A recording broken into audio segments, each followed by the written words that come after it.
That's a good catch.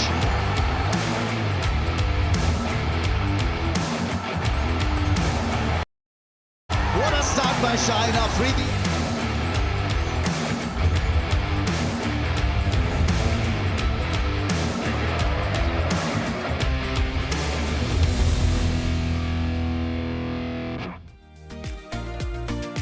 Warm welcome to everyone wherever you are watching from around the world to the Osaka Batteries present Spotify Pakistan versus West Indies Series 2022.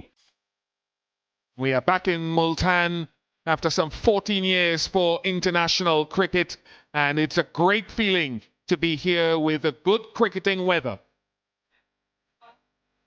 Wonderful facility, remarkably well kept for the visit of Nicholas Pooran and his men against Babar Azam. A lot at stake in this series for both teams. 3 one-day internationals today, followed by the second on Friday, and then the final one on Sunday, the 12th of June.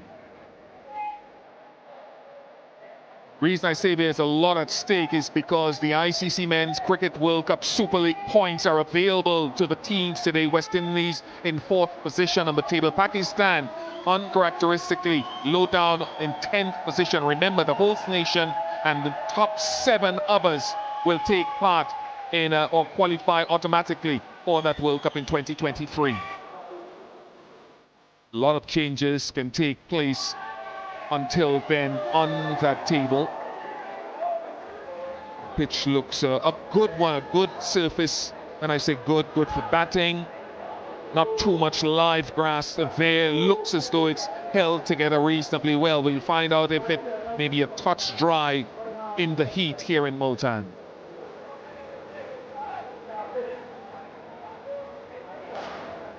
A little while ago, the toss came down in favor of Nicholas Pooran, and he chose to bat first.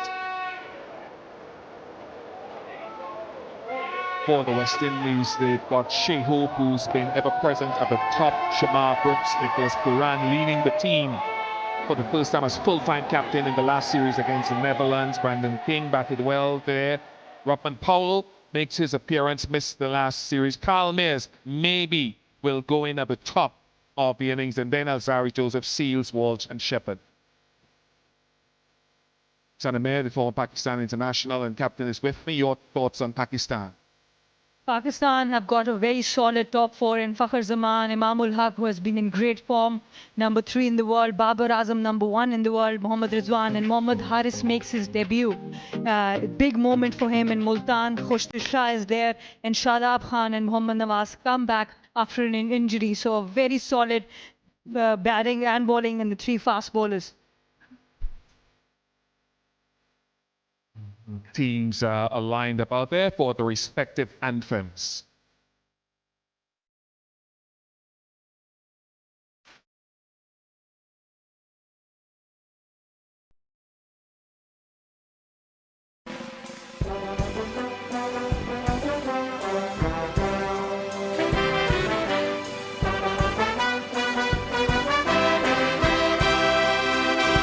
No noble thoughts brought us here to this region, but through it all, we have risen above.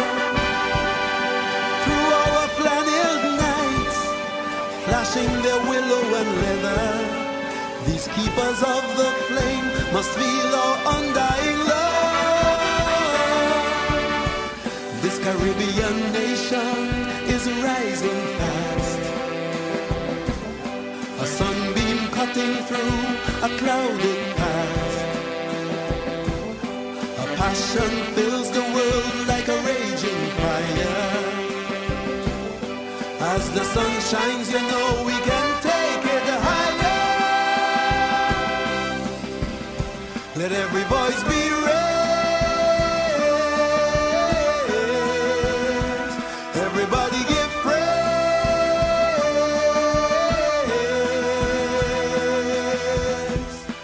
Rally, rally round the West Indies. Now and forever. Rally, rally round the West Indies, now and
Anthems complete, and now we get down to the battle for World Cup Super League points.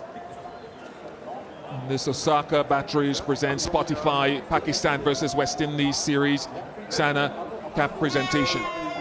Mohammad Haris, a big moment for him. Breaking into the ODI side, he has really impressed everyone with his T20 batting. But he breaks into the ODI side. He has represent Khyber Pakhtunkhwa in the domestic. Peshawar Zalmi, PSL, big moment for him.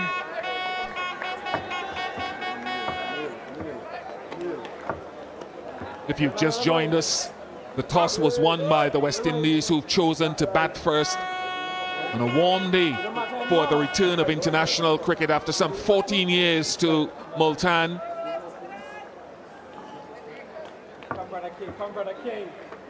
Pakistan in their last ODI series defeated Australia after losing the first encounter. But for the West Indies, Sanamira, one of their big targets in the absence of players like Evan Lewis, who was their steadfast opener at the top when available, Shimron Hetmeyer and Jason Holder, just to name three.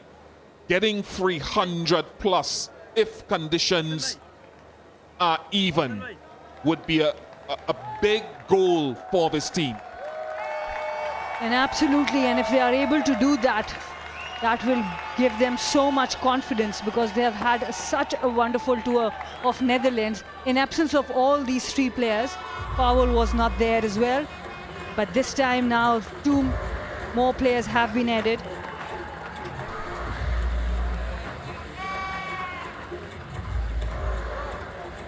Halim Dar celebrated his birthday not too long ago, and of course the effervescent Hassan Raza, a wonderful, amiable man, and great to see him. Every time I see him standing in the middle, I'm filled with joy. The umpires work hard at their craft, just as hard as the players, and it is Kyle Mayers who will be opening the batting alongside Shai Hope.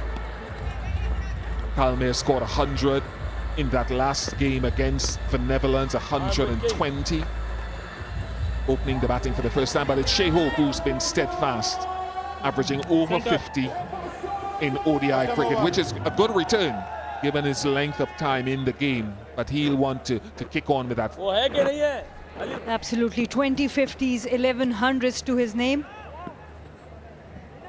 This power play is going to be so important. Kyle Mayers at the top, he has been batting in the middle in the series against Netherlands.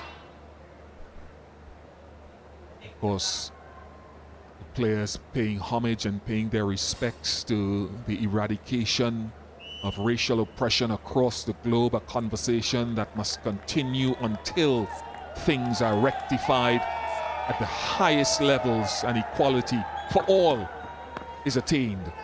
Now down to the business of cricket. Not much more need be said about this young man, still young, 22 years of age, Shaheen Shah Afridi. And he looked to go full, as he generally does in his first over, looking to attack the pads, attack the stumps. Let's find out if there's any swing. The wind at his back. So good to captain a bowler like that. You can get the slips in. Don't worry about anything else.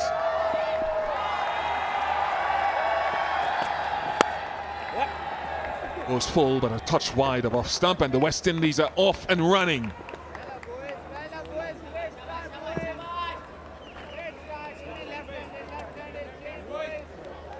This power play battle is going to be extremely important.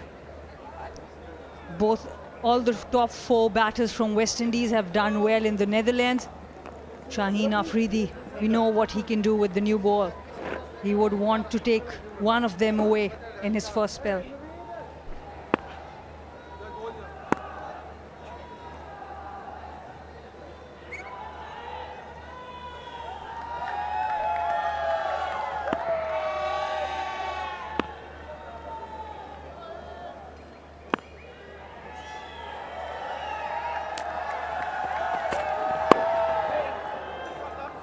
Kalmeers is also off the mark. Not a natural opening batsman really, but was shunted up the order, Kalmeers, during the last Caribbean Premier League T20 competition in the Caribbean for the Barbados Tridents. Got into the top of the order for the West Indies T20 team, and now has been continued in that position for ODI cricket. And if they continue this long partnership with left and right hand combination, is going to be an extra test for Pakistan. No! Always good to have right and left hand combination with the angles. The new ball coming in, you have to be a very skillful bowler not to give that bad ball with just 2 fielders outside. Yes, absolutely right. As long as the quality of both right and left is of the highest quality. You don't want variation just for variety's sake, but you want quality in that variety.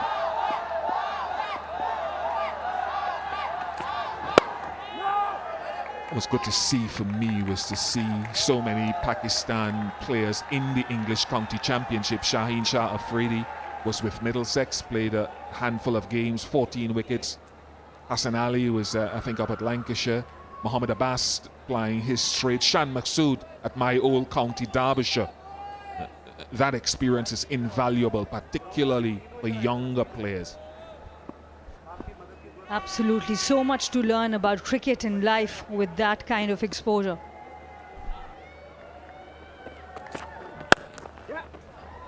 Nice shot. That's where Shaheen Afridi generally looks to go full, to find out if there's swing early. And Shai Hope accepting the invitation. Not much swing there. An excellent position Shai Hope was in. Just timed the ball, didn't like to hit it too hard. Just leaned into it, and perfect execution, perfect gap.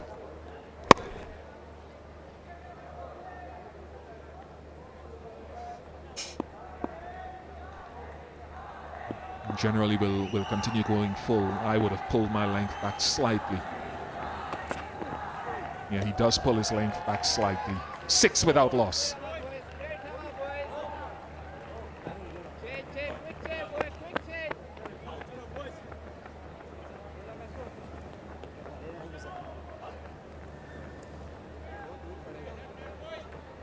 मैं आगे चला जाऊंगा उधर नवाजे को भेज दो ना नवाजे को देवी जाए जरा अगले ओवर से चल जाएगा मैं अगले ओवर चला जाऊंगा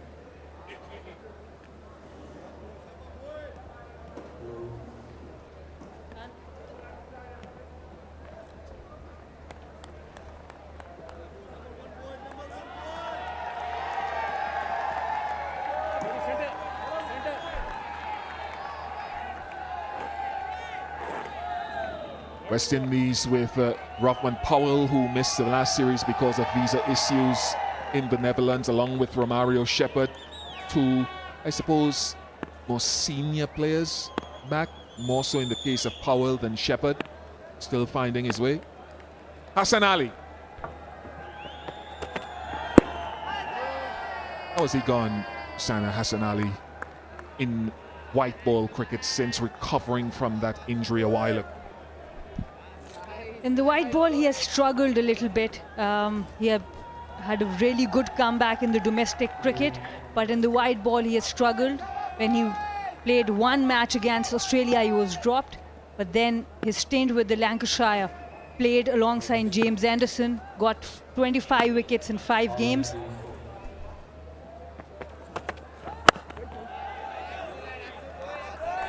They loved him up there. They took to him, and they took to him because of the success that he had from very early in the piece. But since 2019, 17 matches, just 14 wickets at 65. And an economy rate close to 7 for Hassan Ali. His red ball cricket has been much better.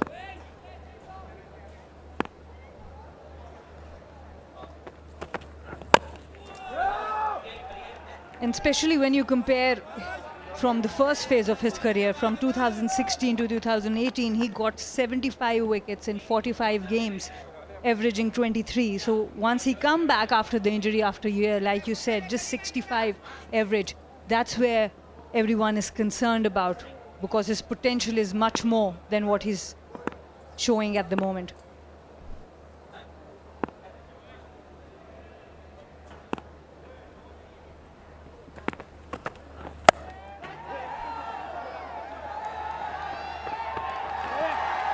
Good stop.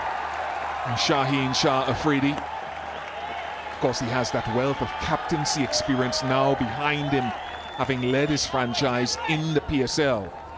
So he may not be wearing the captain's hat, that's Babar Azam's, but he's a leader in his own right out there. Absolutely, and not only with the ball, but in the field as well. Just look at that effort. He has just bowled that first over.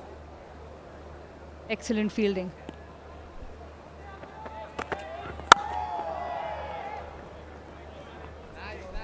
That's better line and length there. The last one was short, but a bit wide. That's why the opportunity was there to score some runs.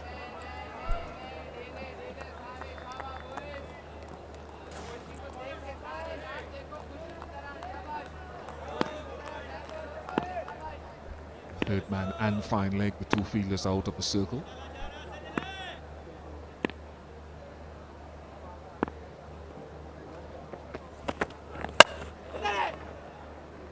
What sound from some of these shots, as though the ball is hitting the toe of the bat. 8 without loss after 2.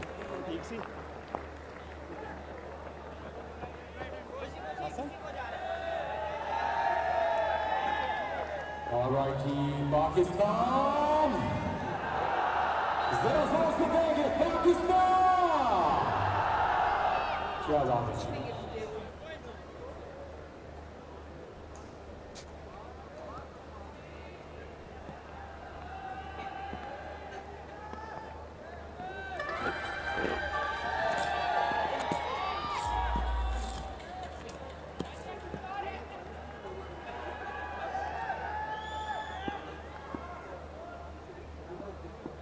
Shaheen Afridi.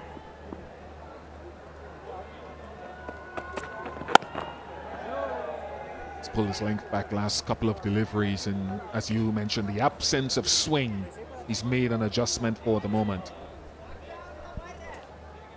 And this is the World Cup Super League points table. Pakistan with 12 matches they've played and got 60 points. West Indies with 18 matches with 80 points.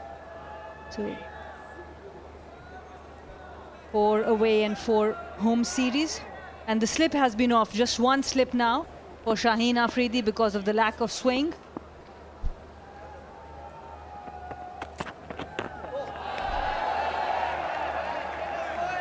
Top effort. One of the over. But to me, that's the growth of Shaheen Afridi. And a number of international bowlers looking on might say it's a given, but you go looking for swing, which is your forte initially. But you make a quick assessment after a few deliveries and realize, unless there's some maybe reverse swing later as the ball gets older, I need to pull my length back, take the drive away, and set up the full ball a little bit longer. There he goes, hunting with that full one after the short ball.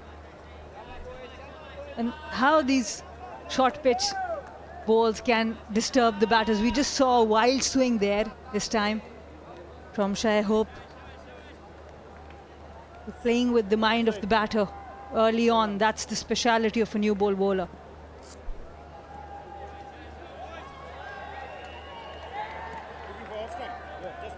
As so many guys do, left-handers, for example, in this case, the absence of that orthodox swing.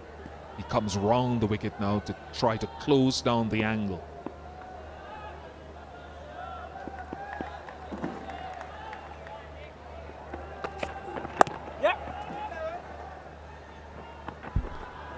Well played it quite late.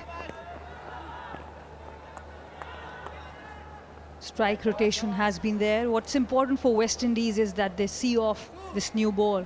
Don't give the wickets and then accelerate. And go there on the bad deliveries, whatever is offered.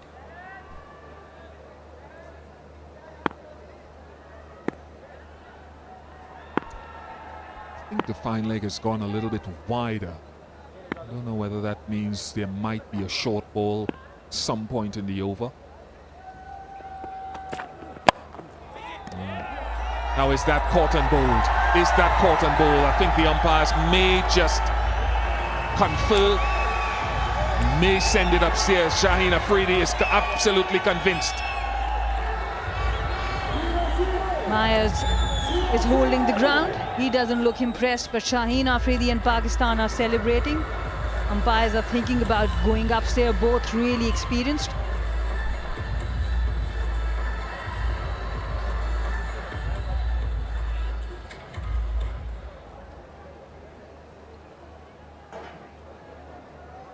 Yes, it will be referred. Third umpire to director. We have umpire review for bum ball. Soft signal is out. Let's start with the front foot first, please.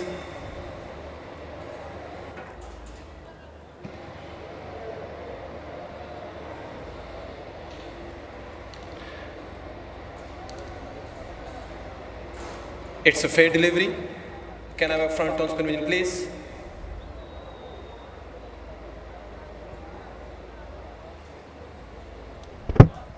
Roll it back, roll it back.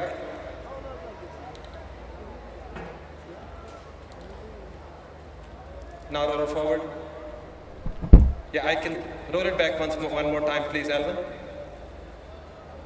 Now frame by frame, please. Yeah, keep rolling, just frame by frame, please. Okay, I can clearly see the bat hit the ground and the ball coming straight from the bat.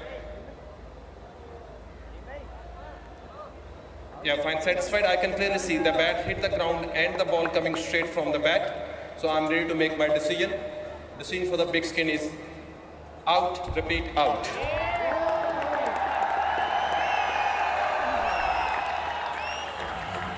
An early wicket for Pakistan and customarily to Shaheen Afridi.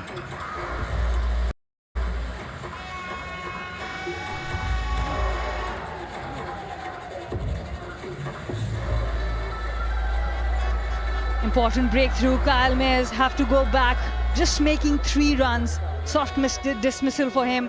West Indies 19 for 1.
Shamar Brooks has made his way to the wicket. Also 100 for him in his last ODI, the third of the series against Netherlands. But it's worth pointing out and reminding that this is a step up in terms of quality. Pakistan ranked number 5 in the ICC rankings. Netherlands 14th.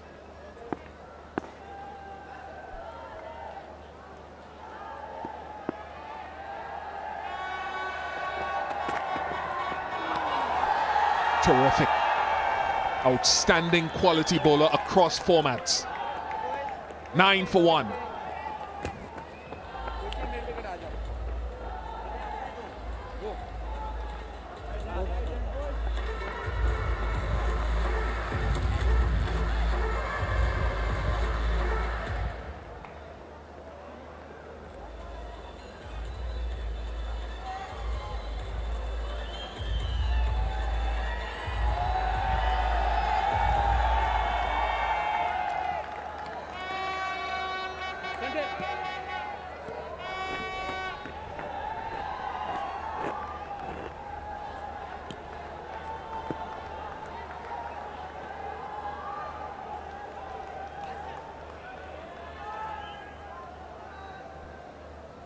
Hassan Ali to continue.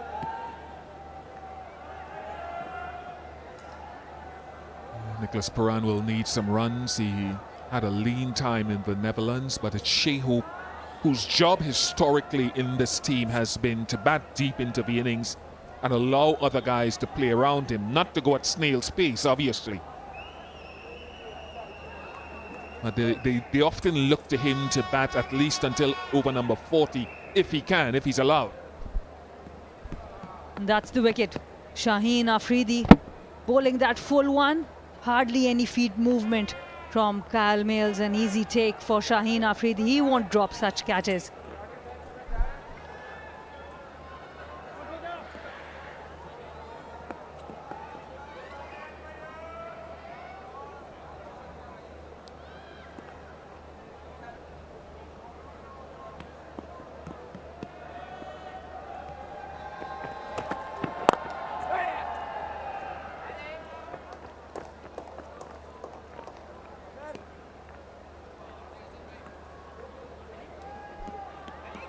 Very good opportunity for Hassan Ali to come back into form as well. He has shown some form in England in the longer format. A wicket has been taken from the other end. The first over has been pretty decent, just 2 runs off it. So perfect time for him to make sure that he justifies his position. We still have young Mohammad Wasim Jr. in the dugout, so it's extremely important for Hassan Ali. And this is the split we are talking about, the decline in form in white ball cricket. 2016 to 2018, 41 matches, 75 wickets with an average of 23. Was world number 1 at one point. But when he came back after the injury, he has struggled for those wickets, 65 average.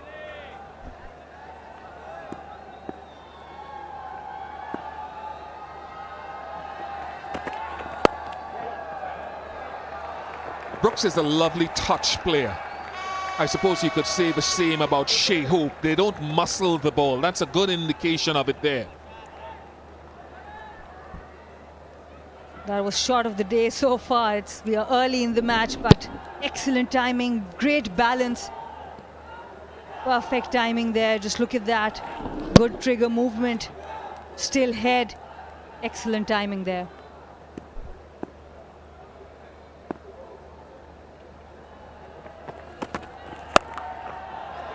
There we go again, this time off the back foot. No great pace in the surface. Easily put away.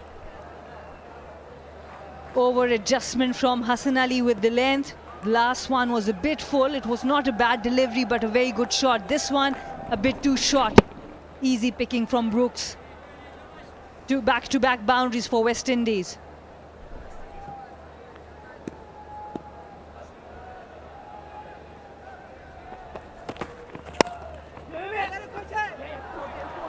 More runs. A couple more for Shamar Brooks.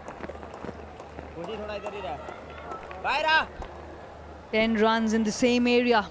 Just 2 fielders on the leg side in that short mid-wicket region. That's the first one, excellent timing. The second one was short, dealt well, and then a couple of runs again.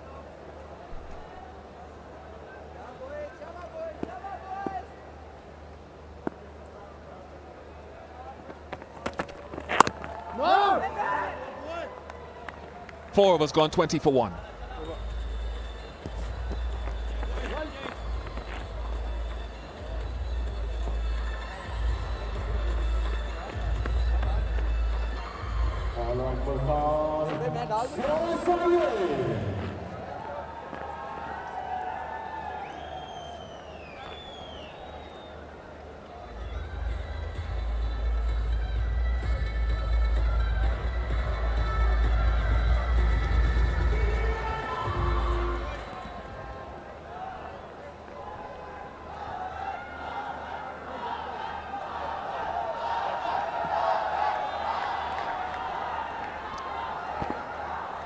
International cricket in 2018, and he's done phenomenally well.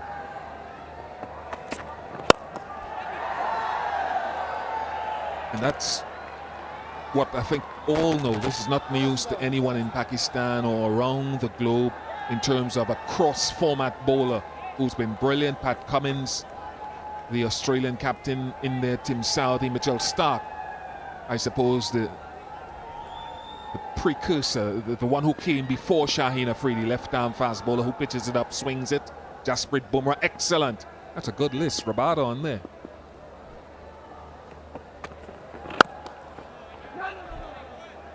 It's a brilliant lyrist, and just 22 years old, Shaheen Afridi. There has been a huge discussion about whether to keep using him with this form, whether to rest him, use the rotation policy. There has been a huge debate, but he wants to play every game. He wants to perform and take wickets for Pakistan.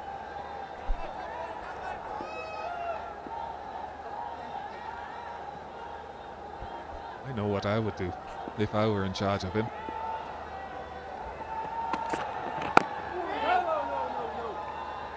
I would have to manage his workload. I know he wants to play. I'd say, bro, it's not up to you. There's a lot of cricket going on.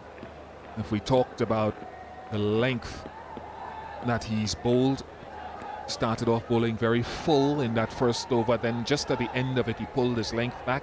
That wicket ball to Carl Mayers will disappoint Mayers a bit, to be dismissed as softly as that. And then that short ball, because he has the pace on a slow pitch.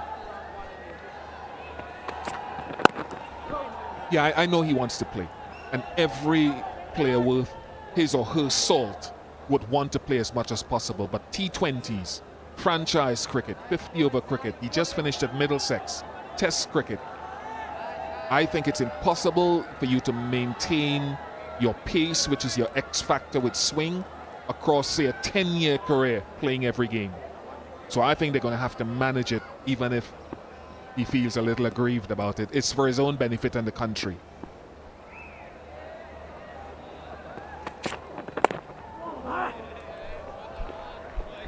It's a very interesting one, because whenever we speak to him, he wants to keep playing. Just look at that record. 31 ODI, 60 wickets. The averages, look at the averages. 6 wickets in the one day, 6 wickets in the best of 6 against 51 runs in test matches. He's been brilliant for Pakistan. One PSL bowler ho, and come back with some numbers next over. Short cover, not a surprise on the slow pitch. 20 for 1.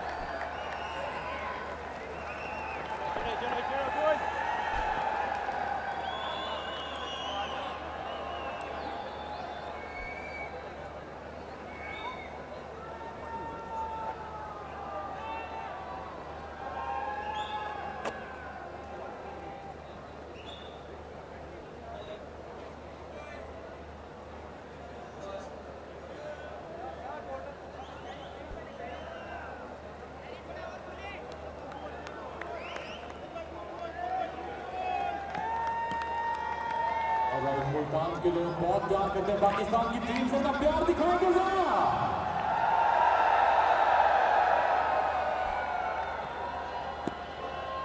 Hassan Ali.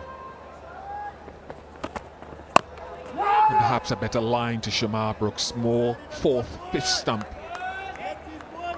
You're talking about Shaheen Afridi, and I don't want viewers to get the wrong impression. My thing is, I don't want him to drop his pace at all over the next 8 years, 9 years of his career. I think he swings the ball nicely, but he swings it at pace, which differentiates him from most other bowlers in the world. You look at someone like a Mitchell Starc, who's had to manage his career playing less T20 cricket, taking time off from franchise games. Inside edge. In order to prolong his career and to be at optimum pace across the longevity of it. That's what I want to see from Afridi and the like. I don't want to see him dropping his pace to say I want to manage my pace throughout my career. Then you lose what makes you special. Absolutely, and we are watching it from both ends. Even if he is bowling a bit fuller, he gets away with it because of that pace you are talking about.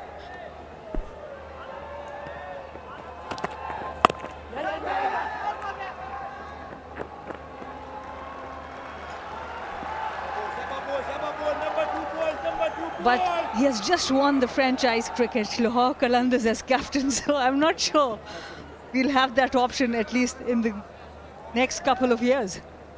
Well, it may not be franchise cricket. I just passed a stat here. In the last 2 years, he's bowled 725 overs in international cricket, the most by anyone, including a spinner. That doesn't include franchise cricket or for Middlesex. Nice pace off from Hassan Ali. That's almost 30 plus overs, international overs per month without the domestic cricket.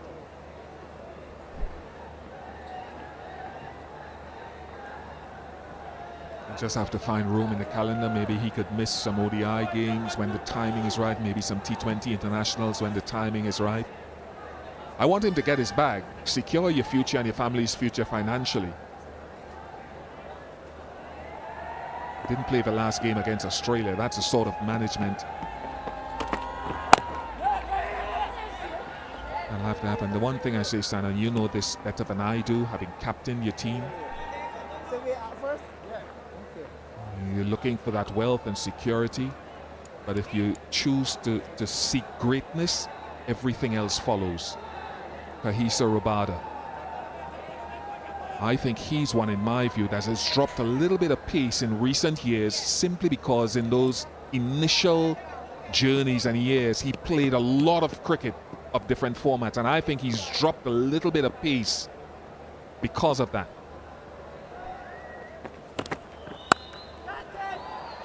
Top shot with given, boundary to Shai Hope.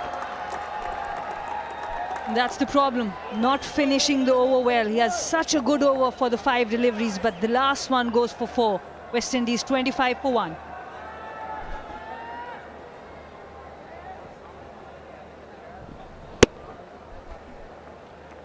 There was width on offer, it was short and wide. Easy picking for the batters and not a good end to the over, not what Hassan Ali would have liked.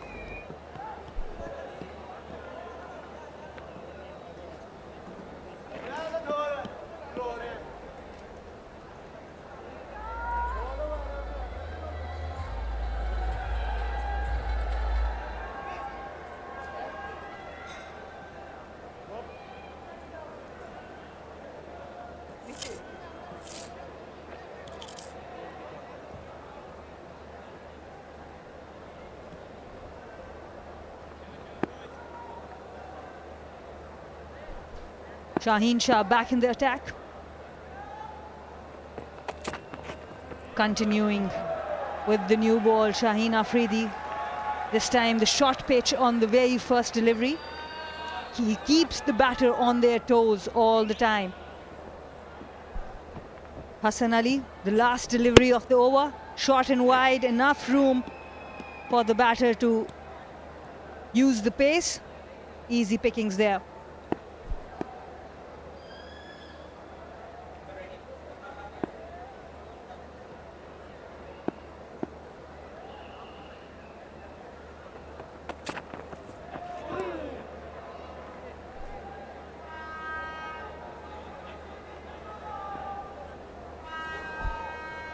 Osaka Power Ki Jeet contest. Go to Osaka Battery's Facebook page, answer the simple question from Osaka Power Ki Jeet contest and get a chance to win exciting prizes.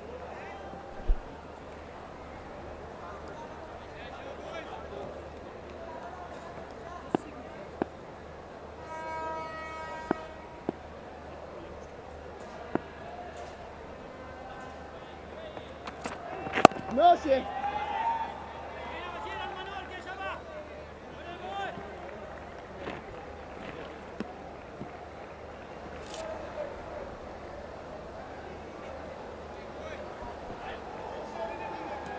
West Indies ranked at 9 out. This is not the Super League standings we're talking about, but the ICC standings ranked at 9. So Pakistan will look at this as an opportunity not to show them on camera because they've run away from places they shouldn't be running from. Nice touch, silky smooth again from Shamar Brooks. He's so good on the legs. Just look at that. Perfect timing there. It's not an easy shot to play. Just look at the balance. He's made that room for himself onto the middle stump. Excellent balance. What timing. This run conceded by Afridi for 12 deliveries.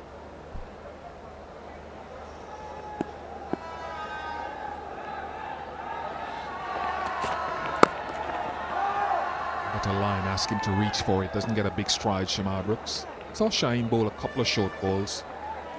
It just took my mind back to what analysts look at, and this is not news to anyone. The short ball to Shai Hope is a factor. Sometimes he plays it well, sometimes he's vulnerable to it.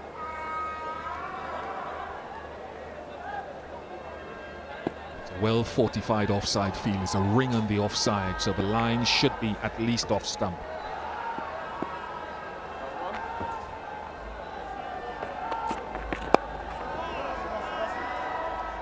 .29 for 1/7 gone.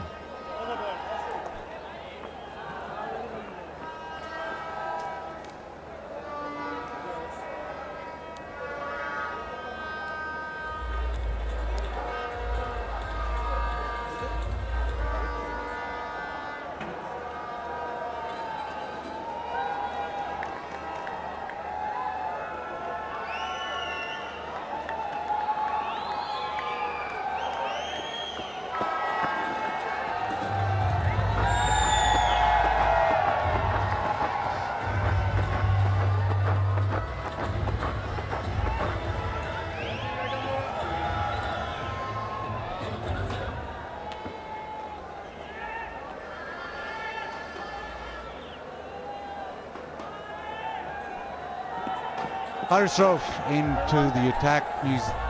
West Indies 29 for 1. It's been quite a sedate start. Seems as if the pitch doesn't have a lot of pace. A lot of balls striking down at the bottom of the bat, but it's just a start, and I think West Indies will be hoping that they can build a partnership, go deep, and then try and get this run rate up higher. But this man, he's got a lot of pace.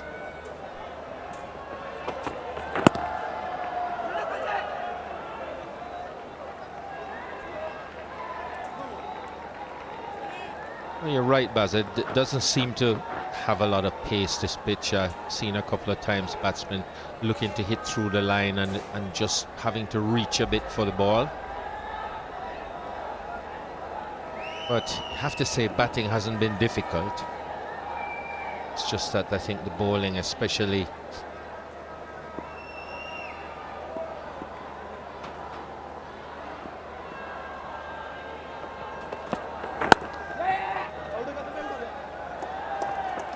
it's been very straight. Batsmen haven't been given a whole lot of room. Whatever room they've been given, they've capitalized on it, but it hasn't been that much, and this man has done what he always does, picks up an early wicket.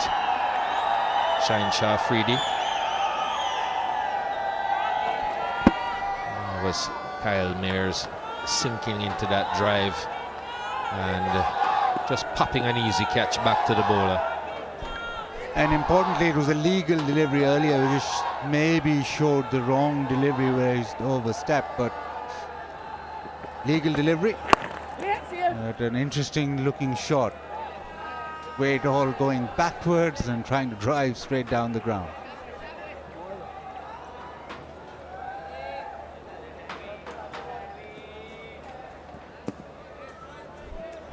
As I was saying, batting doesn't look too difficult.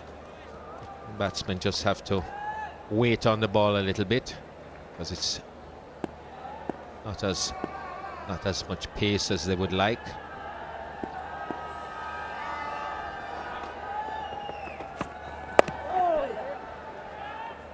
And always good to pick up those singles, rotate the strike and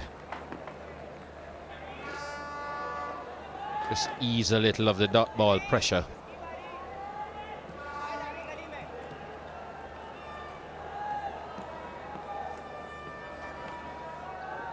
Ralph, a tall man, he's got good pace.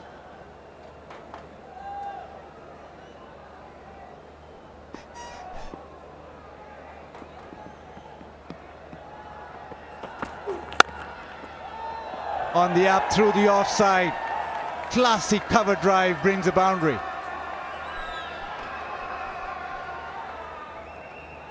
And this is what the bowlers with the extra pace can be prone to. Nowhere half volley, and Shai Hope just coming forward and punching that on the up. A little extra pace just helping it to hurry on to the bat.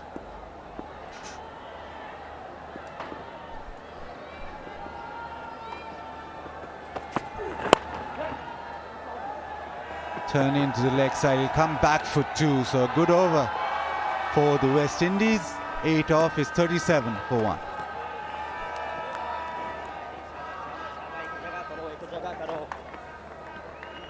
All right, Multan, आपका शेर अच्छा ये बताएंगे पाकिस्तान। एक बार फिर से Pakistan.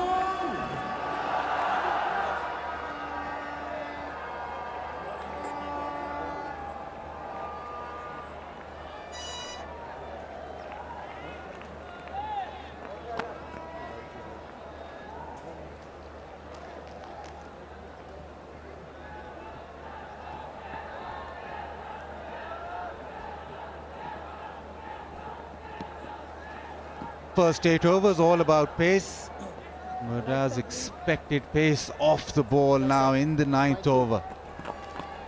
It's going to be Mohammad Nawaz playing ODI cricket after a year.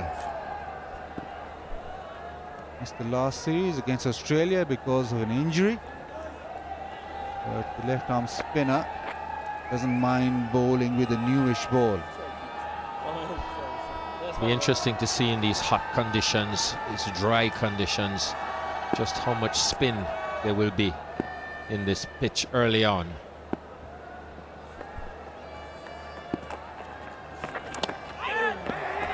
And straight away, a bit of purchase off the surface. Maybe a chance at the non-strikers then with that run, but a bit of spin straight away. Yes, and we'd sort of expect that. That was a outside edge as well. Difficult one for the keeper.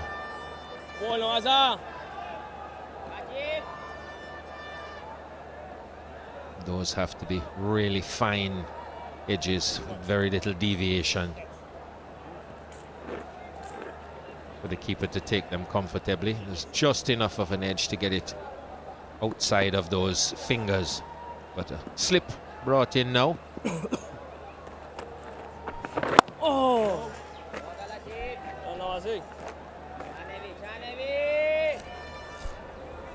We'll be trying to hit the seam as much as possible. Nawaz, and there's the edge. That's where he'll get the turn, that's where he'll get a little bounce as well.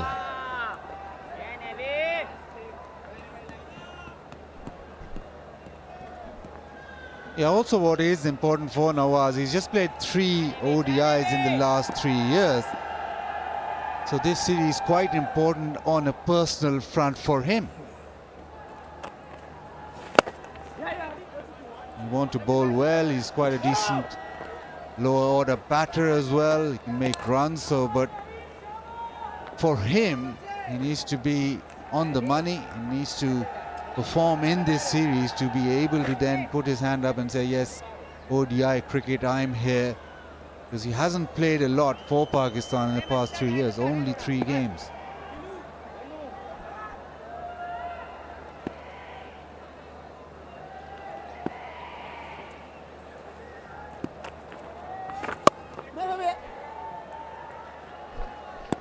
There'll still obviously be a bit of pressure on him. Really wants to establish himself in what has been a successful team. Always nice to play in a strong team, in a team that wins a lot.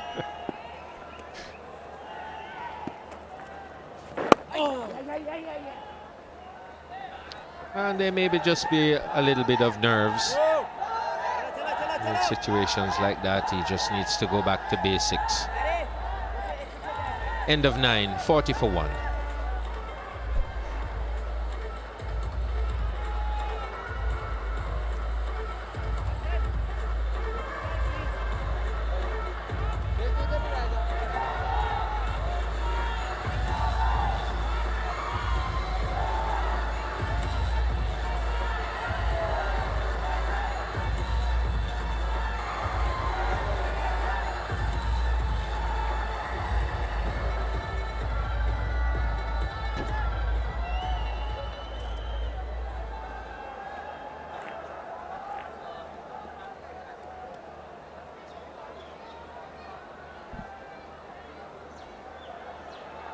Shai Hope and Brooks looking quite solid in his opening burst. Able to time the ball well. But yet again, all eyes on Shaheen Shah Afridi. His opening spell, his opening over is always an event. But as he's developed, he's realized what lengths to bowl. And today, he wasn't getting the ball to hoop around. Normally, with the ball swinging back in, he's much fuller than that. Today he's just dragged his length back. The wicket ball obviously quite full, but otherwise he's been just on that length, just short of a length most times, because he's identified very quickly that there's not a lot of swing to work with. And so it just shows how good a bowler he is, that he's able to identify very quickly. I think it was just within those first couple of deliveries that he realized that it's not the day today where he can run in and bowl that ball very full and get it to swing back, which he normally does and is known for. Adjusted his line well, also kept it nice and straight.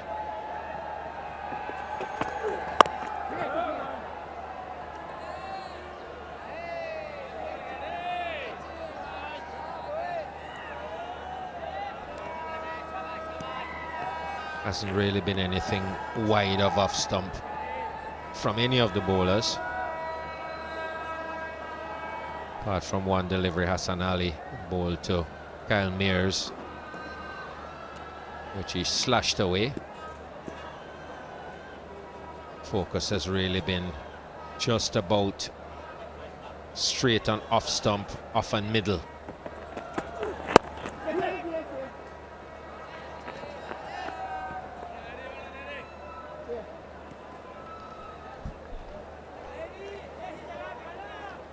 Haven't had ODI cricket here in Multan for 14 years. The average score is about 242. Recently, Pakistan Cup, the domestic tournament here, that also had an average of 210. So it shows that hasn't been a really high scoring ground in regards to 50 over cricket.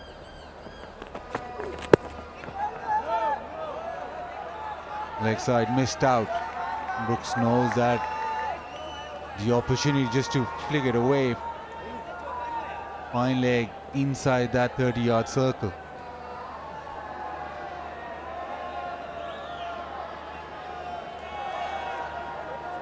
Shai Hope, 140 clicks that last delivery, last ball off the power play, and it's been a really good over. He's bowled straight, he's bowled at the stumps. Just want to hone in and get a maiden over. Field doesn't change, probably just try and bowl as straight as possible.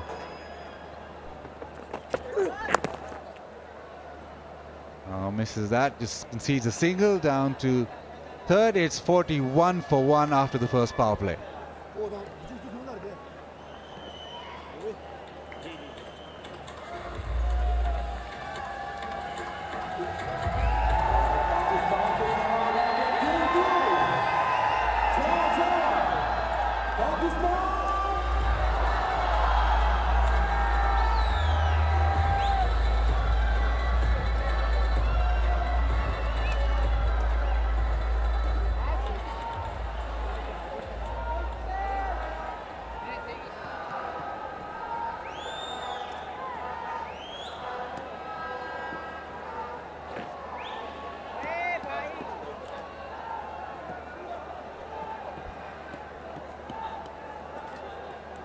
Power play signal.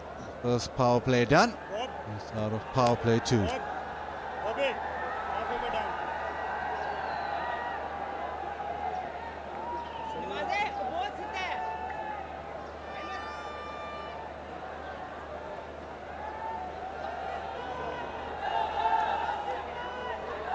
Four fielders now allowed outside that inner circle, that 30-yard circle.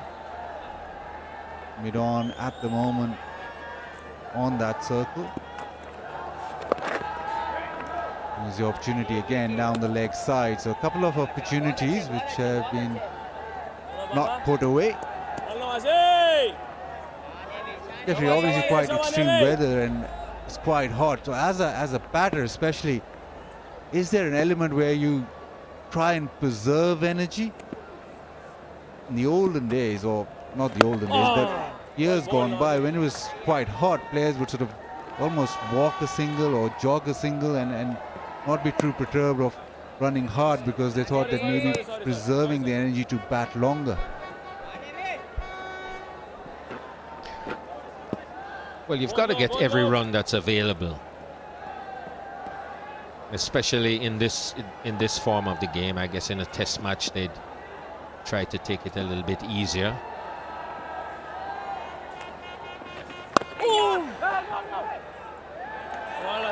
But there's a bit more urgency in this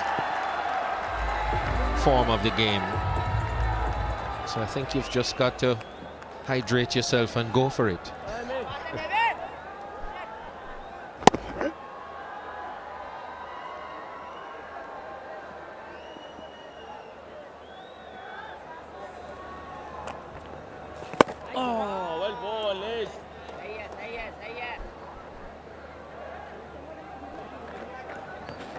This isn't actually the first ODI the West Indies have played in Multan, but it's the first they've played at this venue.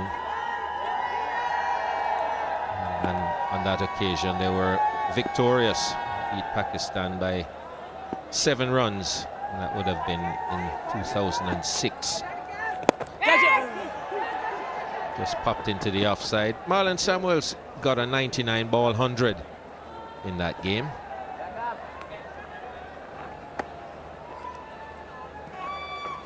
And some evidence of spin there. So he's got something to work with now.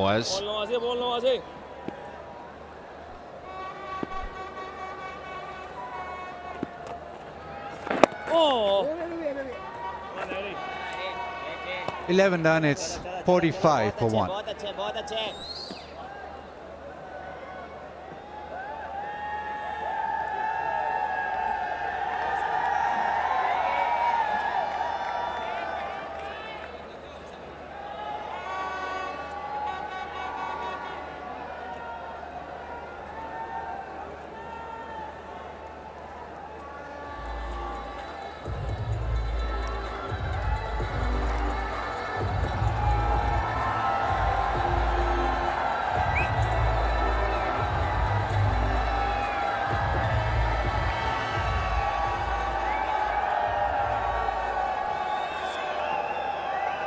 braving the heat. And Multan, well, international cricket returning after so long. You expect crowds to turn up, although it's quite a trek and it's slightly warm.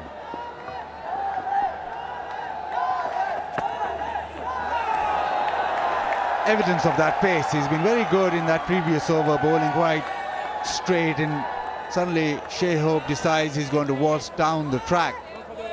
Now that is quick.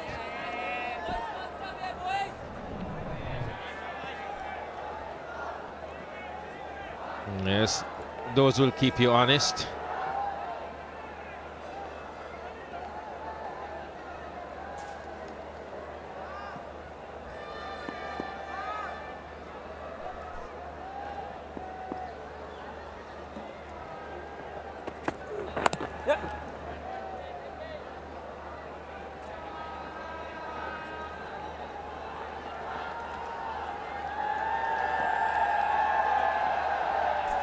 The power play, and that interesting dismissal, weight going all back, just popped it back to the bowler, and a couple of shots through the leg side, beautifully timed, a lot of time off the pitch, and a smash through the offside, particularly good timing through the leg side. That probably the shot of the match so far.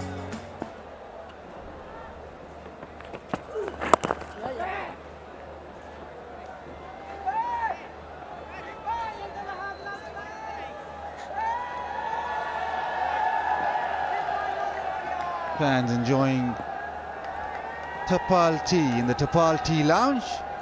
It's always a time for a cuppa.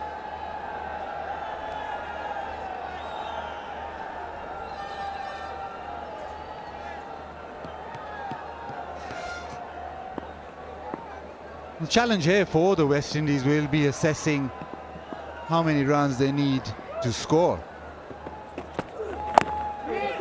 It's obviously they've not played here for a long time, but to assess the pitch and to be able to then post a total that they can defend. Right now you look at the scorecard and say 47 for 1, and they're not going hard enough. You're thinking they're not going quick enough, but maybe the two batters out there have assessed that need to spend time or go longer and then be able to post a total. But it'll be very important, and the challenge will be to be able to get enough runs or to be able to assess and get a competitive total out there. Through the offside, you play shots like that, it won't be a challenge. That's a beautiful cover drive.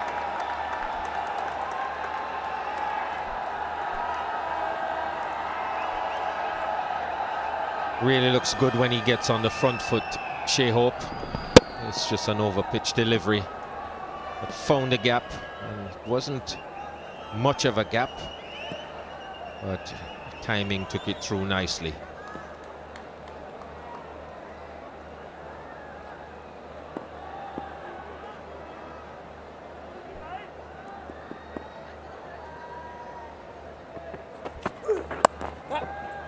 Just slightly shortens the length, but single results down to third. It's 52 for 1.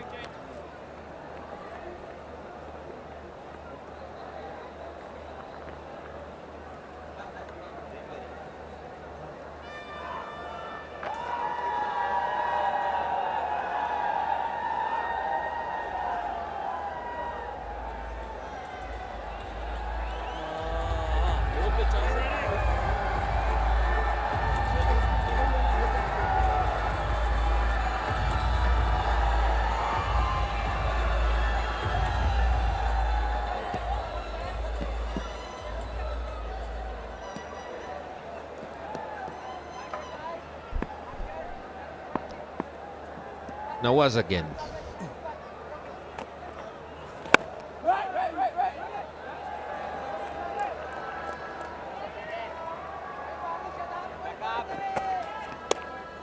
I think these batsmen, Bazid, could be a little bit more effective against him. They seem to be playing him with very hard hands, not trying to draw the field in by looking for those short singles. Just forcing the ball into the infield.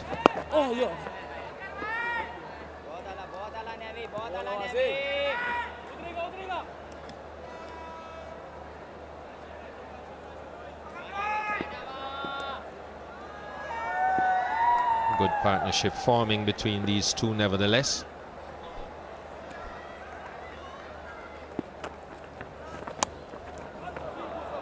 It's a thick outside edge and it'll go all the way.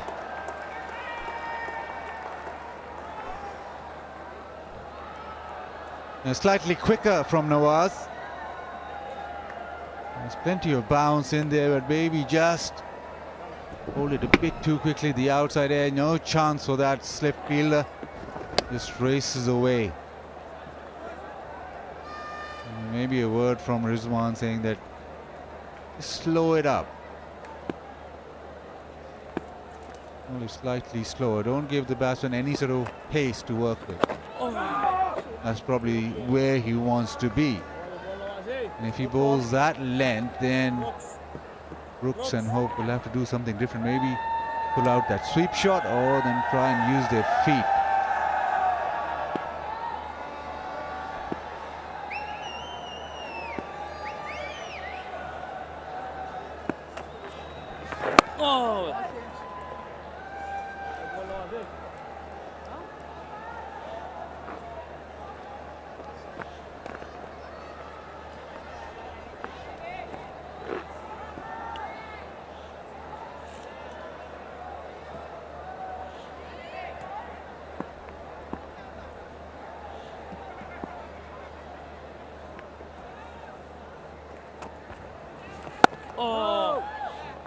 Bit of hang time and a dot ball to end the 13th. It's 58 for 1.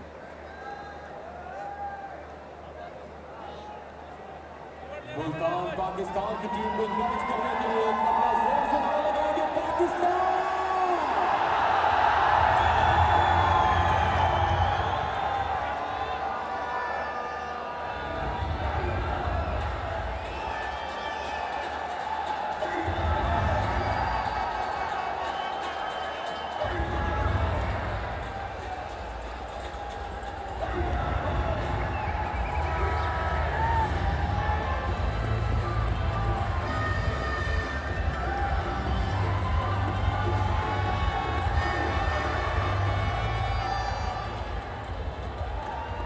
49 the partnership, and is building nicely. Leg spin, Shadab Khan brought into the attack. He's playing international cricket after 6 months. And ODI cricket after a year. He's been plagued with injuries, but before that he was one of the main bowlers for Pakistan. It was Shaheen Shah Afridi and then Shadab Khan. Important for him to start well. Not a good PSL though, 19 wickets, but again played with injury in that too. This is the next challenge for West Indies, and also for Shadab for that matter. How well he lands it, how well he pulls up after the game. But for West Indies, with this partnership now going past 50, just need to keep this building and make sure that they have a substantial partnership to build on.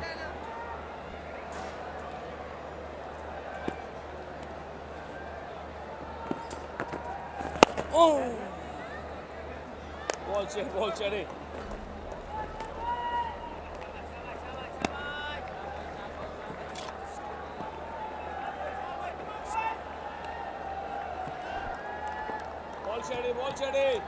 So with Pakistan, with the lineup that they have in Multan, they've got another spinner in Khushtil Shah, so there'll be quite a few overs in this middle period which is being bowled by spin. And what Pakistan will want is to just be able to rattle through these overs and make sure that that builds pressure on the West Indies. West Indies, on the other hand, might well be proactive. Clear as daylight, beautiful Multan. Everything looks so good off camera. sitting in the air-conditioned comm box, it looks so pleasant. Oh! Well ball, Shai.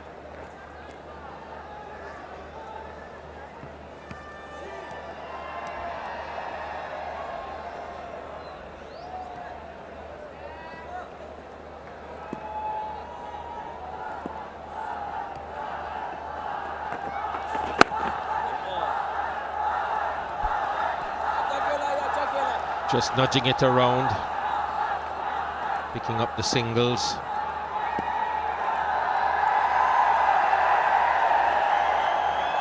Just want to get through this period with minimal or no loss of wickets.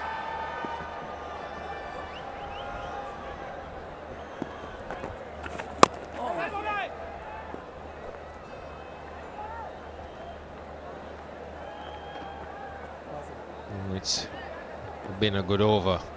14 gone, 65 for 1.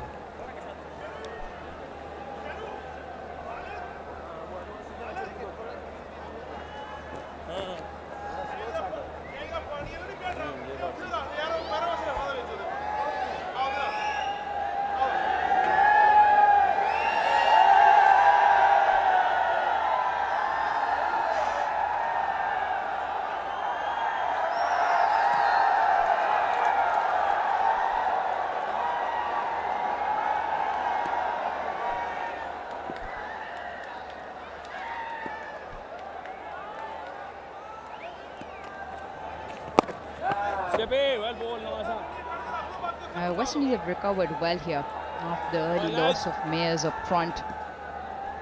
Good partnership building up here. 56 now of 68 between Hope and Brooks, both looking good in the middle.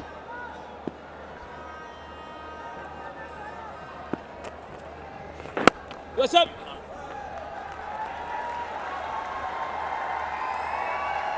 The track's played well up till now. No demons in it. Looks a good track. Plenty of runs on offer.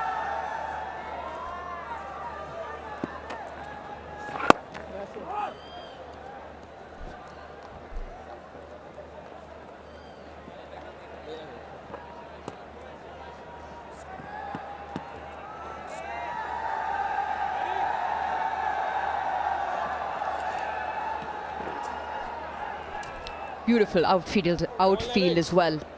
The ground staff have done a particularly well job in getting the ground ready for this one-day series.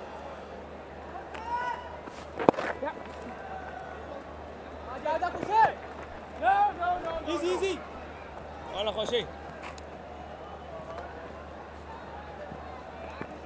West Indies looking good, recovering after the early wicket of Mayers up front, looking to run well between the wickets, pushing the fielders for 2, and looking to bat deep into this first innings.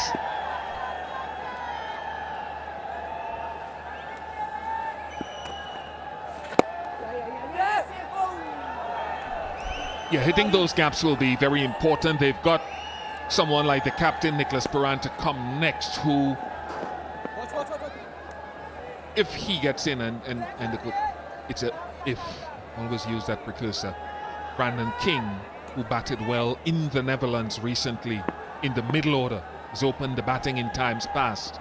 Robin Powell.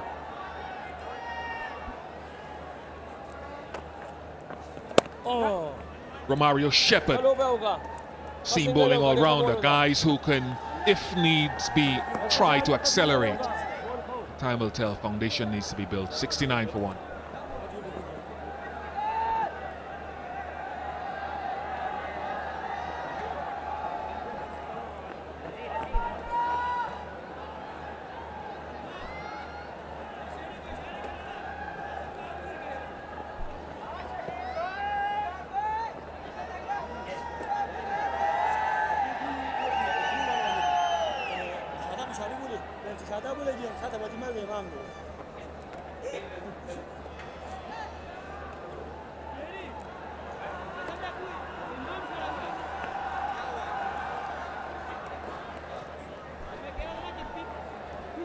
Always a good sign to see the crowd come in. Multan obviously starved of international cricket.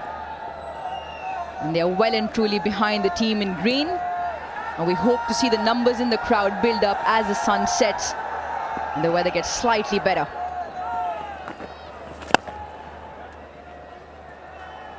Important for Shadab as well to regain some form back into international cricket, especially ODI after a year. His last series against England in England.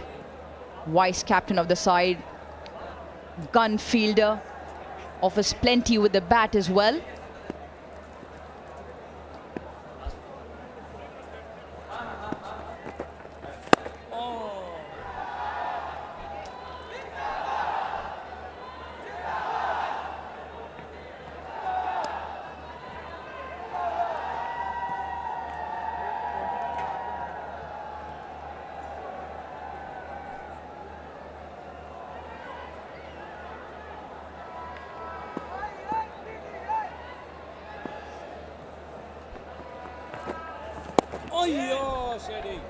A little bit of turn. I saw the wicket earlier on the surface, looked hard, nicely rolled in. The chairman of the Pakistan Cricket Board, Mr. Ramiz Raja, enjoying the action.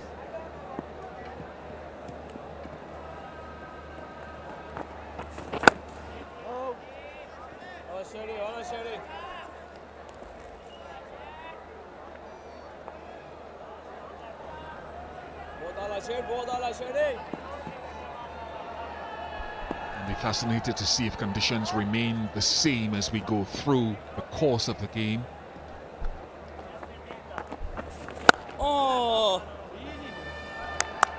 It isn't expected to change much. The temperature might drop a few degrees, about 36, 37 degrees towards the back end of the day's play.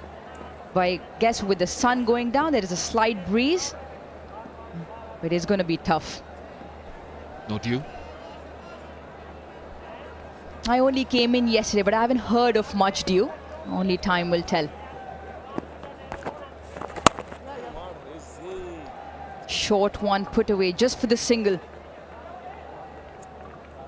That'll complete the 16th over. West Indies looking comfortable, 73 for 1. As international cricket returns to Multan, let's have a look at the tomb of Shah Rukn-e-Alam. Located in Multan, the mausoleum of the Sufi saint Sheikh Ruknuddin Abdul Fateh, one of the most impressive shrines in the Indian subcontinent. It was built in 1320 and in 1324 CE by the pre-Mughal architectural style. It's a beautiful site, beautiful shrine, typical of Sohrawardi tombs. It's a must-visit site if you're in and around to enjoy the cricket in Multan. As we have a look at West Indies batting card, Mayers fell early of 3 and Hope and Brooks in rebuilding stage. 64 the partnership at the moment. As the action continues after the drinks break. Hassan Ali has struggled in the white ball format of late, especially in the ODI formats. First 3 overs yielded 18 runs, didn't pick up a wicket. Change of ends now for him.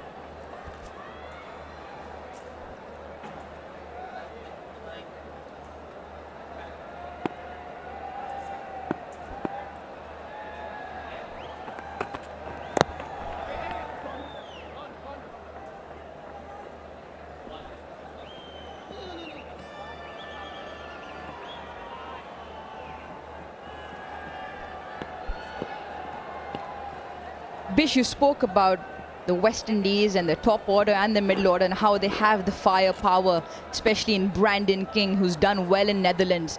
Got a couple of big scores. Hope, obviously, more of an anchor role, bats through the innings. But Brook has been impressive.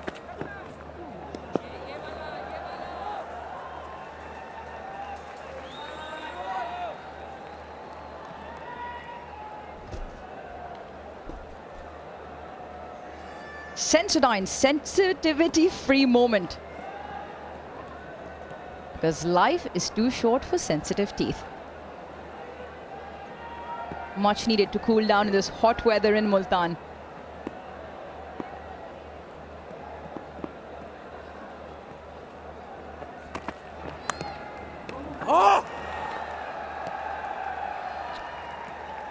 Big sigh of anguish, didn't quite connect, had the opportunity outside off stump, short and wide.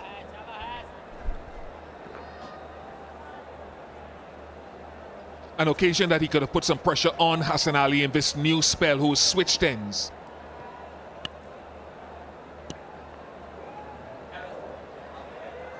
And of course we talk about the warm weather and its impact on the fielding team.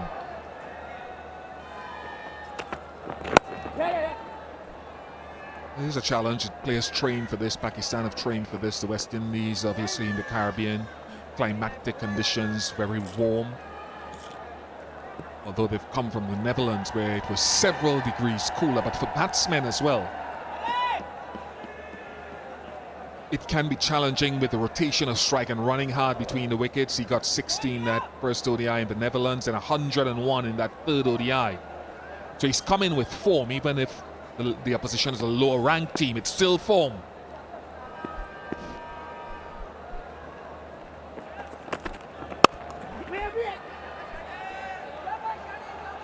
And indeed, all cricketers are looking for two things: form, which drives confidence, and vice versa.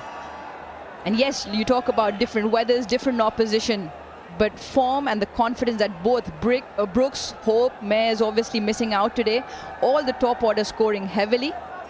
And in the last one-day game Brooks played was 101 not out. Always helps.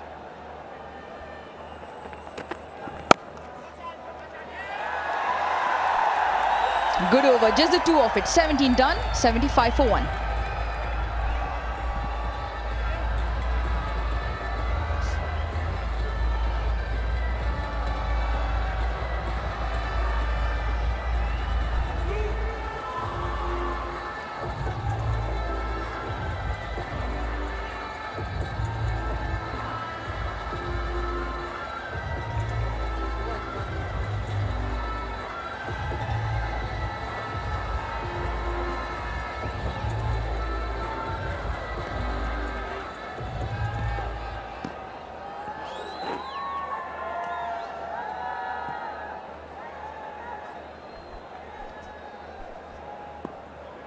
Shadab to continue.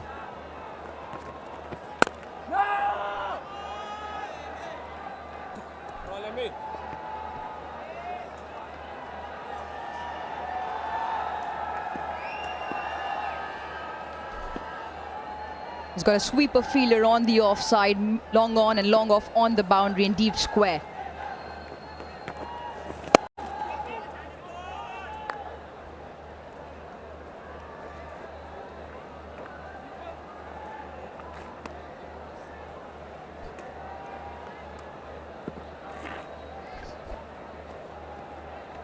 What the West Indies have done well in spite of the weather, and we keep talking about it because it is hot outside, is they've kept rotating the strike.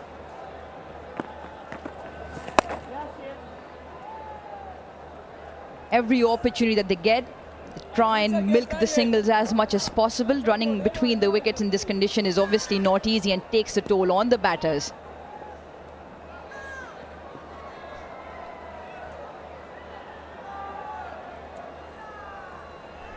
Look at those dots there. Come back to it. It's something the West Indies have looked at as an area to be better in, reducing the number of dot balls in a 50-over contest. Sometimes half their overs can be dot balls. 40 of those came in the power play this time. But outside of the power play with more gaps, they've been better.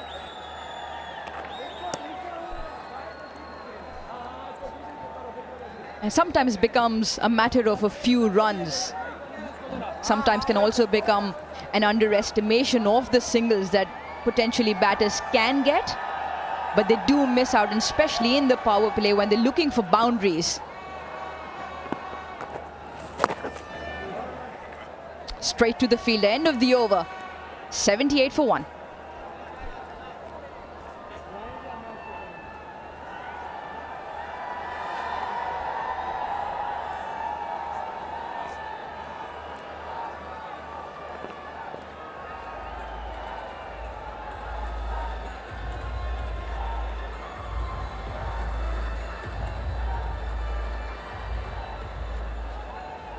Multan, Pakistan की team के लिए strong scoring.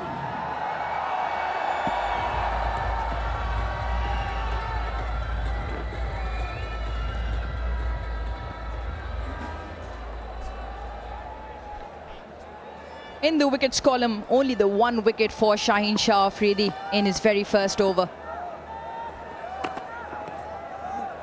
Swing and a miss. Slightly fuller this time.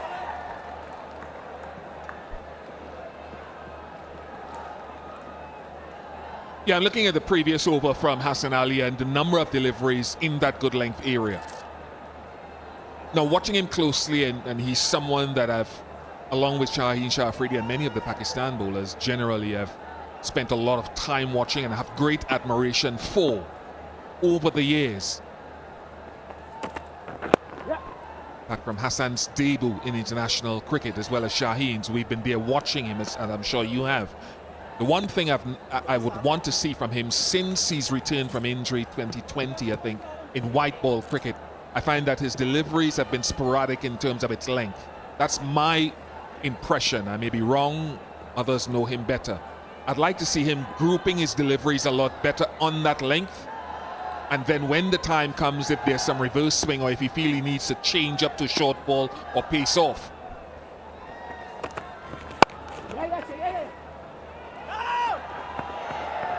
then pick your moments better. I just felt that in white ball cricket in the last year and a half, he's been too inconsistent watching him in PSL and not executing as he would like ideally. I think it's also a matter of him trying too hard to pick up wickets, because when he burst onto the international scene, of course, is a match winner and heavily supported by his captain, his coach, that he is a match winner, and hence they keep relying on him and bringing him back and giving them the opportunities. That's nicely timed. They pick up comfortable too. But I just feel, ever since he's come back from injury, he just tries a little bit too hard and is trying to go for the wickets. And as you mentioned, Bish, sometime it can be important for you to become more of a consistent bowler who lands them in the right area and just puts the pressure on and let the wickets happen at the other end. And once he can regain that form, he can always go back into his attacking mode. It's been an interesting evolution in his career, because he started out as more of a white ball strength bowler, occasional test matches. Since he's come back, he's been excellent in test match cricket.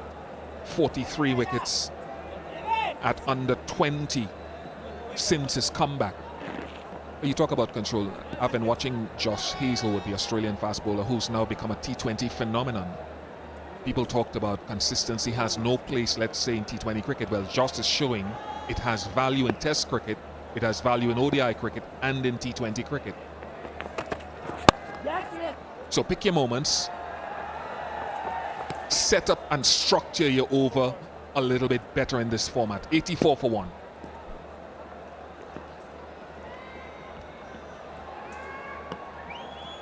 Multan Pakistan के लिए शोर करेंगे. Pakistan.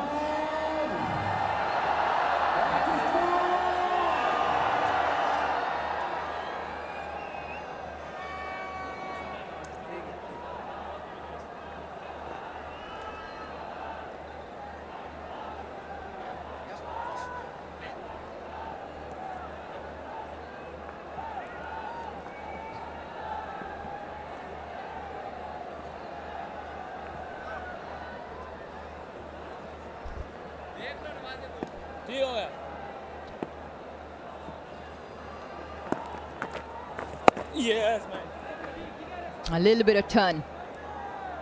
He likes to pitch the ball up, Shadab. Long time coming back in after injury is never easy. Gets good revs on the ball.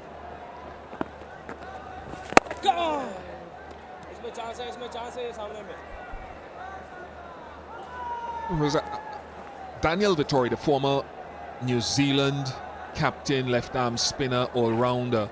uses a word when he talks about how to build your over. He says how you sequence your over, and I want to reference him on that for young bowlers watching.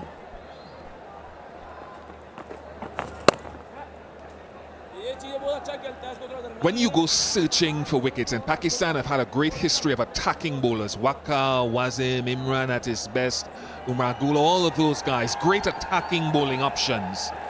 But you still have to sequence your over. When is the ball reversing? When is it not reversing? When is it swinging orthodox? Are conditions amiable or friendly towards that? For Shadab, when is the ball spinning viciously? When is it not? When do I hold my length and be patient? And when do I become more exploratory? Those are things that you learn coming through the system, and sometimes you have to go back to basics. That guy, after whom that enclosure was named, was one of the best at knowing when to attack, when to defend. Oh, yeah. One of you. What? And that comes back to knowing your game, knowing your skill and your strength. Cricket evolves very, very quickly, and I think players who evolve themselves with the game come out on top most of the time. Oh, yeah. 20 gone, 88 for 1.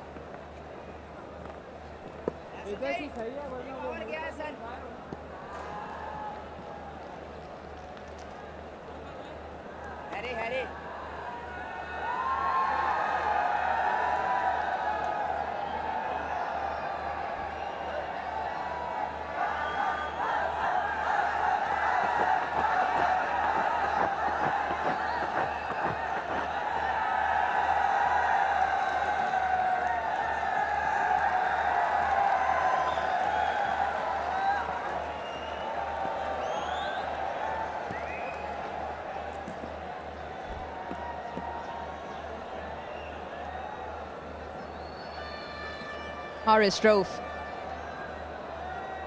a speedster in the Pakistan side, always looking to attack. Been bowling consistently around the 143, 144 mark. And that's what makes him effective. He's in and around the stumps. The one thing that he's also developed in his game is a slow one. He uses them to good effect, especially the slower bouncers. And an exceptional at the back end of the innings. 144.4 confirmation there of his fastest delivery.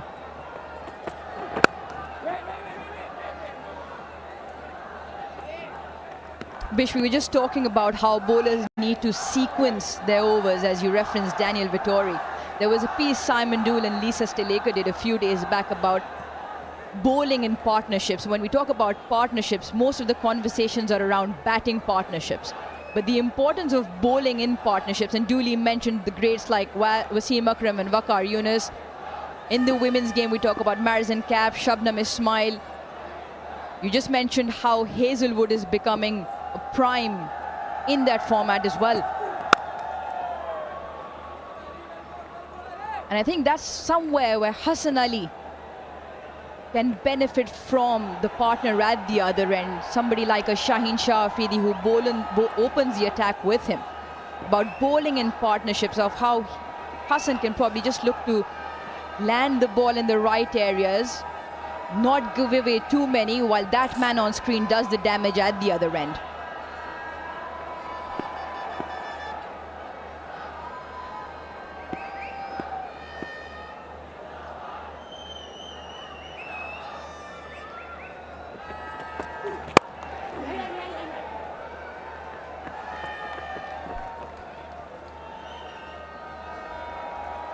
Yeah, totally agree with all that has been said.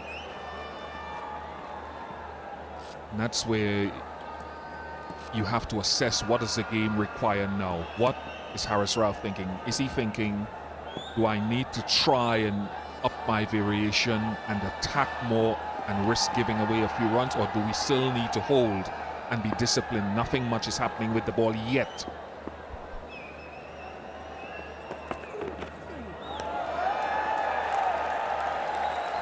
Not a bad idea at all with a deep square leg and fine leg to use the short ball if you can get it high enough, and ask Shai Hope to go for the hook. Yeah.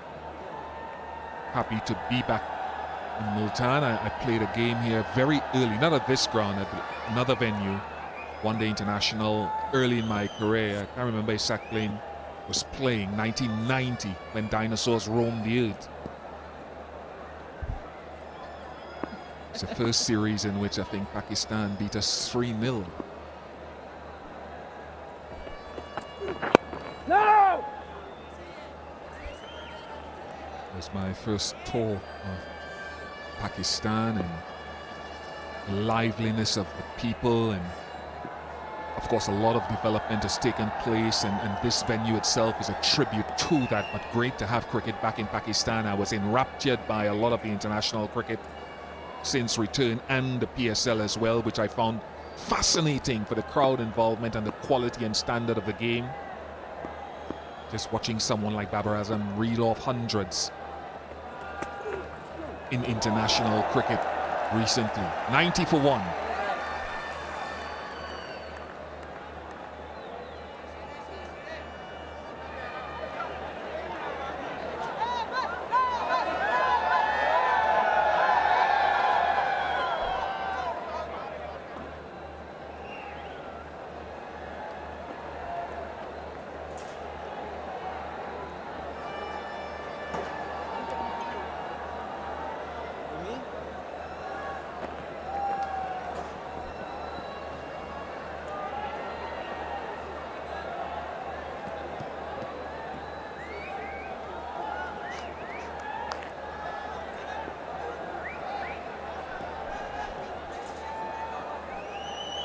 Beautiful stadium here in Multan.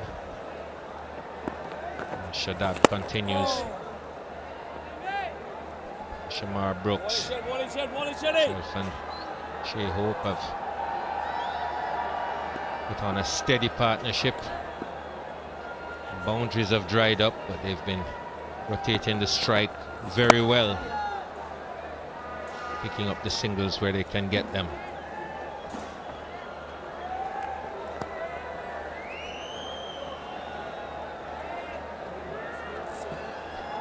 Having only lost the 1 wicket, they'll be happy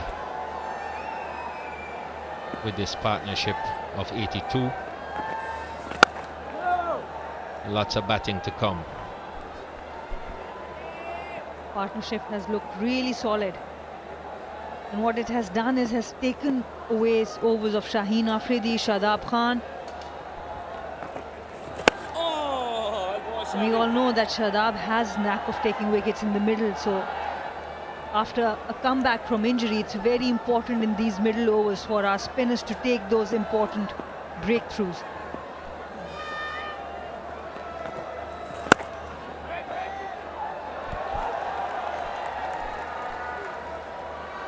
Well, I'm not too sure if Pakistan will be too unhappy with the situation. Obviously the runs are coming, but they're coming slowly. They're not coming in boundaries. So they've managed to control that. A dot ball to end the 22nd, 92 for 1.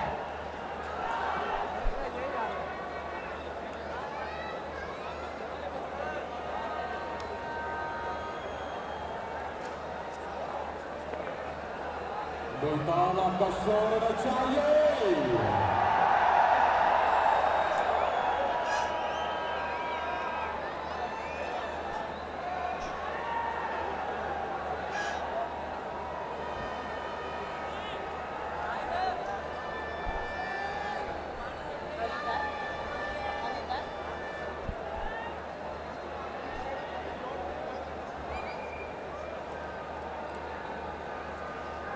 There's former Australian bowler Sean Tate, bowling coach for the Pakistan team. Maybe just sending a few instructions out.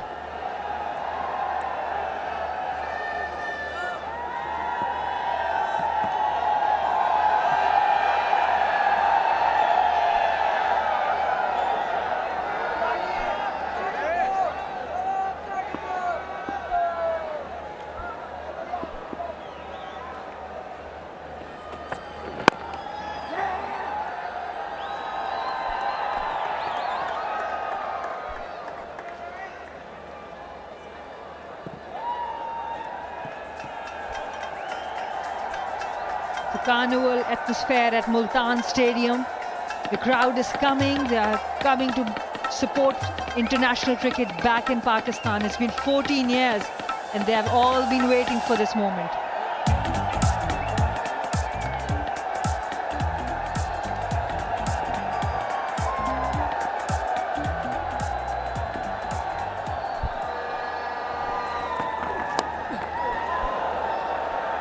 Well, fortune favours the brave. He's ducking before, decided to go after this one. And gets that top edge that no one can defend. Goes on to 49, Shamar Brooks. This could have gone anywhere, but it just goes right behind the keeper. Some luck there for Shamar Brooks. He's batted really well, closing on to his 50.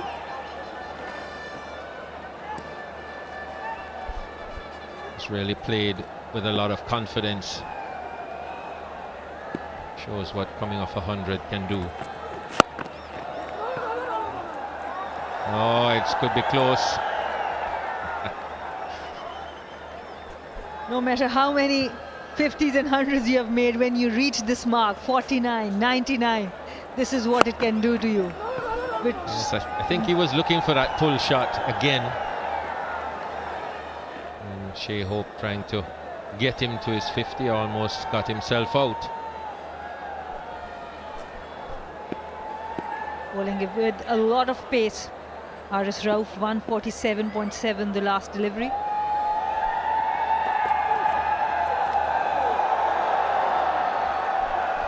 Well, that's four. The bowler will concede all on his own. Mohammad Rizwan behind the stumps. He tried his best, but there was a lot of bounce for Haris Rauf. A lot of bounce, a lot of pace this time. Testing Shamar Brooks, and in the process test Mohammad Rizwan as well.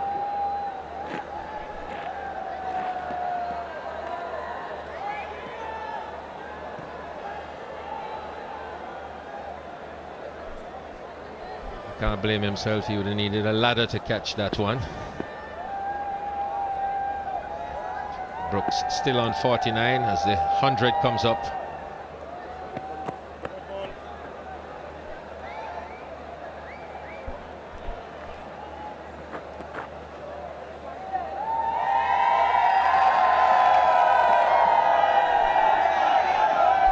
Firmly behind the Pakistan team, the spectators. The ground slowly filling up. We have heard that all the tickets have been sold out in the Multan Stadium, so by the evening it would be a great atmosphere. And there's his 50. Very well played by Shamar Brooks. Came in at the time of an early wicket and he's gotten into stride very quickly and shared this big partnership with Shai Hope, who's on 45. So his good form continues, Shamar Brooks. After 100 against Netherlands, he comes on to bat when West Indies were 9 for 1, and that's why this whole dugout is celebrating. He's played a really good knock here.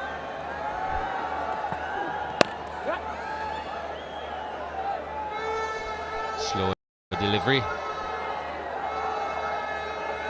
Single ends at 23rd. 103 for 1.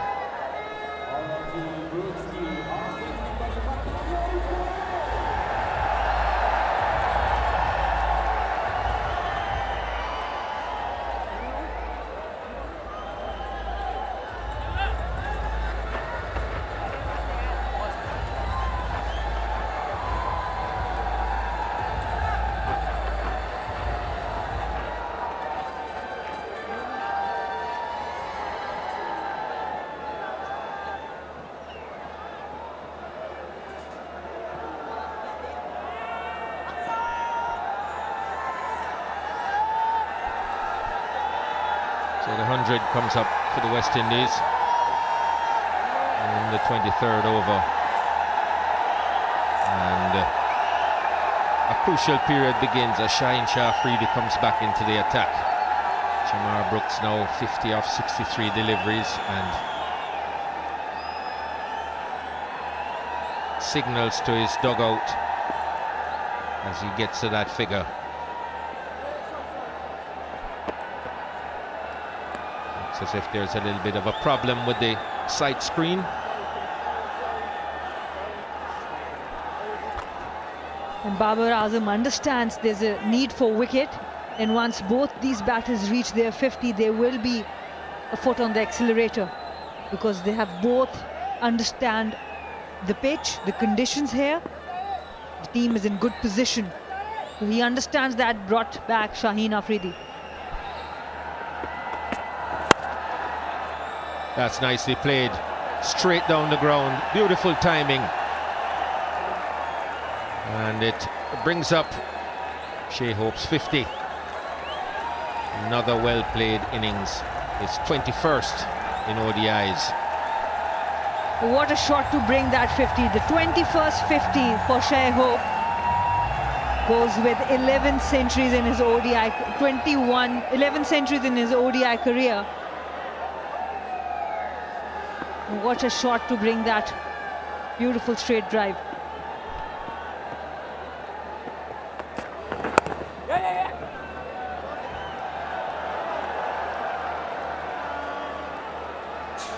They'll realize that this is a period to be careful. There's that shot, just timed it nicely, just rotated the wrist through it, and continues to enjoy a rich run of form. Shai Hope, I think that they West Indies need to realize this is an important period. They need to get through these overs from Shaheen Afridi. He has a tendency to pick up wickets. And there goes the 100 partnership of 124 balls, done in pretty good time. Very good single there to bring that 100-run partnership. Shadab on mid-off. He's not happy with himself because he knew that there was a chance for the run out if he had picked it up cleanly. The contributions from Shai Hope, 45 of 60, Shamar Brooks 51 of 64.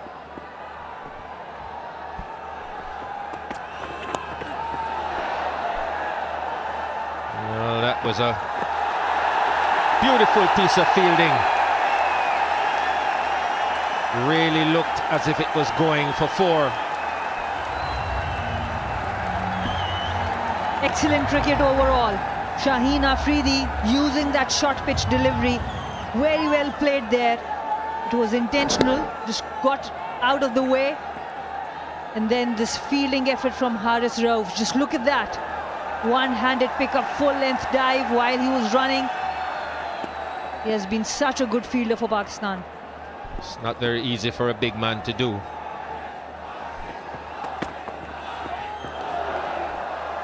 In the T20 World Cup, Haris Rauf was amongst the catches for Pakistan. He has been fielding really well. We have been talking about as a bowler what his contributions are, but as a fielder he's really contributed in this Pakistan team as well.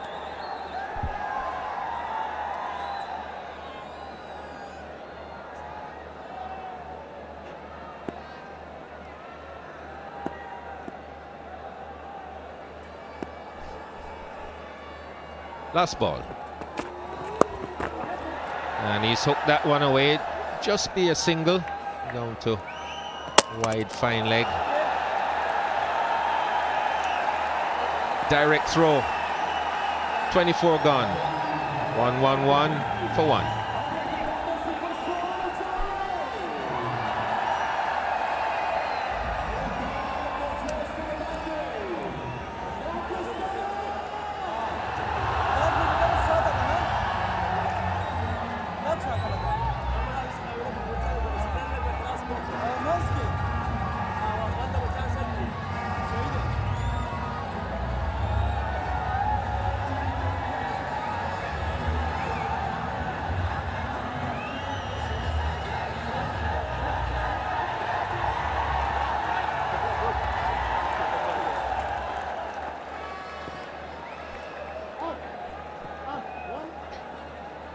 Nawaz back into the attack.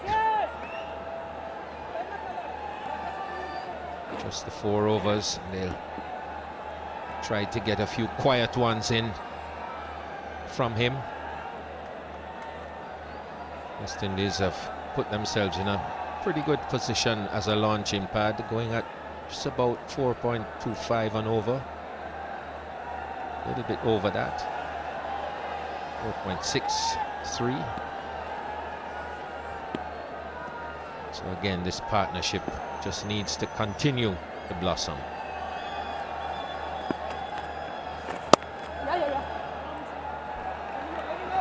There should be a couple. And this is what West Indies will have to do now. 2 of the very first delivery. Now that run rate needs to increase. If they go 4.63 runs per over, they can only reach 233, which is below par on this ground.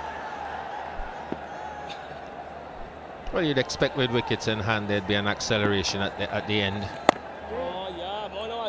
So they'd be looking for a score a bit bigger than that. What I've noticed is that the pitch is getting a little bit lower.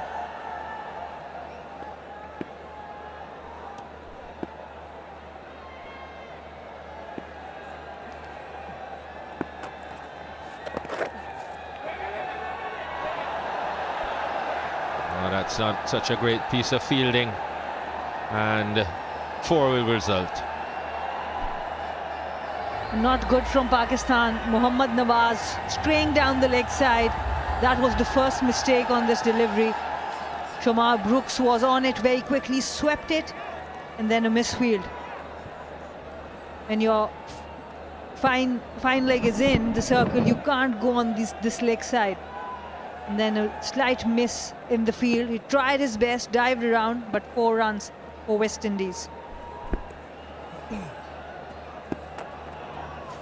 Oh.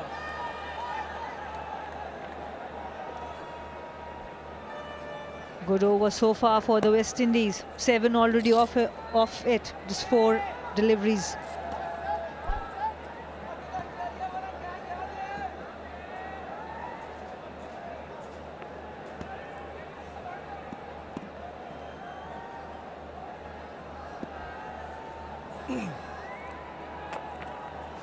You are set. Well bowled there by Mohammad Nawaz. He needs to finish this over well.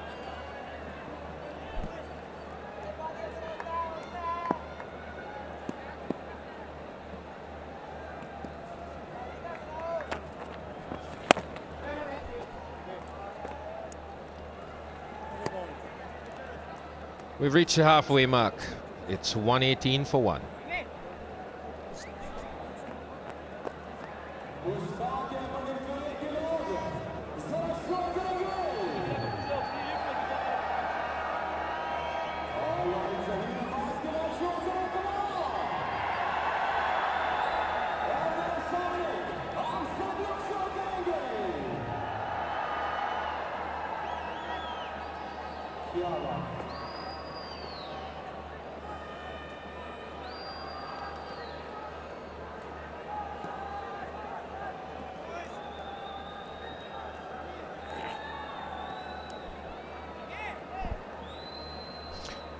So good West Indian partnership continues to build. It's going to be Shaheen Shai Hope, who's been quite economical.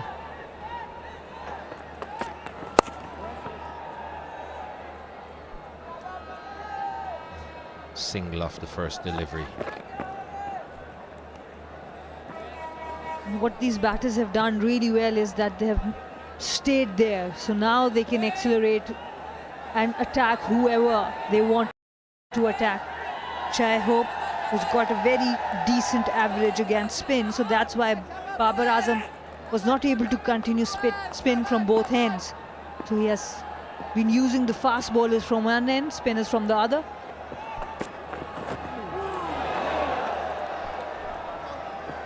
Well, that one did keep low.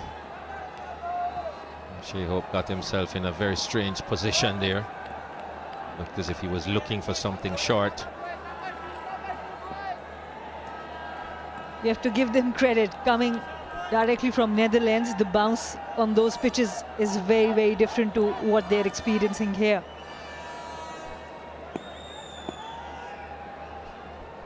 He's been doing well hitting the ball down the ground.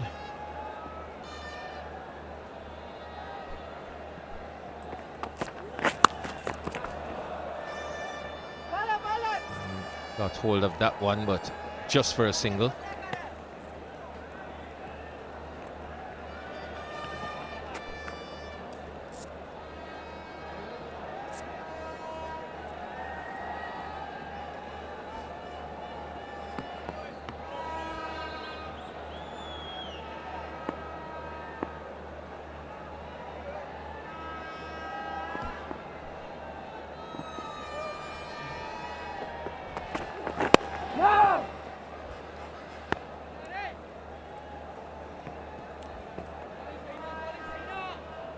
Very mature cricket from these two. They are not taking on Shaheen Afridi. They understand he is the spearhead.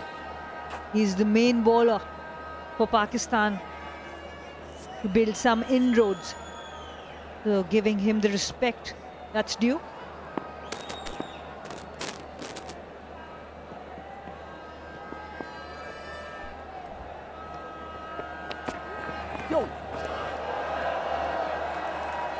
Not sure if Babar Azam wanted to bring him back this early.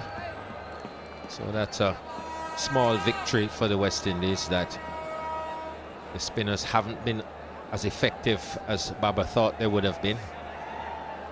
He's had to resort to his seamers. Yes, Mohammad Nawaz, Shadab Khan together have bowled 10 overs, given away 44 runs without wicket.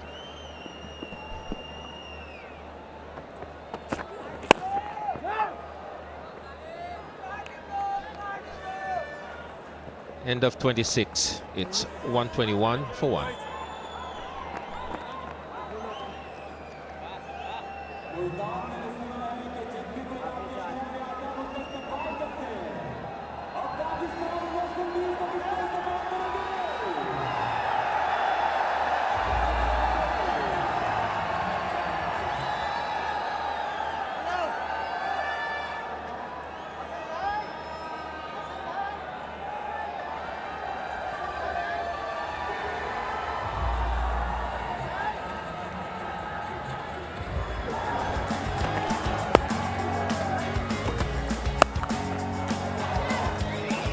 It's been a really classy innings from Shamar Brooks. He's come out, got into stride very early.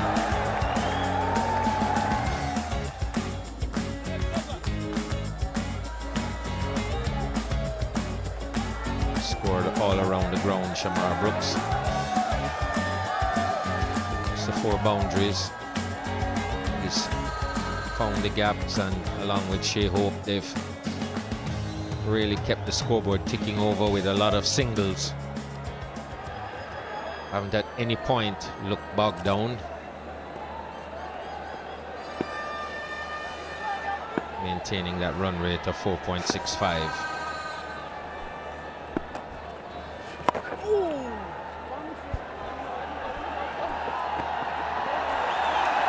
Good shot there again. Couple of the first ball again. This is where they have been really good after they have both crossed their 50s, put pressure on the bowler straight away into the over. It was on leg stump, played really well with control.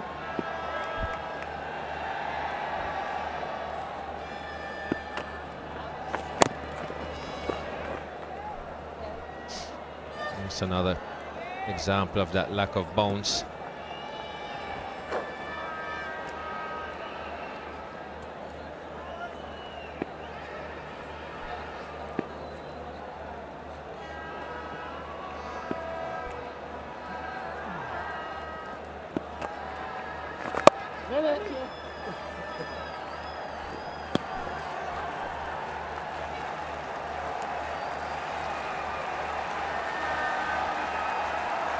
And the crowd is supporting now. Two dot deliveries there.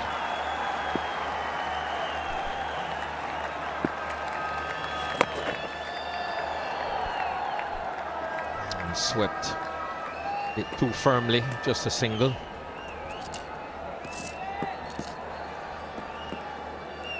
They've played well. Just one chance of Brooks when he was on 15th.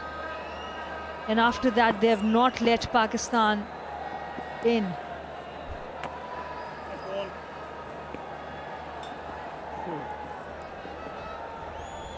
This is how well they have played. It's all about acceleration now. Can they build on this foundation?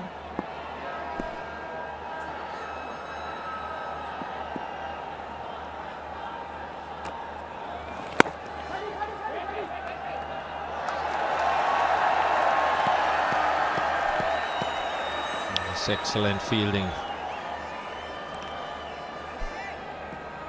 Shadab, good speed over the ground. Looked as if it was going to get past him. Good commitment.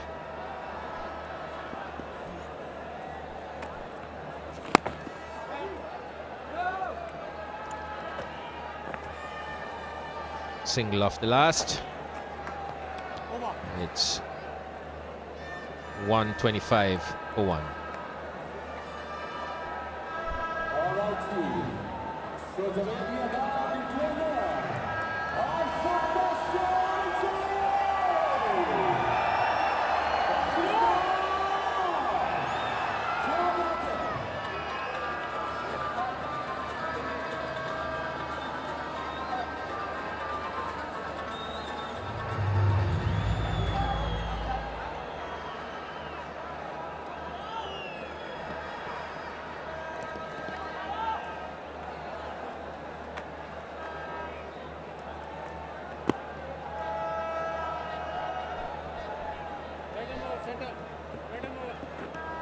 Everybody is watching cricket today.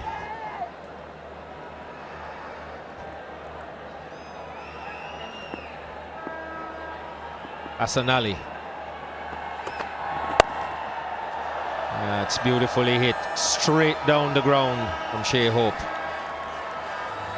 And there's that acceleration you were talking about, Sana. Very mature cricket. Arslan Ash is struggling with form. The first ball he comes for the second spell, and this is what they do. Up and over. Pressure on Arslan Ash straight away from the first ball. Excellent shot there.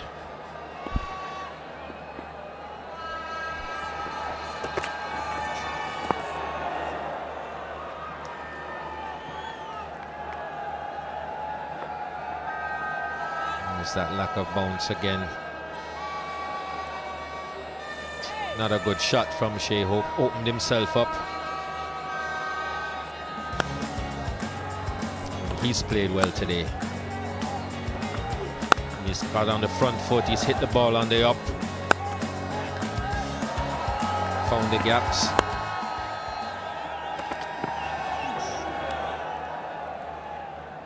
That'll be a wide. But a really well put together innings from Shai Hope. He's been there from the beginning. Settled in and really played all around the ground, especially through the offside. Those 4 cracking boundaries that he hit. And that's why he's been so good. Boundaries from the full face of the bat in front of him.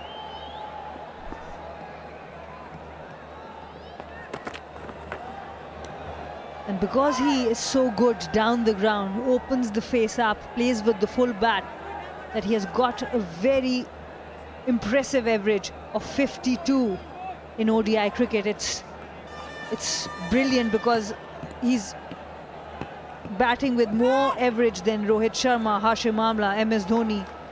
Now with this innings, might have crossed Joe Root as well. This is how well he has been playing for West Indies. Arslan Ash having a bit of a problem here.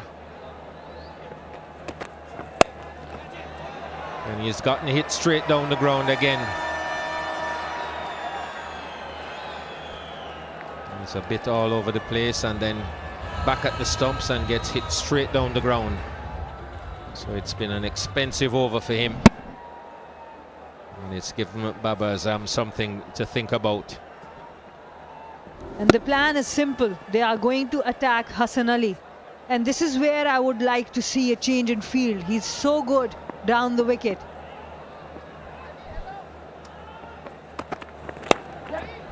And both the mid-on and mid-off are up. With Hassan Ali's pace, they might want to push one back.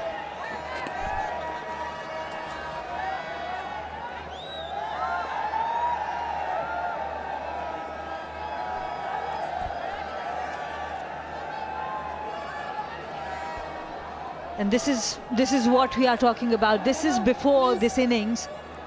Shai Hope was below Joe Root, but today with this innings, he has crossed that mark.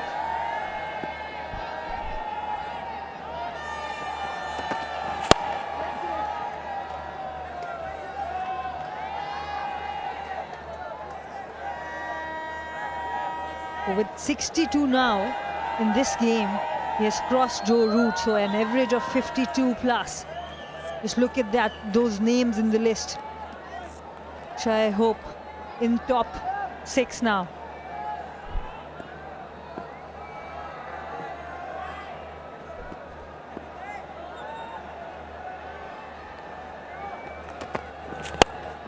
That's straight down the ground again.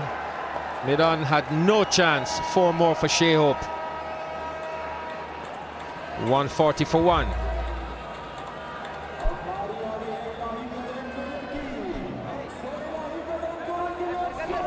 And this another boundary down the ground. I've been talking about these two fielders.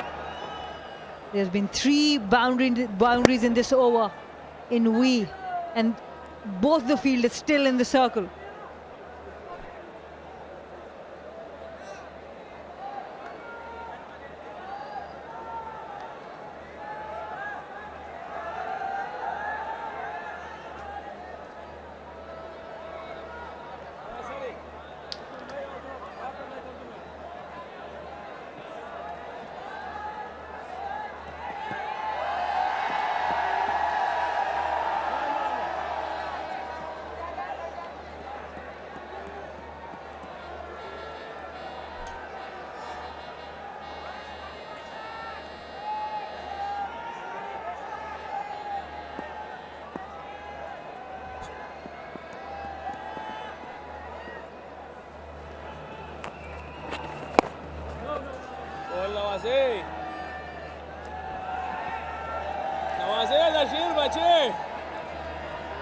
It's been a good foundation that has been set since the fall of Carl Mayers.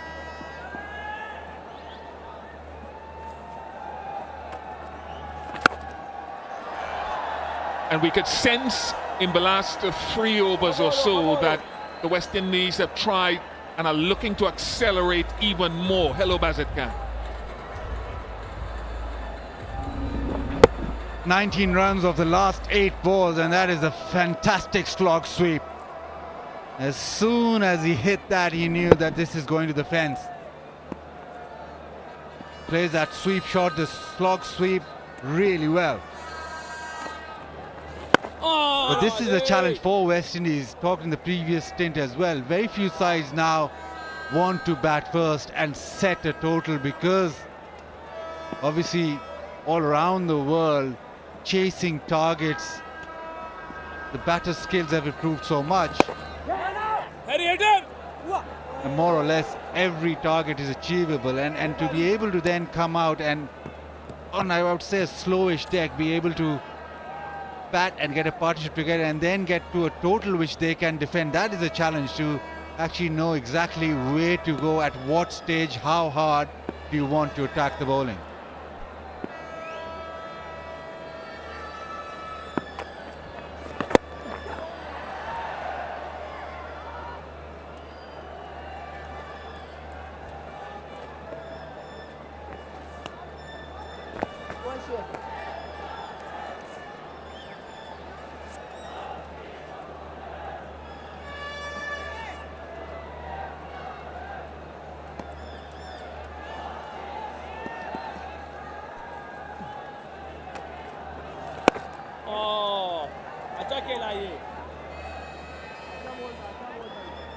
147 for 1.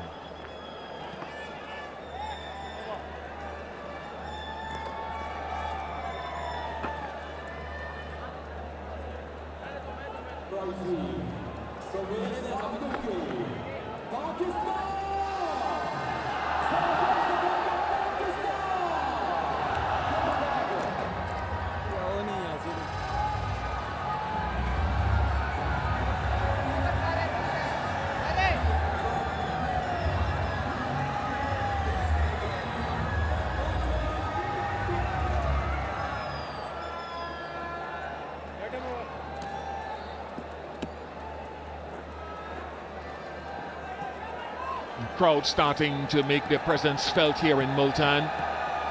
Shadab Khan back into the attack.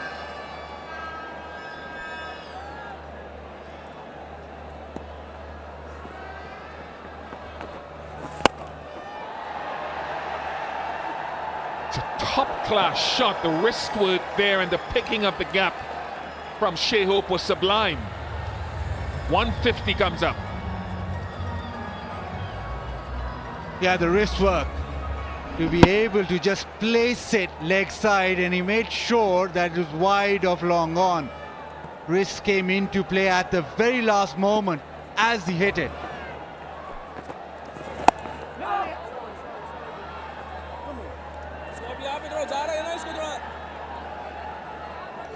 Shai Hope, a really classy player. 39, this 50, so they've stepped on the gas. And that has helped because both batters are in. Shai Hope, a very classy player. Whenever he makes runs, the sort of runs that you remember in Shadab Khan's debut game, Test match cricket, back in Barbados on a difficult pitch. I think he got 90 something and he batted beautifully. And then obviously Leeds, where he got those hundreds in both innings. But remember his innings. He's that kind of player.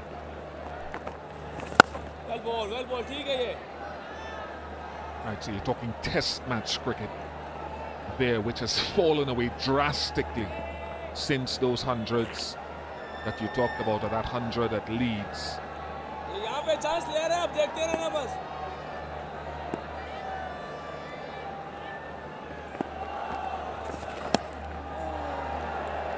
With a bounce in pace, I should say, those hundreds at Leeds. But his white ball game has been consistent across his career.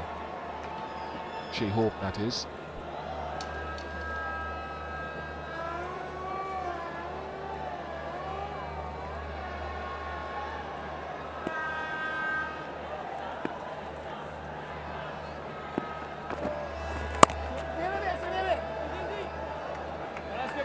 A comeback after conceding that boundary. It's been a good over from Shadab. 152 for 1.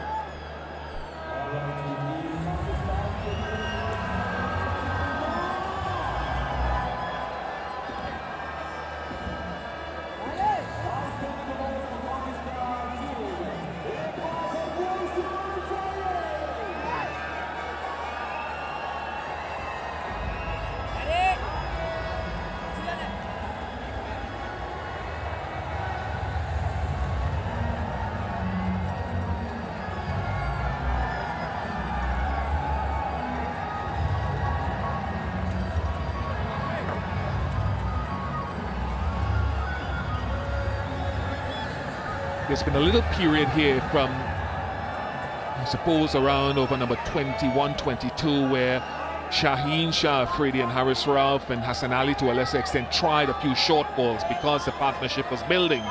They decided it was time to try to experiment with getting a wicket. Experiment is not the right word, but to try different things. They bowled a number of short deliveries. Hasn't worked yet. Spin from either end. Nawaz.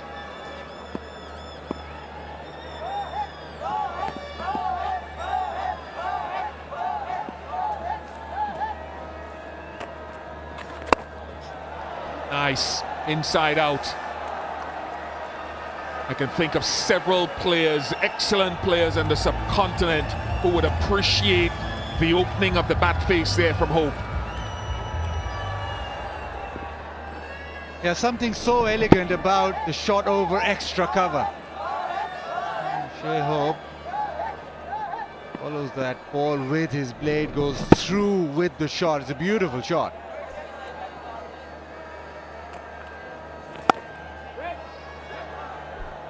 And again, that's the variation. Because the ball's away from it, it's almost a slap through the covers. It's not with the full face. He sort of rolls his wrists on it. Ball's not quite as full as the previous one, but he's able to have a variation in cover drives.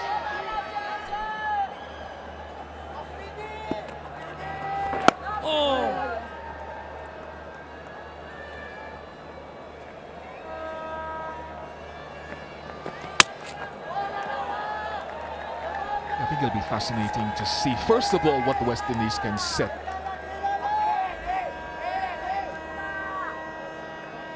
And then what their bowling group can serve up as it can in the millions watching, because I think Pakistan's bowling unit is perhaps further along in their development than the West Indies bowling group is. So on pitches like these, and if conditions cool and get a little bit better for batting later on, I don't know, bowling will take a lot of work, because it looks a good batting surface. Top class shot, and these shots we're seeing from Shai Hope, first inside out over the offside, now closing the face and over mid-wicket, are brilliant. 150 run partnership between Brooks and Hope.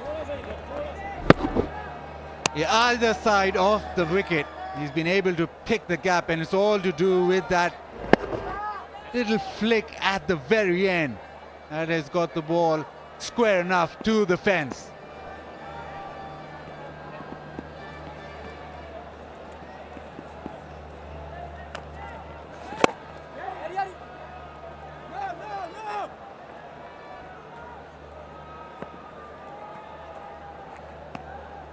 And just with those shots, one over extra cover, one little flick towards mid-wicket, you can see that this guy has a lot of talent. He's got a lot of ability with the bat.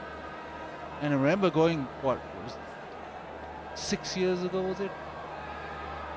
Going back then, and everybody speaking very highly of Shai Hope as a really good international batter. And it just seems that he maybe just fallen away a tad. This time, oh, brilliant! What a catch! It's Shadab Khan, one-handed to his left, dives and plucks it out.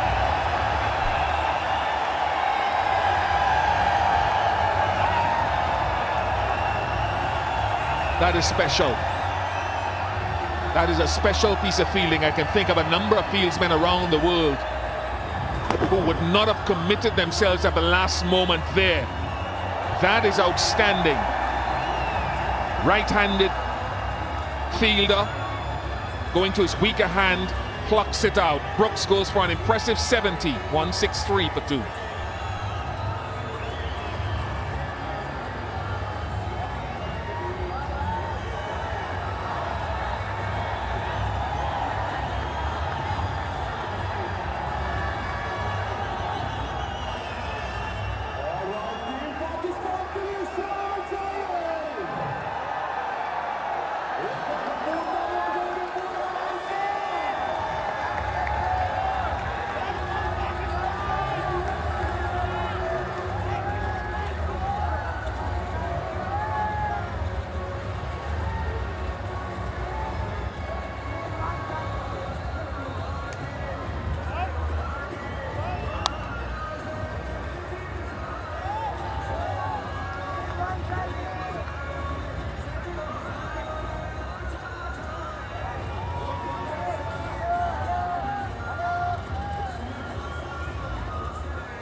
West Indies captain Nicholas Pooran comes to the crease after a lean time against the Netherlands.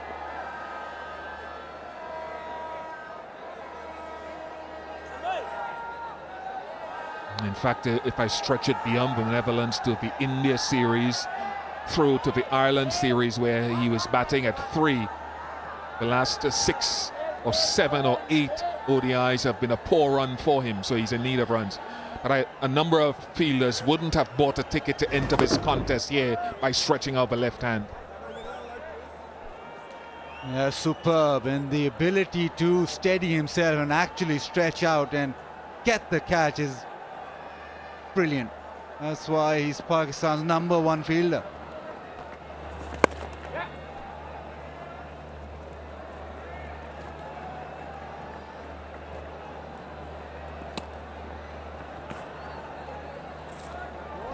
I always felt that he was just a couple of steps behind the ball, but that dive and the wrong hand, well, superlative.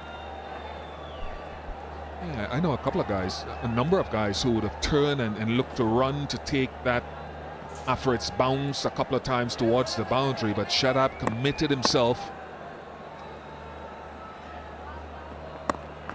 And deserves as much being in the headlights or up in lights for that wicket as the bowler did.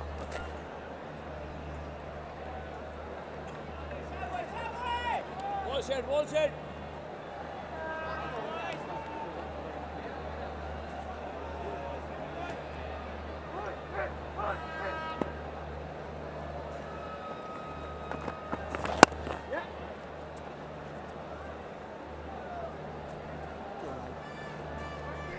I was trying to lead up to say that when the West Indies do come to bowl, it's always tough coming to Pakistan or coming to Asia and bowling well if you don't have an experienced group. Just bowl your best ball, whatever your best ball is. Decide on it, be clear on it, and execute it as best as you can. If the batsman plays a good shot, there's nothing you can do about it. Just decide what is your best delivery.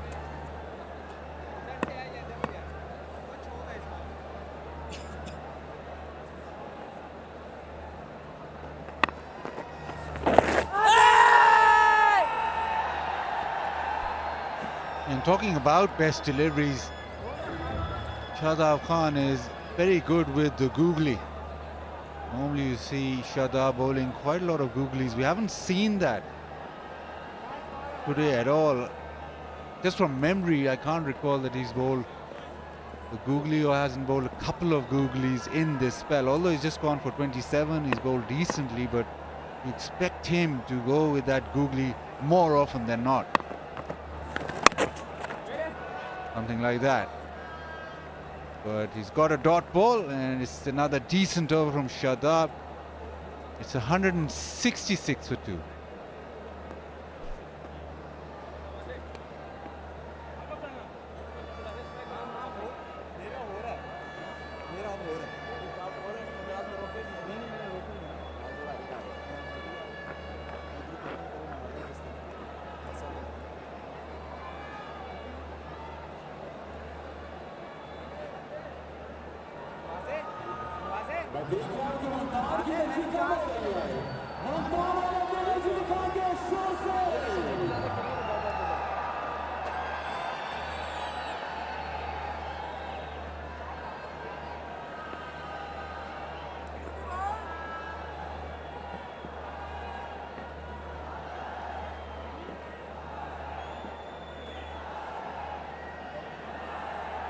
'85 to Shai Hope. Mohammad Nawaz continues.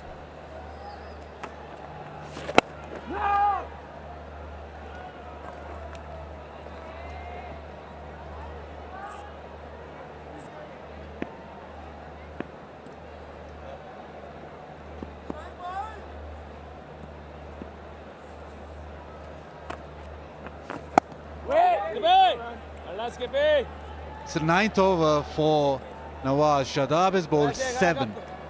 Pakistan have the option of turning to push still, left arm spin. Interesting that Babar hasn't gone to him at all. We're into the 33rd over. And you'd suspect that maybe now it's slightly too late, although Khushtil in the last year or so has bowled those tough overs, especially in T20 cricket, he's bowled in the power play a lot, so he's not a bad option, but does Barber think that more spin is required?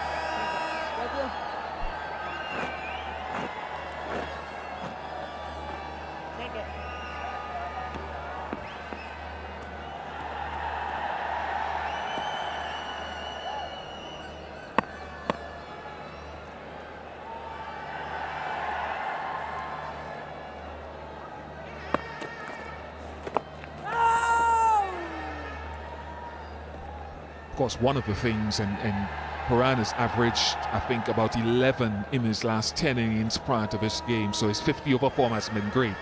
One of the things he has been able to do in the shortest format is take on the left arm spin, take on the wrist spinner, the leg spinner. And this is an altogether different requirement.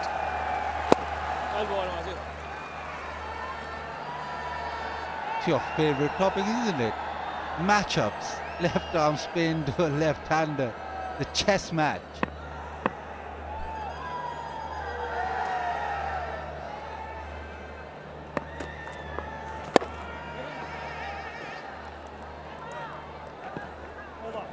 .167 for 2, 33 overs gone.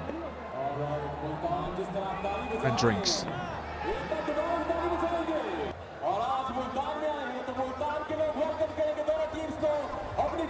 167 for 2 for the West Indies. They won the toss and elected to bat first. Shai Hope going well on 86. Kyle Mayers went early, followed by Shamar Brooks for an impressive knock.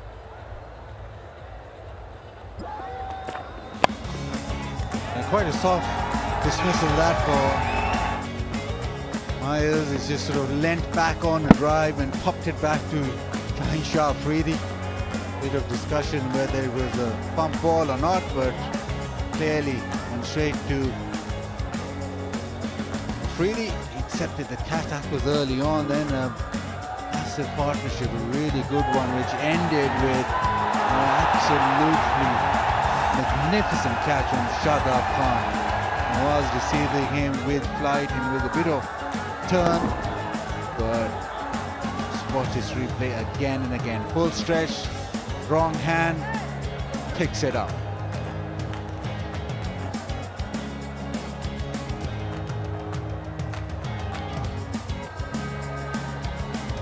So the Pacers have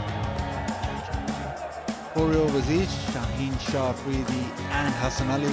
Haris Rauf has 5. And Pakistan hasn't turned to their 6th bowler, which is Pushtil Shah. So we probably expect every one of these to complete their spell. Now, 5 overs will have to be broken down in maybe 2 or 3 spells for Haris Rauf, who is back in the attack.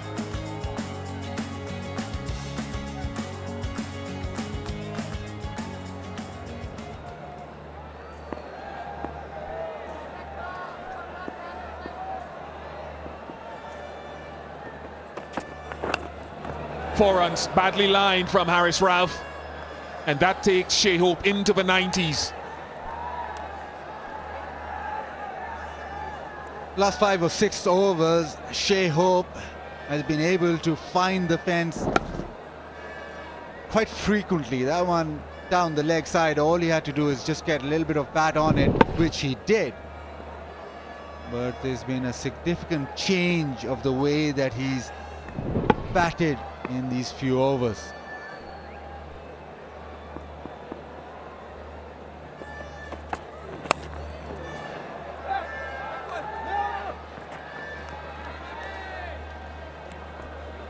A couple of really wonderful pieces of fielding though. Haris Rauf down at 3rd man, I think he was, earlier, dived across to his left and saved a couple of runs, and then Shadab with that magnificent catch. Funnily enough, both in shock now. A lot of credit for setting a tone in the field for Pakistan.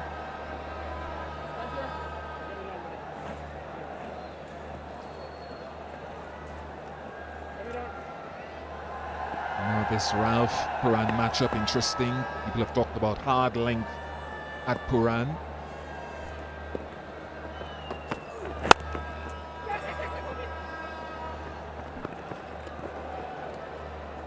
Good single.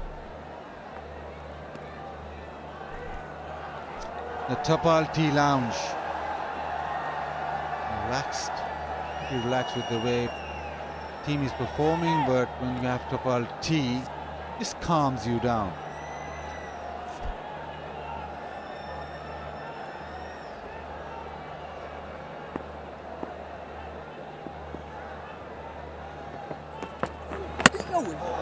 Ouch. That will involve the medical staff coming out and having a concussion protocol check. Great to see Babar and Rizwan and Shadab asking about Shai Hope's welfare.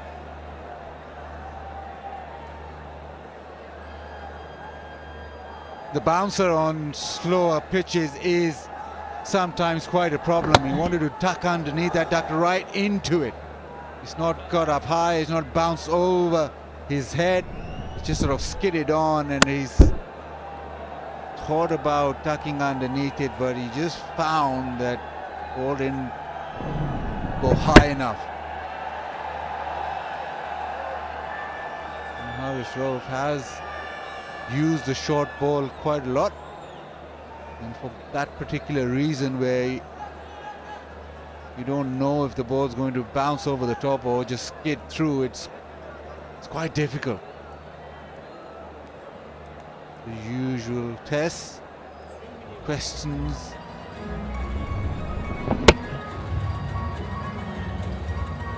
Not time where the physio is asking you those questions, not a time to make a joke. I'll ask you what your name is, and you don't need to be funny, you just need to answer the question.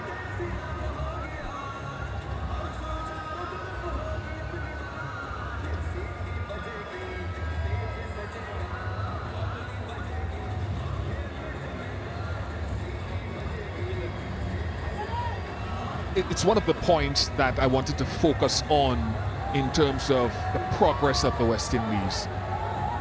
Getting 300 plus scores in their first innings has been a challenge for them in the last few years. Just once in ODIs in the last 2 years, and that was recently against the Netherlands.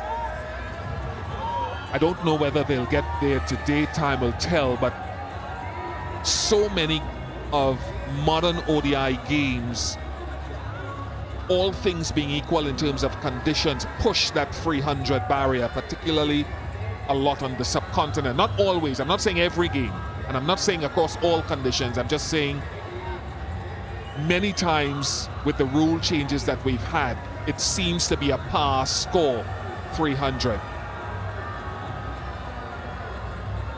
Pakistan chased over 300 against Australia recently, 349 in Lahore. So great to see that Shai Hope is proceeding with his innings given the all clear. We talked about a short ball against him over the years. Every team knows it. It's a factor, one that he has to try to change the narrative surrounding the short ball for him.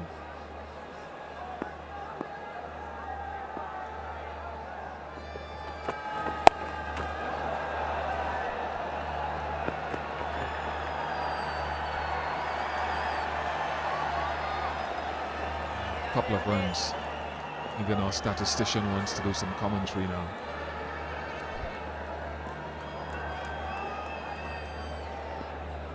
Good riposte, he bellows from the right of the commentary box.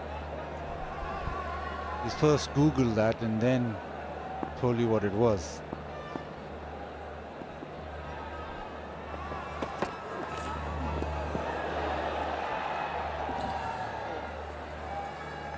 Eight off that, Haris Rauf over, 34 done, it's 175 for 2.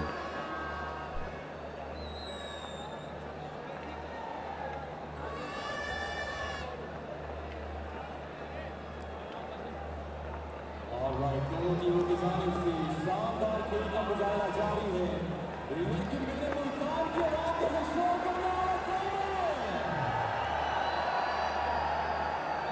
Pakistan के नाम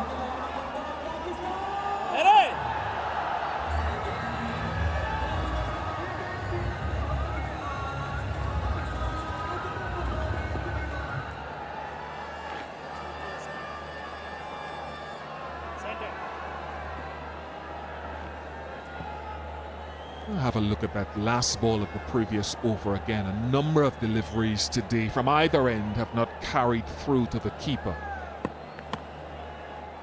And it's not a slow ball, it's a genuine seam-up delivery from a guy who can bowl at 145 and more. And there we go. That's what we've seen so much with Pooran against the left-arm spinner and sometimes the leg spinner, and how he takes it on in the shortest format. And he's taking it on well and good. Down on one knee and just belts this over in wicket. First sixth of the innings and it's hit extremely well.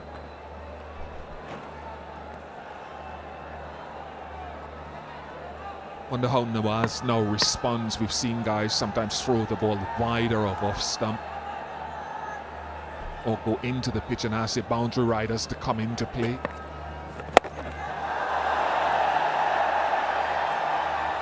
Nice strike, double strike. Back-to-back sixes for Pooran.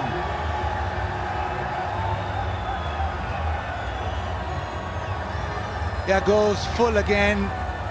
Pretty slow, and it's in the arc again for Nicholas Pooran. This time he just hit it from the crease. Again, back leg on the ground to add power. Change in fielders from deep backward square to mid-wicket have been exchanged. Now, how does Nawaz now respond to this again is the question. Same field, positions.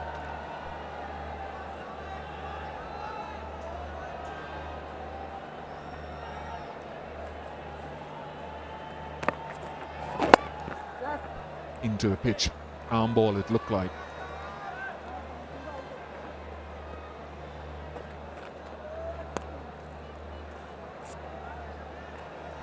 It came down the track the first one and really hit that in the screws.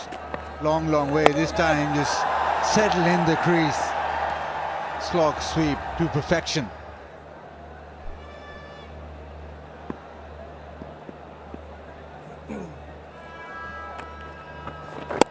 Oh, ball edge, ball edge.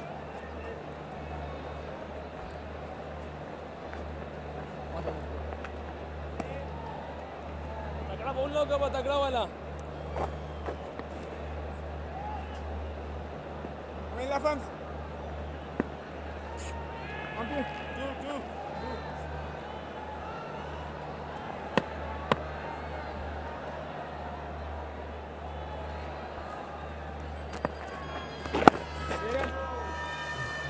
Have I gotten you to buy into the matchup period? I've been trying hard for the last couple of years. Have I or not? To an extent, yeah. There's been so much conversation with you throughout this last year or so. Pick everybody's brain. And then, yeah, to an extent, but there's still something on the field where you have to decide, well, I can go with the left arm spinner to the left-hander. There's still space for that. 189 for 2.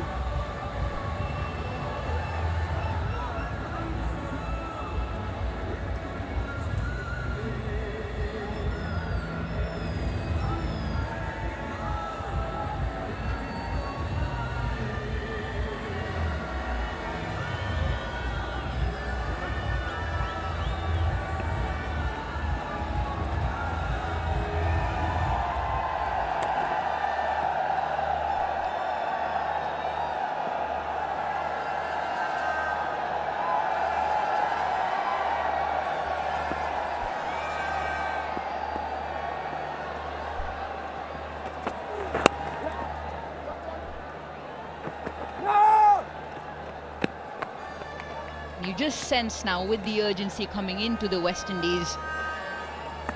Shai Hope looking extremely good in 95. Pooran is joined in. Welcome Nawaz with a couple of big sixes. Projected scores, if they go at 7 from here, 290. Well and truly on the cards.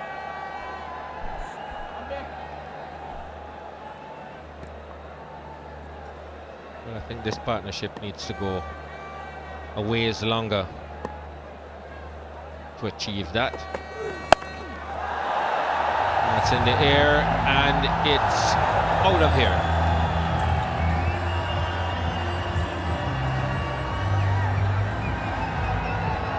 It's a short one again from Haris Rauf, this time picked up by Pooran. Swivel, sails over the fence. He's looked good. He's looked to come out to bat with intent. Starved for runs in the Netherlands, didn't get any big scores there. Brushed that topic away with some confidence at the presser.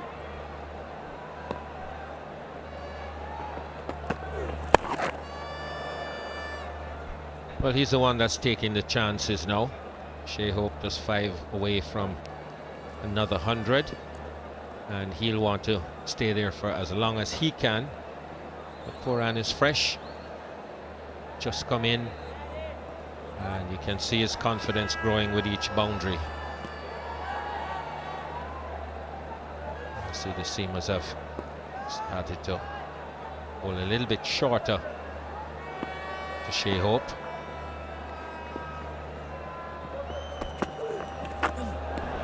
Once again into the pitch, this time slower. He's developed this delivery well, Haris Rauf.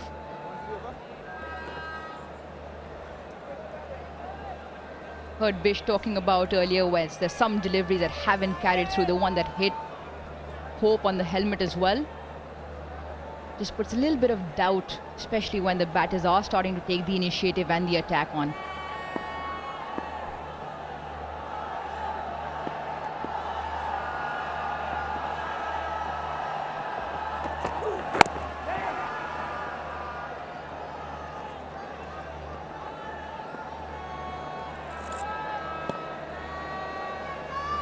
Well, with the majority of deliveries not coming through with much pace or bounce, as a batsman I would want to stand up and really watch the ball. I think there would be more opportunities for the pull shot there. And if it bounces, you just look to get out of the way. With the wicket keeping a little bit low, I would be looking to play more.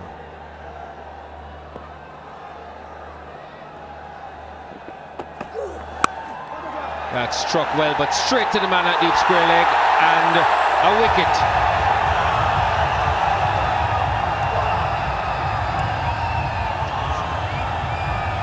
Pushed till Shah, the fieldsman, and Pooran's luck has run out.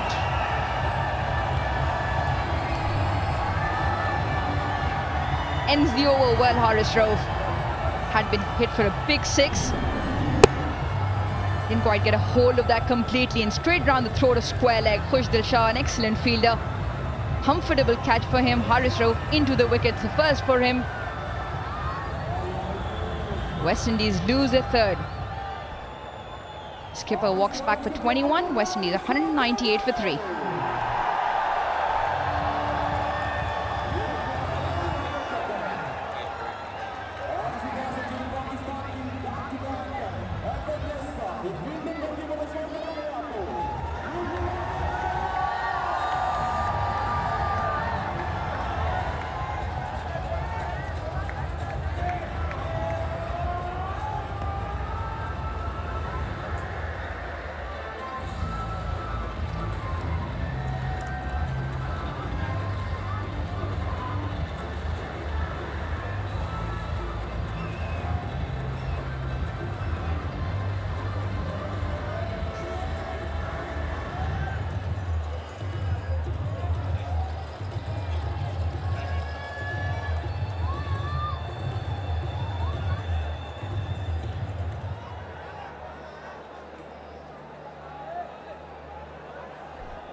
New batsman is Brandon King. Got 2 half-centuries against the Netherlands. Both at a strike rate of over 100, so he can get on with it.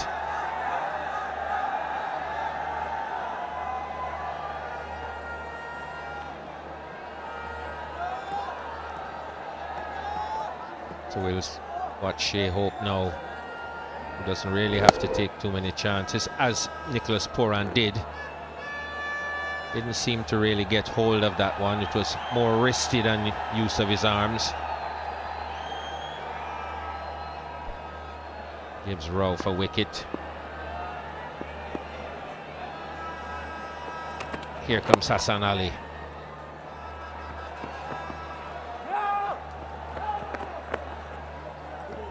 Shai Hope goes on to 96.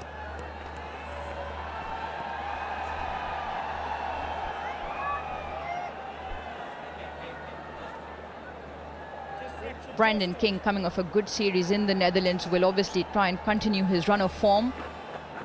Fits in well in this middle order of the West Indies side. All their batters up top getting some sort of confidence and run from there. And it's good to see them continue that run of form here.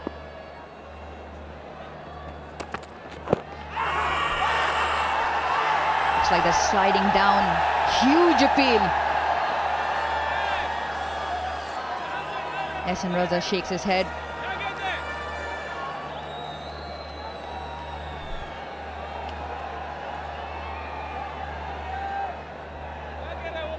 Well, they thought about it.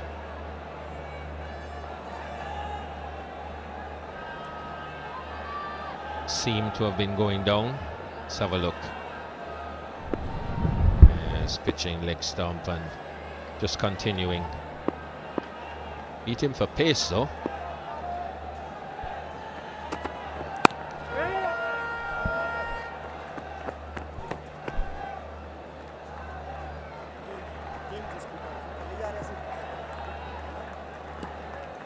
It's that time again. Sensodyne sensitivity free moment, because life is too short for sensitive teeth.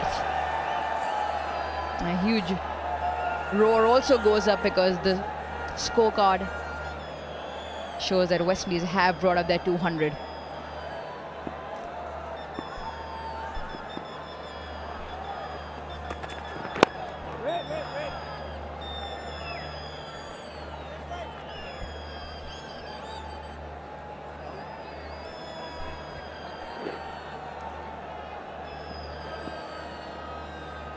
Just a little confirmation that that was heading down leg, missing the wickets by some distance.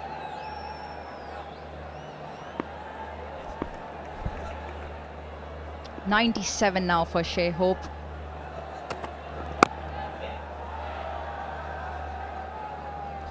Important not to get too anxious.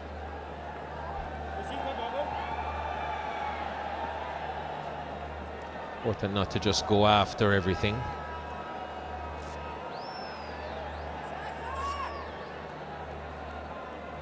The West Indies have accelerated nicely throughout this innings.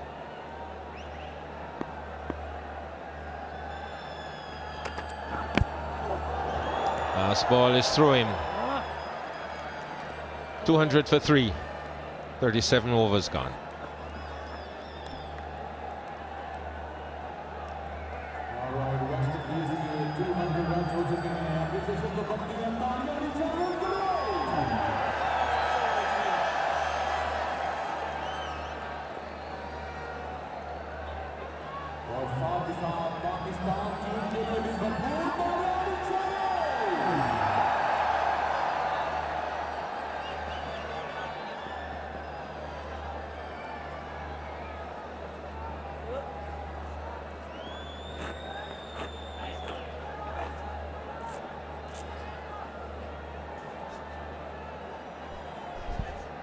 Leg spin from Shadab Khan.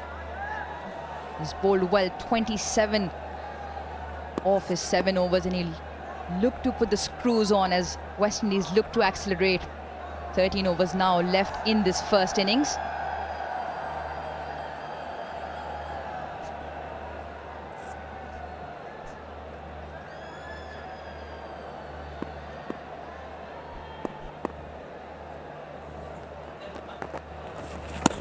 Nice, well bowled. Just a hint of turn in front of the batsman's eye line. Never easy when you come in.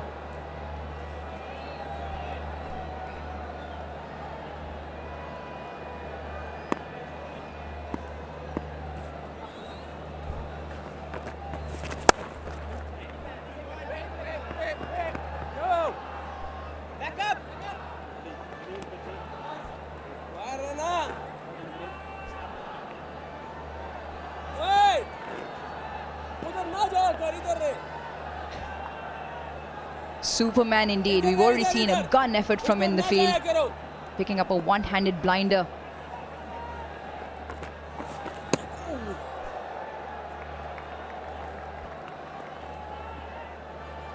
This is really good stuff from Shadab.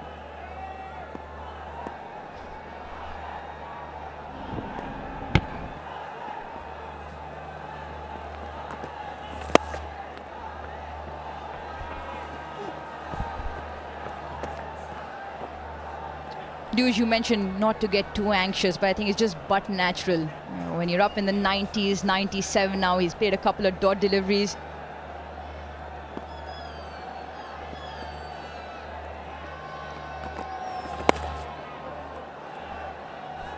Well, he's not going to be happy if he does something rash at this point. If he does it after 100, okay, you know, but right now those 3 runs are very important, not just for him, but for the team as well. They would want him to get those and press on and get many more. And he'll pick up one here. 1 to 98. As 38 overs are completed. 202 for 3.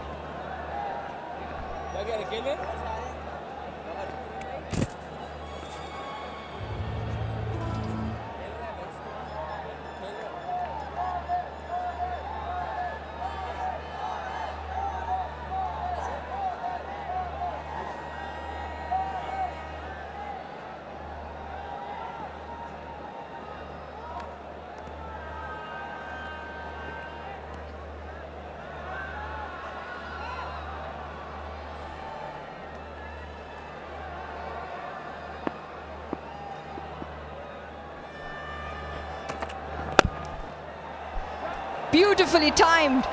And that will bring up his century. 4,000 runs for him, the first centurion for West Indies in the Netherlands. And he repeats the feat in Pakistan. A standing ovation from the gallery and the crowd.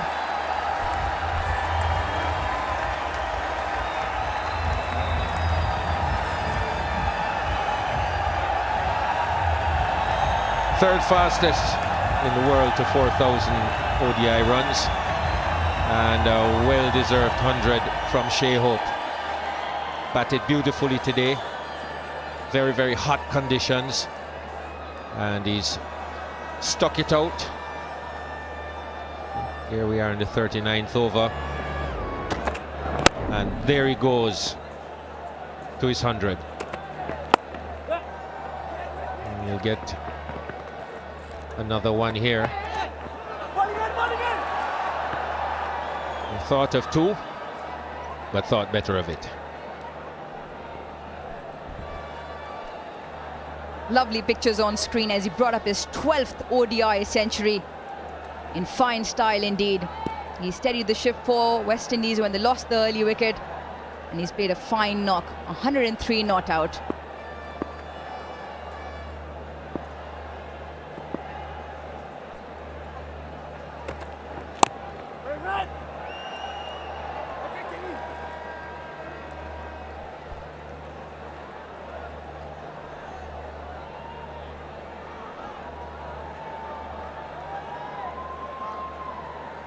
It's a moment every batsman treasures when he can hold his bat up to the crowd with 3 figures behind him. Fine innings.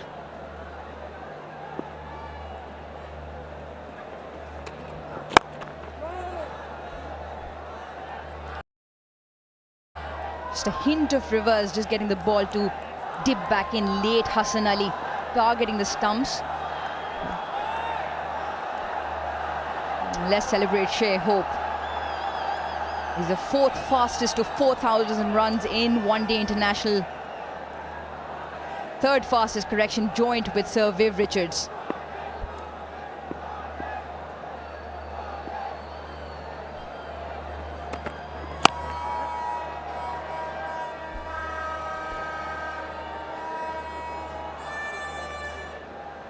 That list with some great names of the game.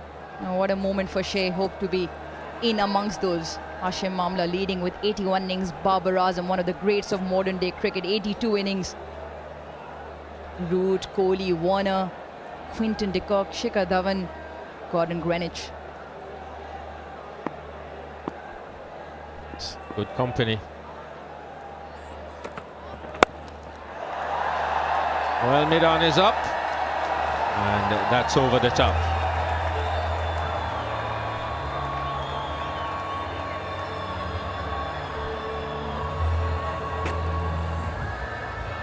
Big shot to finish the over. 12 off, 39 gone.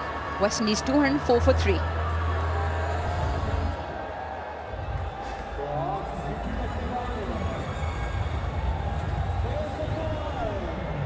He got under that. Timed it really well. Recognized that the player was in the field, up in the circle.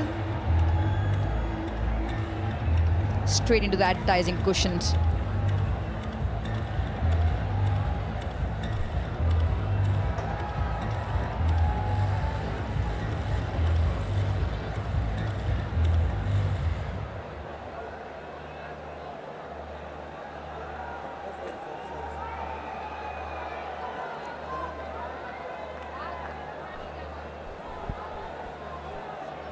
West Indies looking good to set up a big first innings total. 214 for 3. Projected score if they go at 7 from here on in, 291.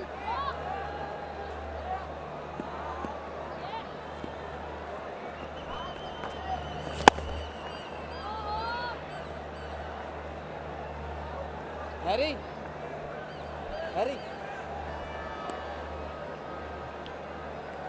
It's taking Brandon King a little time to get into stride. This man is in full flow now, Shai Hope. West Indies will be looking for a score of round about that 312. That would be ideal. But 291, I think they can live with. Bowling is not going to be easy.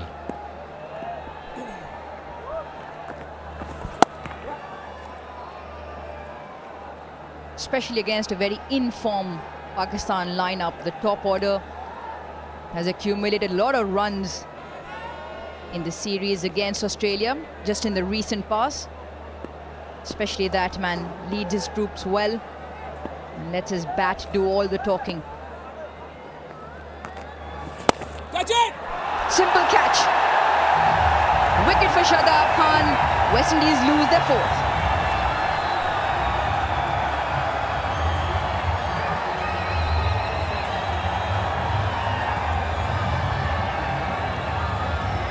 Well, Brandon King didn't look particularly comfortable and seemed to just reach for that delivery. Didn't get to the pitch of it.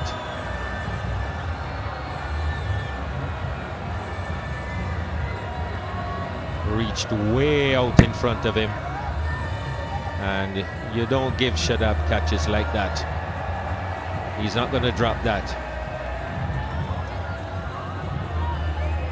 So Brandon King goes for 4 from 9. West Indies now 216 for 4.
Rovman Powell, the new man in. Strong power hitter. Walks out in a man who's in form, Shadab. And starts off with a slip in. He's only got 8 balls left in his spell here, Shadab.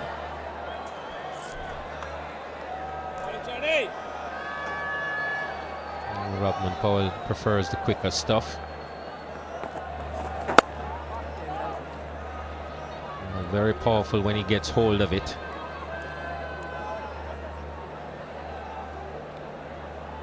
Not known to be a particularly good player of spin, so the fact that Shadab only has one more over is a plus for him.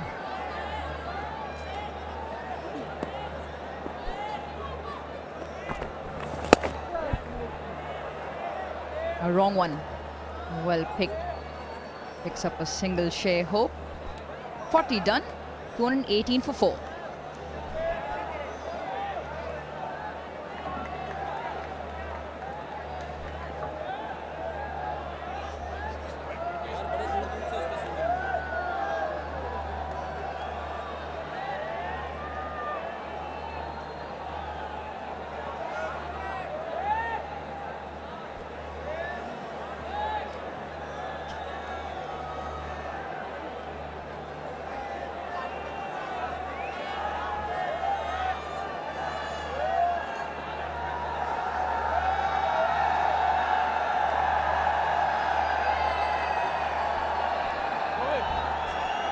Every time Shaheen Shah Afridi has the ball, you hear a huge roar go up,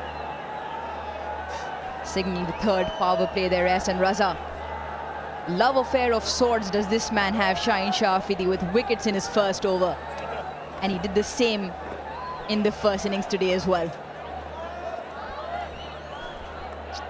I think he's tasked now with getting rid of Shai Hope. He's the key man at this point. West Indies batting running out now. Still a lot of overs to go, and ideally Shai Hope would be looking to bat all of them.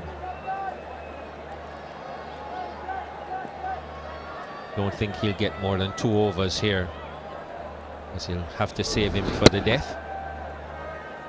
There's that catch.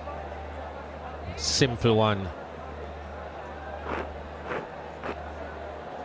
One of the best fielders around.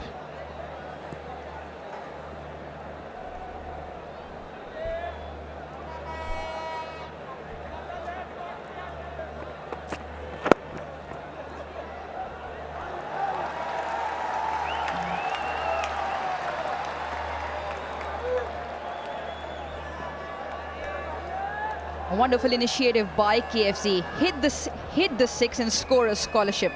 KFC have come up with a great initiative, score a scholarship. Every time a player strikes a 6, KFC will award a higher education scholarship to the deserving student through the KFC Higher Education Scholarship Program. Wonderful to see.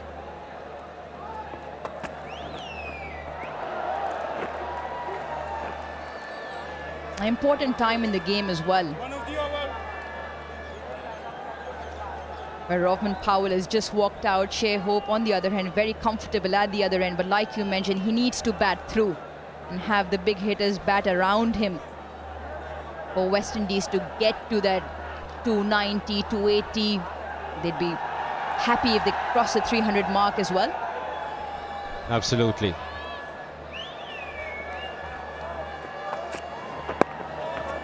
Once he's there, they can maintain a certain momentum. He gets out, and 2 relatively new batsmen are going to be there, and it's going to take them a time, and the bowlers can get back on top. There's not a whole lot of batting to come.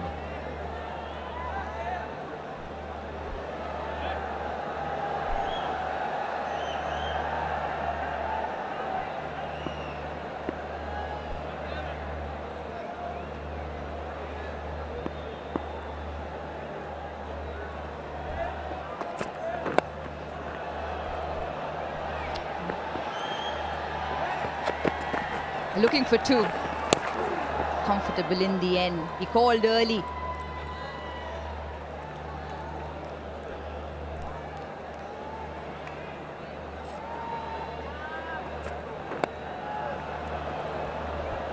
Saw the possibility of a second Shai Hope and ran the first one really hard, knowing he'd be running to the danger end. It's good running. Commendable. The level of fitness in this sort of heat batting at 100, been out there for 40 overs. He slashes hard. Excellent stop at the boundary. Pakistan have been really good with their catching and ground fielding. 41 done, 2, 2, 3 for 4.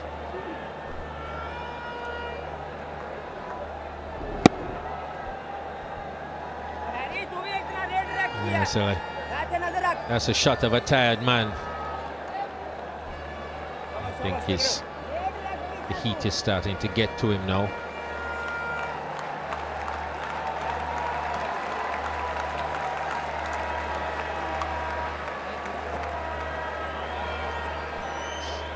Well, the lights are on, and hopefully things outside have cooled down slightly.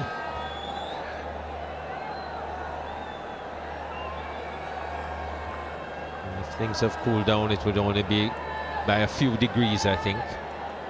Judging from last night, it's still terribly hot out there.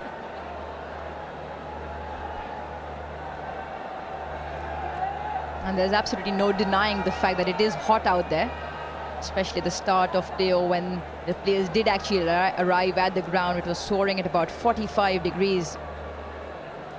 Both captains rightly say that they are professionals and they'll try and manage the situation. I'm sure it'll take a toll on the body.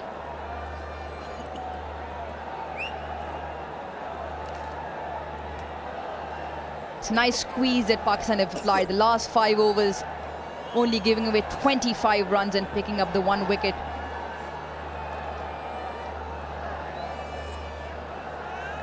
Shadab with his final over of his spell.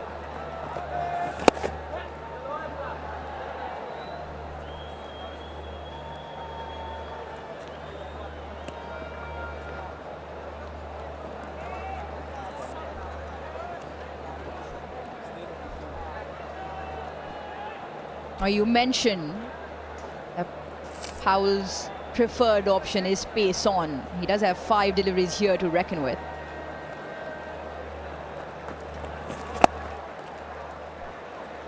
Happy with that?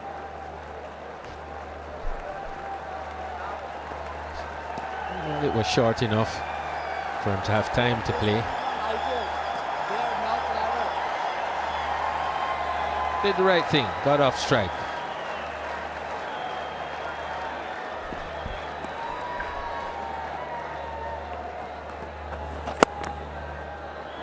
Just before this delivery, you could see Shai Hope eyeing that leg side field. Shadab does have 3 men on the boundary for him.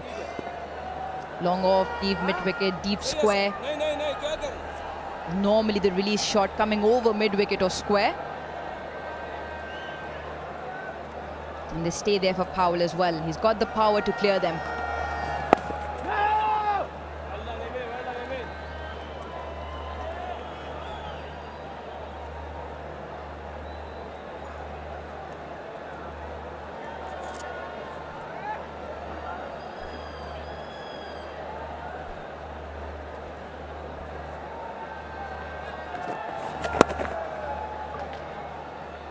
Let's see.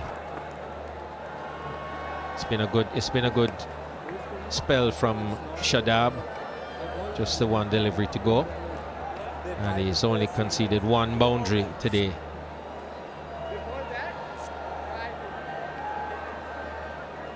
So even though he's only got the 1 wicket, he's been pretty economical.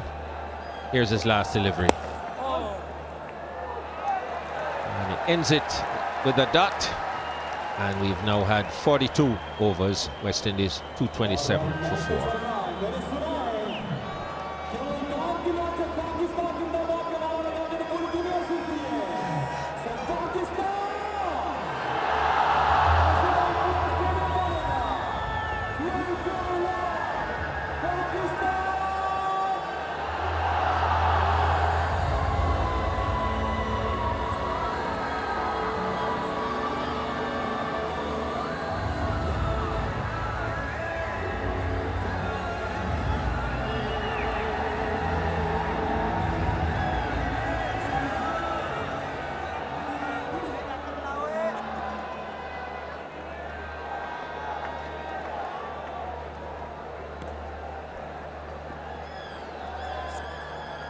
Shaheen Afridi for his 8th over.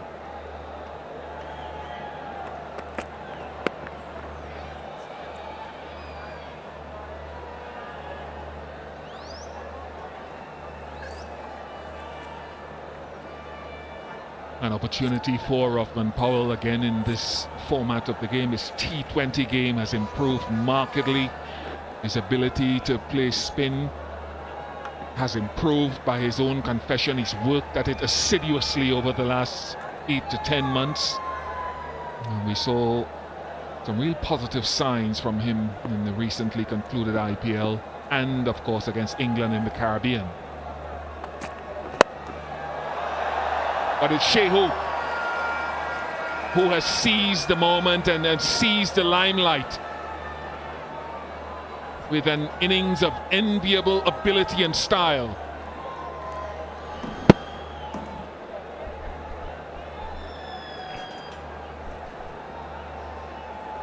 He's been able to stay with the shot. Even when he's hitting on the up or through the onside, he's been able to hit it or get his way through the ball throughout this innings. And that has been the hallmark of this knock. We've seen his wrist come into play with the spinners. He's been able to maneuver the ball over extra and over mid-wicket, but remember that it's not a pitch where the ball's really skipping on to the bat. So the impressive part about all that is that he's been able to find timing on a sluggish pitch.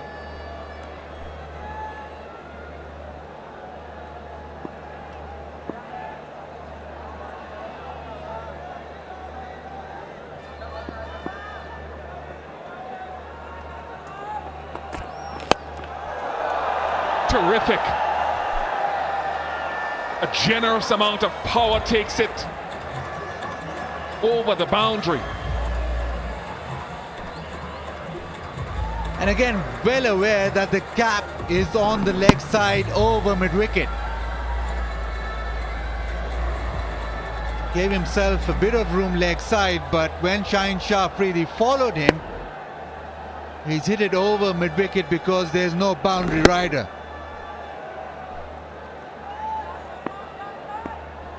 Just a couple of feet short, in fact, of that boundary rope.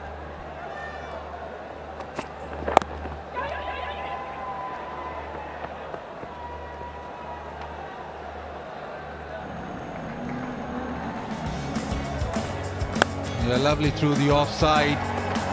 Been able to hit the ball on the up and stay with most shots. Terrific wrist work in that cover region. He's particularly strong at. All around the ground, but especially straight down the ground, he's been able to hit the ball back where it came from. And those boundaries pretty straight, most of them.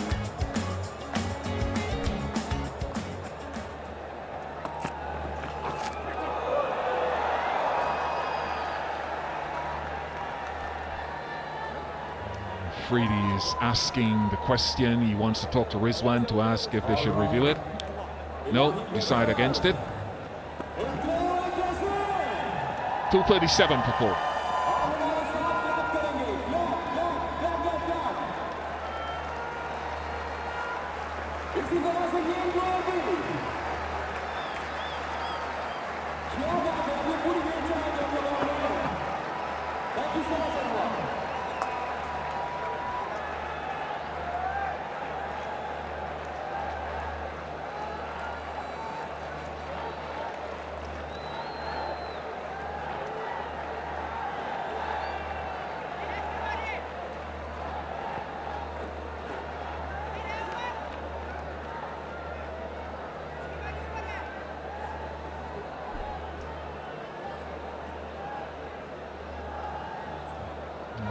Middle phase from overs number 25 to around over number 40 were quite productive. Haris Rauf.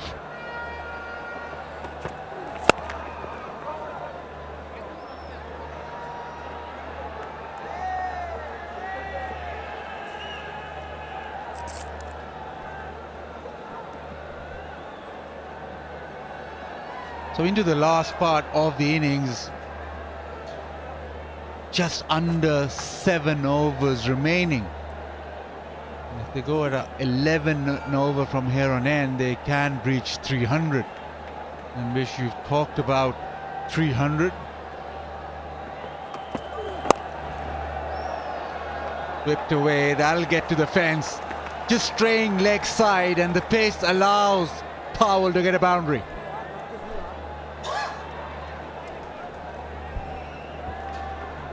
It shifted the field, Haris Ravi. He put his fine leg back, which was previously a short fine leg, because he wanted to go Yorker at Powell. Overcooked the Yorker slightly, and it's a nice deft touch by Powell using the pace.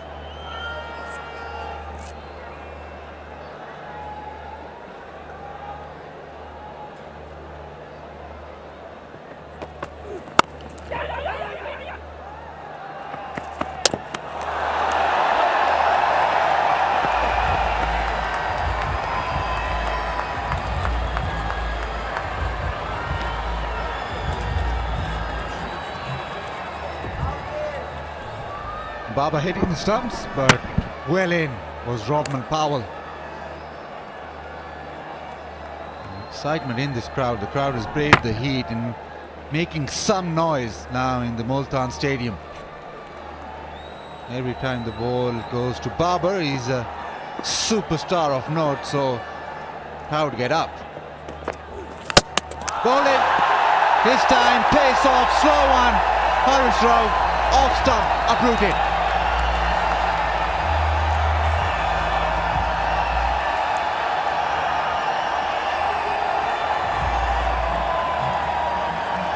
Nice little touch from, I think it's Shadab Khan, to high five Shai Hope, and Powell now to say well played.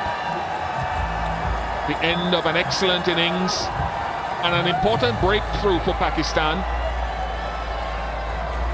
Haris Rauf generally solid and good at the end of the innings. Saw the attempted Yorker to Powell early in the over, now pace off.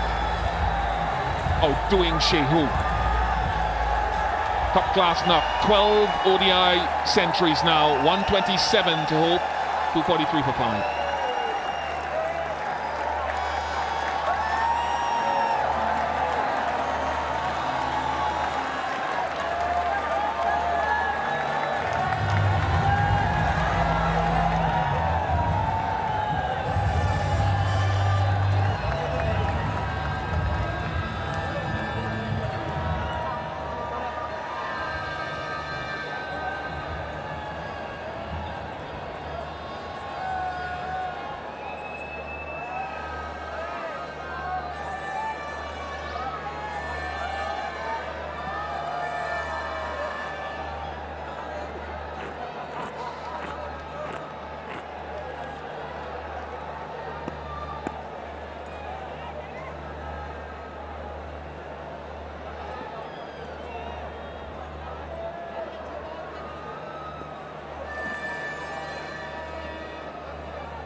Mario Shepherd.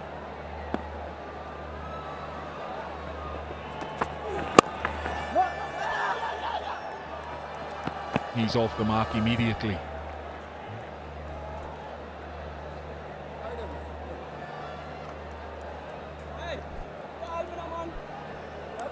Mario Shepherd and Rodman Powell now have work to do. They still need to be able to get to 300 or near about, because the stage has been set. They don't want to fall away at this back end of the innings.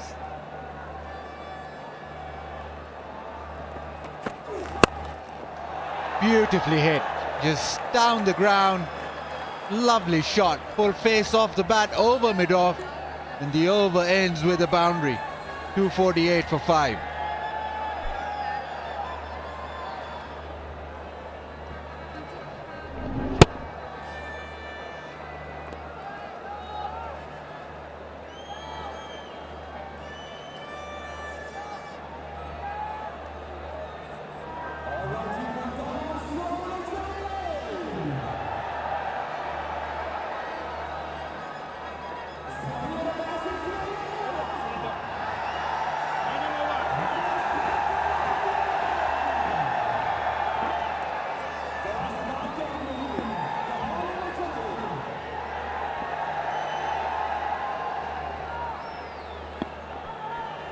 a high class from Shai Hope, 127, and the 70 from Brooks means that West Indies with a good chance of reaching 300. Hassan Ali. Interesting now which lengths the Pakistani fast bowlers do bowl. We've seen Haris Rauf slamming it into the pitch. With his pace and with his slow one, he's been quite effective. It's not a pitch where the ball's sort of zipping onto the bat, so maybe Hassan Ali will also persevere with just that back of a length, even in these final overs. This man does have power. Rahman Powell can strike a long ball, changing the field. Fine leg now in the circle, and it goes exactly there. Oh, he's unlucky. Oh, he struck the stumps. This might well be a wicket for Pakistan.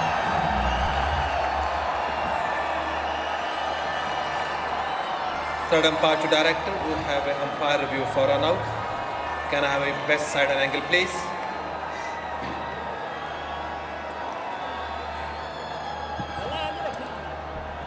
Keep rolling, keep rolling.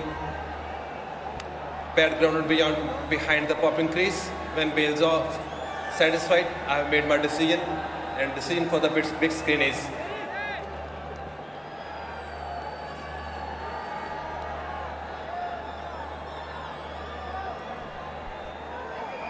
Mario Shepherd just managing to get in, but it was absolutely brilliant from Haris Rauf. First the stop, the ball really raced towards him, and then being able to throw down the stumps. And he's literally on the floor. Rahman Powell might be quite upset because there's an opportunity to get a boundary anyway. Shepherd now on strike.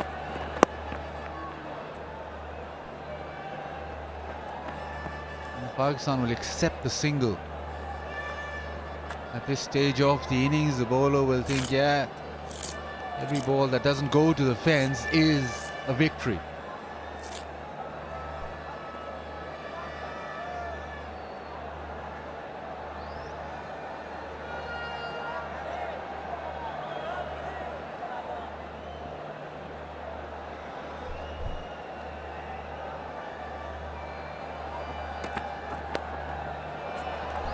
Doesn't get away this time with that line drifting into Rahman Powell. Yeah, down the leg side again from Hassan Ali. This time was bat on the ball and it raced away to the fence. There was no protection, but you suspect that if you bowl that line down leg side, you're going to travel. It's too far down leg.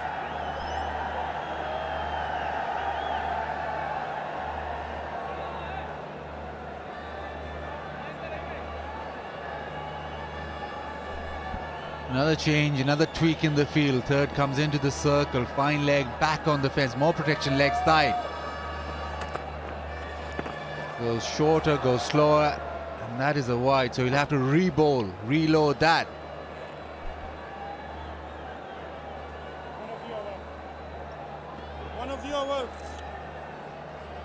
So it's an interesting field right of your screen. You've got long on, deep mid-wicket, deep backward square, and that fine leg that you talked about. So more often than not, I assume that it's going to be into the pitch, whether it's pace on or pace off, or the odd Yorker angled in. And there's that Yorker angled in, and it's important it's angled in, because if it's an off-stump Yorker, it could be driven past mid-off or nudged past short third man.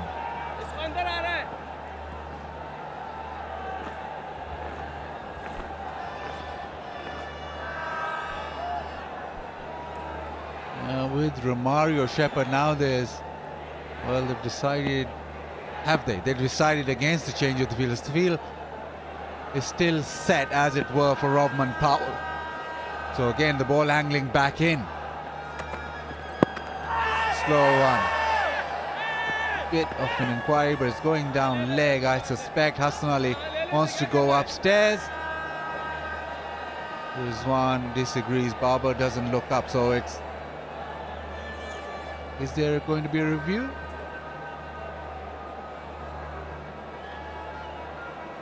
think they've reviewed it.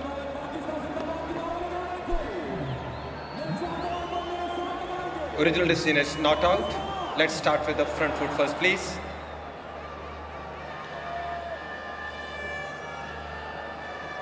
It's a fair delivery.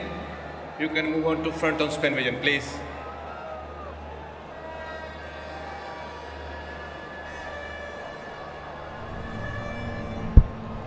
Appears to be no bat involved. Let's confirm with ultra edge. Keep rolling, keep rolling. Flat line when ball next to the bat, roll it through the pad. Satisfied, no bat involved. Now you can move on to ball tracking when it's ready. Original decision not out.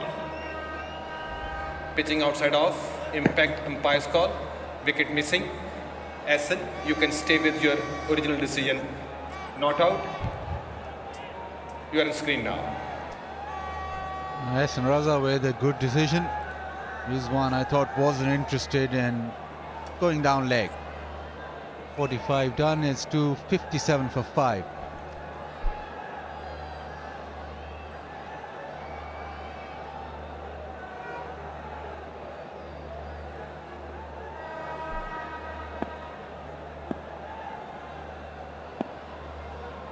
Harris Ralph.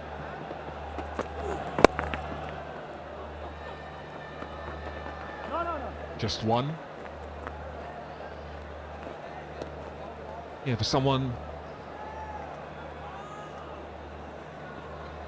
as we've talked ad infinitum about Rockman Powell's resurgence, especially in the shortest format, but Romario Shepherd has struggled as a seam bowling all-rounder with his bowling in particular. But his batting has gravitas, it has power generally. Not a precursor to whether he'll succeed today, but he does add depth of power hitting to this batting order. If he can get his bowling right, which is still a work in progress, it would be great for him and the team.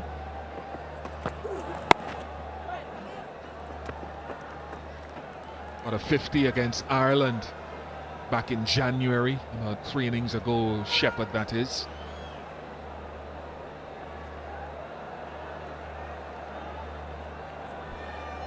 Multan has turned up. Plenty of fans. It's been impressive, the turnout with this Multan crowd, yeah. Plenty of fans all over for him. But considering short, that'll be given as a wide. Just considering the heat, the travel in Multan, it's been really impressive the way that the crowd has turned up. Obviously, cricket returning, ODI cricket returning to Multan. It's been welcomed with both hands.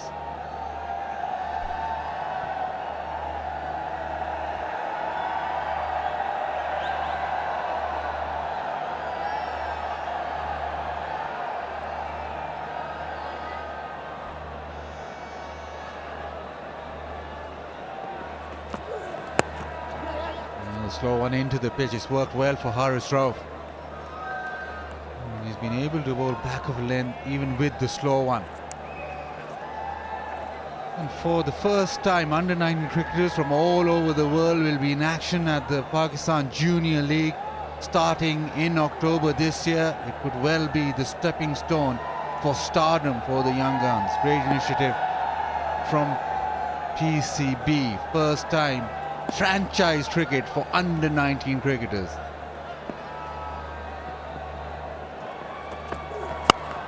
Smashed leg side, that'll go a long way out of the ground. Power hitting at its best. Yeah, that's what you'll get from Romario Shepherd. That's the ability he possesses. Like every batsman, it doesn't often come off, but it's a nice building block and a resource that the West Indies have to work with over the next however long to try to get his game in gear at this level. had a stint in the IPL, of course, recently. Didn't play much for, I think, Sunrisers Hyderabad. But it was a tribute and more credit to what he's potentially capable of with bat and ball that won him that life-changing contract.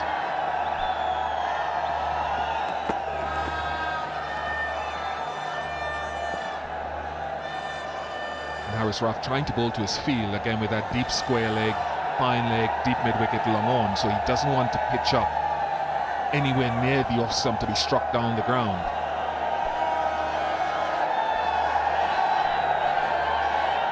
It's been a concerted strategy from Pakistan. The seamers haven't gone to their preferred Yorker. It's been back of a length and into the pitch. Even with the field set leg side, they made sure that they're sort of hitting the pitch. They recognize that the pitch is slightly slow. Haris Rauf again, even the slow one into the pitch. Normally you'd associate him try and bowling that Yorker more often than not, but you've seen a strategic change in the way that he's bowled today. Not necessarily the way that he's bowled in the first spell, but the spells that he's come back in, and especially this spell at the back end where he's just predominantly bowling into the pitch.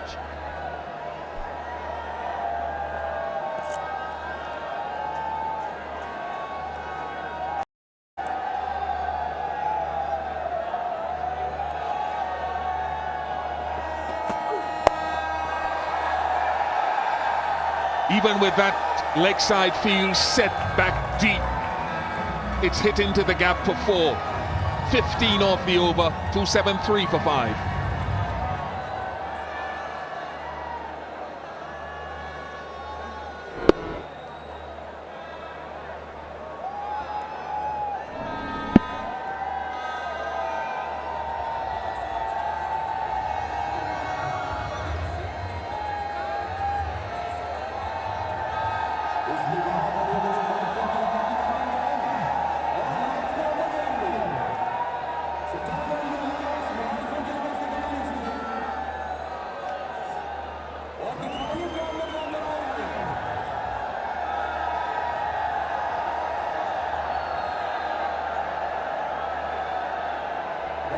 Lights in full force.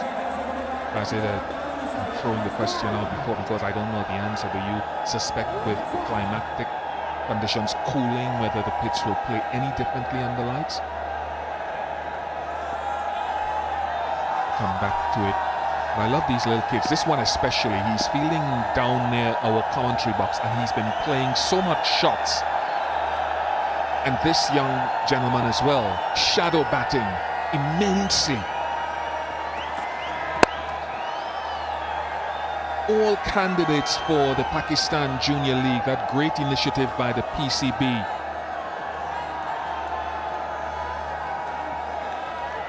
"24 international players will come in from different corners of the globe and the rest will be domestic, home-produced players."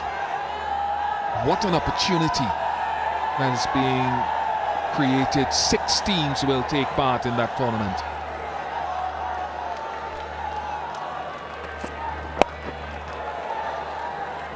And that's coming in October.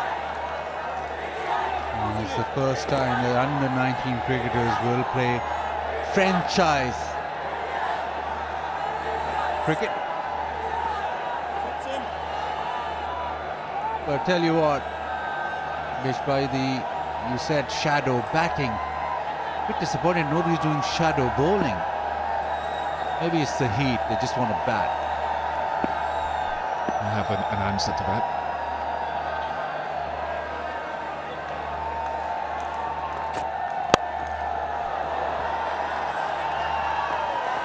Good fielding, poor assistance, because it gives away an extra couple of runs. There was one time when the simplest thing to do was to slide, get up and throw it in yourself.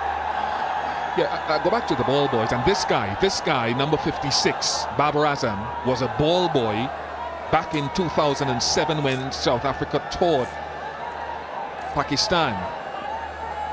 In 2020, 13 years later, he captained the Test team against South Africa. It won 2-0. So I know a number of other West Indians. Craig Brathwaite, the Test captain, was previously a little mascot of the toss many seasons ago when Strauss and the West Indies captain were leading their teams. Another boundary to Roughman Powell.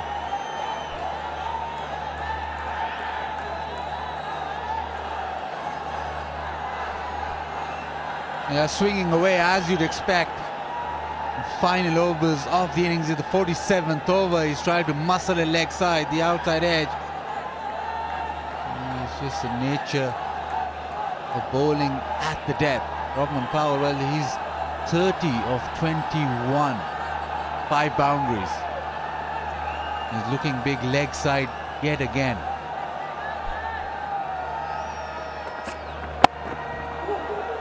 Two is the call. Should be 2. It's a big enough surface, and then with the boundary hitting and the intent, the boundary fielders are sat right back on the rope. So if you can weight your shot properly, there's 2 that can become available.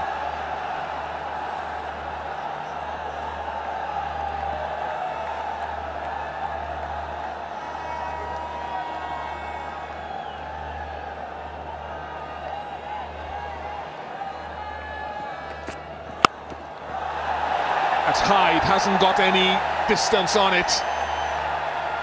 It is taken by Harris on debut. Now the low full toss working. Harris in his first ODI takes the catch. Everybody just celebrating. He is a terrific fielder, I can tell you that. He's very good on the fence. Normally a keeper, but very good in the outfield too.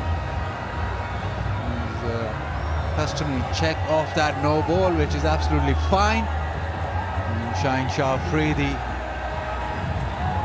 just maybe missed that Yorker slightly, but even with that low full toss, it is quite a difficult delivery to deposit into the stands. Went really high, but superbly composed and very confident underneath that. Powell gets 32, it's 284 for 6.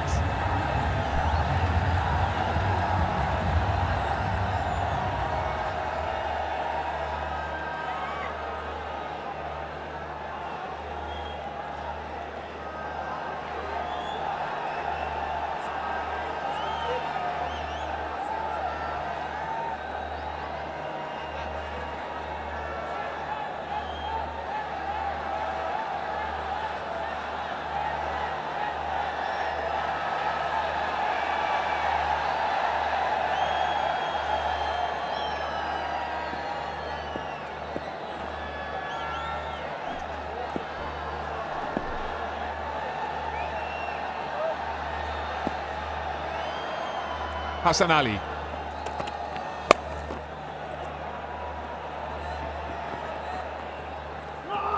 Oops. Loud call of no sense. Akil Hussain back, fortunately.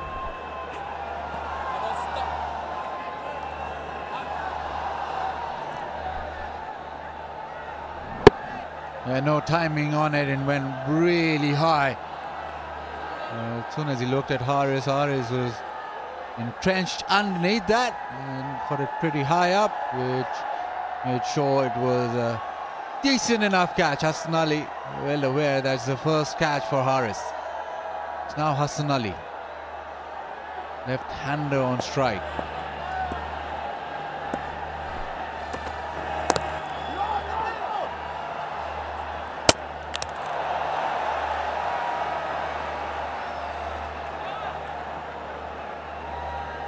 And still not going searching for that Yorker, just back of a length. Pakistan want to just bowl at Akil Hussain for majority of this over.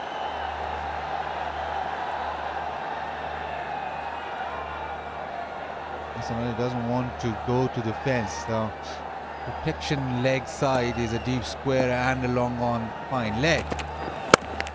And just angle it across. Well, single, well, Pakistan will be happy with that.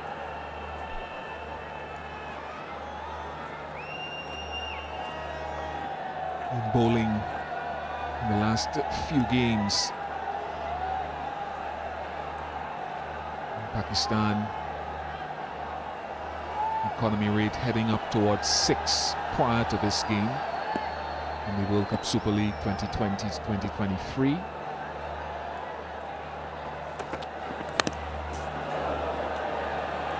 More runs. And just to add to that, in the last 4 ODIs that Pakistan have played, they've conceded over 300 on 3 of those 4 occasions prior to this game. So it's something they definitely will be looking to work on. Take conditions into consideration with all those numbers as well.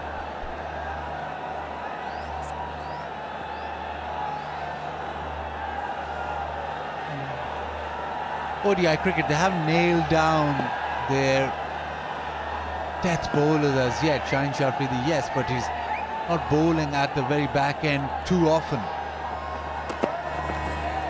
Hassan Ali with a slow one. Hassan Ali's not been on top of his game in ODI cricket either, so one of those options is also struggling. Haris Rauf is one constant who does bowl at the back end, but you would feel that somebody, either Shaheen Shah Afridi, or Hassan Ali, maybe a Mohammad Wasim Jr., they have to tick that box.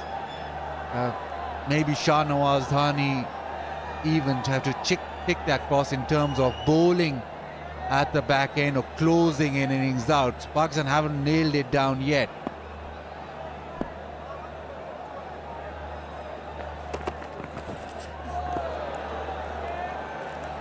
Just 4 runs off the over, 288 for 6.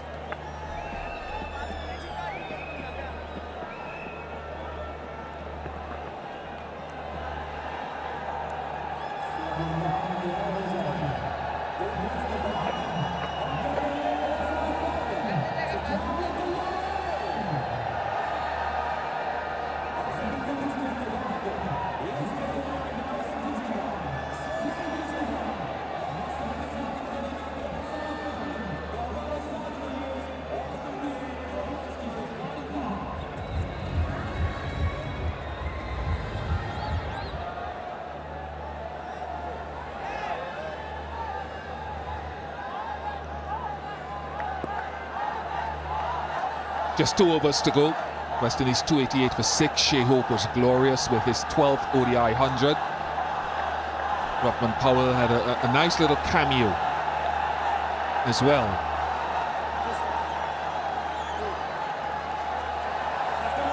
Shamar Brooks played a good hand with 70 from 83. 32 from 23 to Powell, responsible for those yellow towers. Post over number 40. Shaheen Shah. Both Hussain and Shepherd giving themselves too much room on occasions in the last 6 deliveries. For the Yorker.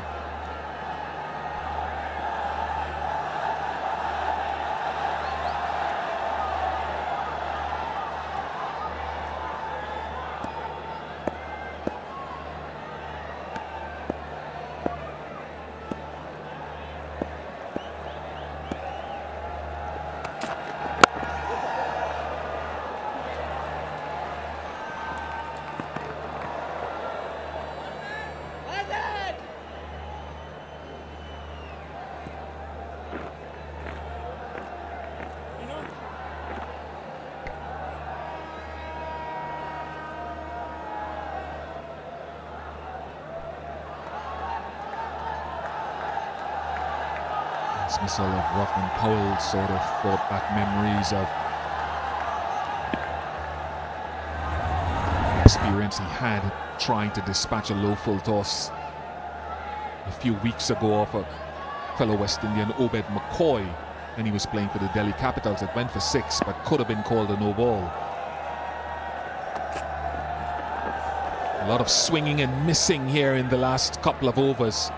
And that's the name that I forgot to mention. Obed McCoy, who I think is playing for Sussex in the Vitality Blast in England now, is one that I'd like to see get back into his team because he's an excellent death bowler.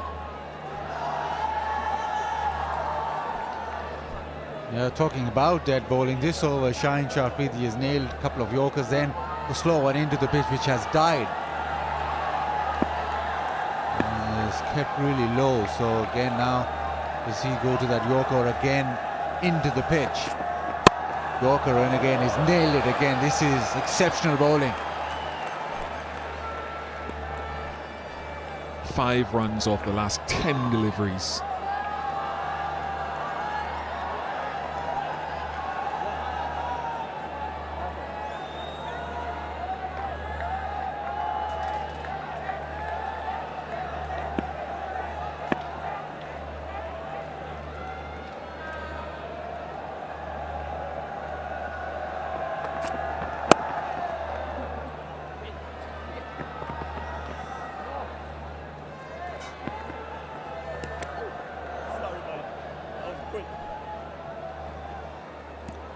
West Indies, after having watched Pakistan bowl on this pitch, they've been interesting what their tactics are. This seems as if the ball's dying a bit.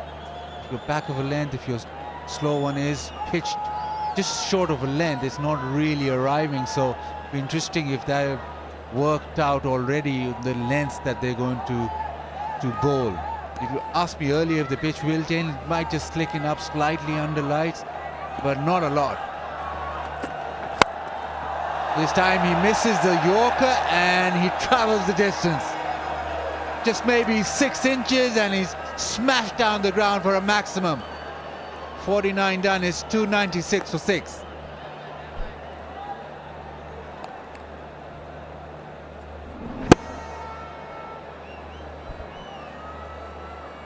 Yeah, Kilo Singh can strike the ball. Go back to an innings he played against England and Saqib Mahmood in a T20 back in the Caribbean.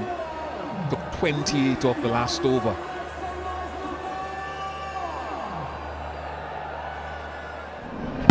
Missed his length by some distance. Stay in the shot. That's the key. That was the key. Stay in the shot.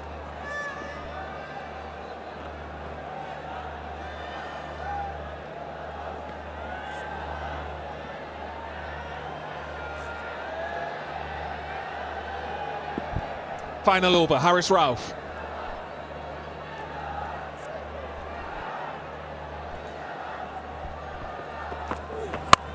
Oh goodness, that's a lovely sound and a lovely strike to bring up 300 for the West Indies. What a blow from Romario Shepherd. Space off from Haris Rauf, but it's just in the arc for Romario. He just swung it away. And that's a strong shot. That's a huge 6. First ball, 6 to start the last over. 300 on the board.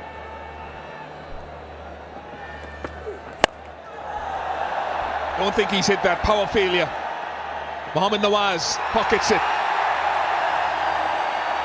Another wicket for Haris Rauf. He's gone back to pace, has Haris Rauf.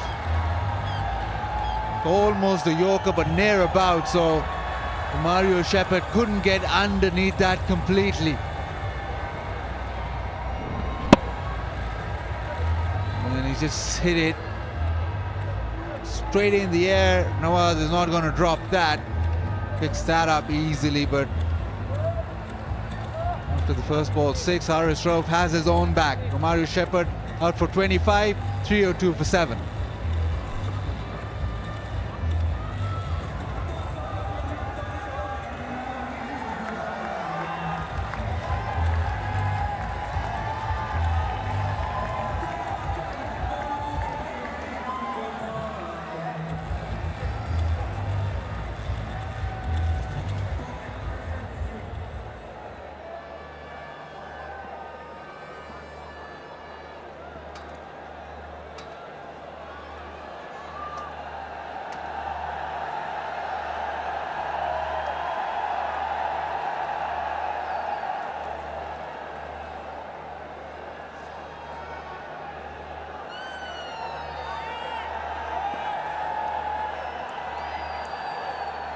Harris Ralph again. One of the things that has been observable about Harris Ralph in international cricket is how far back in the crease his front foot lands, eliminating any chance of that front foot no ball. Great habit that can be mirrored by a number of other fast bowlers, but it takes practice.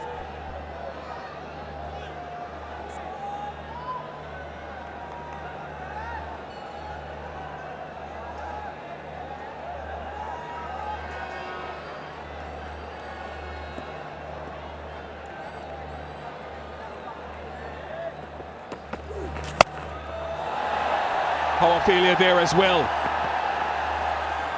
Taken, safely held by Hassan Ali. Another wicket for Ralph. He might be expensive, but he keeps picking up wickets today. Yeah, pace off and no timing, just went leg side and went in the air. Bottom of the bat is hung in the air for quite a while, so that is a good catch. Hassan Ali running in and wash it into his hands. He's running in quite quickly, so the judgment had to be good. And in the end, he's just steadied himself enough to take the catch. Akil Hussain out for 8. It's 3-2 for 8.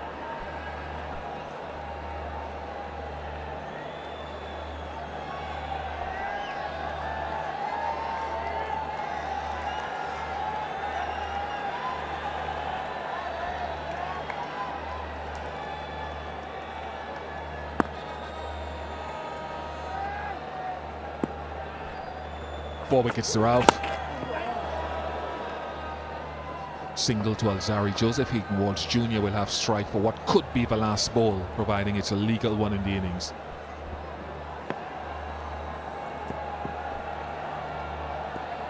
After going for a 6 the first ball, Harris Ralph will take this. He's got a couple of wickets, just 1 run after that. So he's come back well in this final over after the massive hit from Mario Shepherd on that very first delivery. Last ball of the innings, West Indies 303.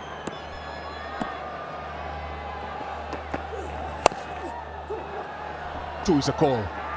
Hassan Ali's come quickly, but not quick enough. Walsh gets home for 2. So 50 overs completed, and the West Indies finish on 305 for 8, led by Shai Hope. A good effort with the bat. Whether it's enough time will tell. Pakistan have real quality in their batting.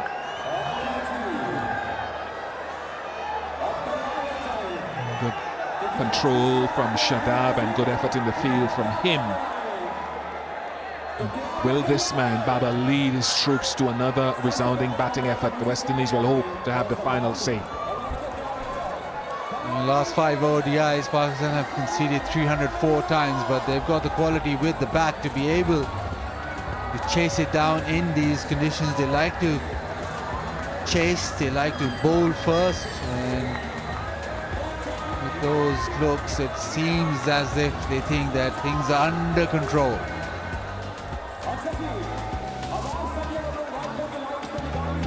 Early wicket, but it was fantastic partnership for the second wicket, and that batting order led by Hope, 127 of 134, and he was the mainstay. That meant that West Indies breached 300. And the star of the show is with Zainab downstairs. Thanks, Baz. What a wonderful night. This man on my left. Really well played, Shai. What do you make of your innings, in this tough conditions overall? You lost an early wicket as well, but for you to come and form a partnership with Brooks, what are your thoughts? I think it was a tough one. As you said, the heat, I've never played in these conditions before. But I think that the target that we have here is pretty good. I just think that if we bowl well, especially into the pitch, you see some balls keep a bit low, so I think that we have enough on the board. Well, you also scored 100 versus Netherlands recently. I mean, How does it feel to be carrying that momentum into the series? I wish I could have got a bit more hundreds, but the key is just to make sure that I capitalize on my form at the moment. I think I'm batting pretty well, so just about trying to get the most runs for the team and give us some targets for the bowlers to defend. Third joint fastest 4,000 runs. Were you aware of the record while you were batting out there? No, it wasn't. You just told me, I didn't know. Overall, what did you make of the conditions? Because it looked like a good batting wicket. Was there any turn at all? I mean, how was your experience? Nawaz and Shadab got a bit of turn. I was surprised that Nawaz got that first ball to spin against Brooks to get the edge. But I still think it's a decent pitch to bat on. I think if we bowl well, because as I said, some balls keep it a bit low, so I think if we capitalise on that, make sure we keep it straight, it's going to be a bit difficult for the Pakistani batsmen to score runs. Happy with the overall? Yeah, I think, as I said before, I think we have a decent total, so I think it's important for us to make sure we capitalise on the lines and length, make sure we can get a couple of wickets early, and if we do that, I think we should be victorious today. All right, thank you so much for your thoughts and all the best. Thank you very much. Shai Hope was magnificent. He'll be hoping his bowlers, as he said, can finish the job. Shaheen Afridi 2 for 55. Haris Rauf was expensive, though he picked up 4 wickets. Hassan Ali also wicketless for 68. It's that type of surface. Shadab Khan, the standing and shining light, 1 for 37 from his 10.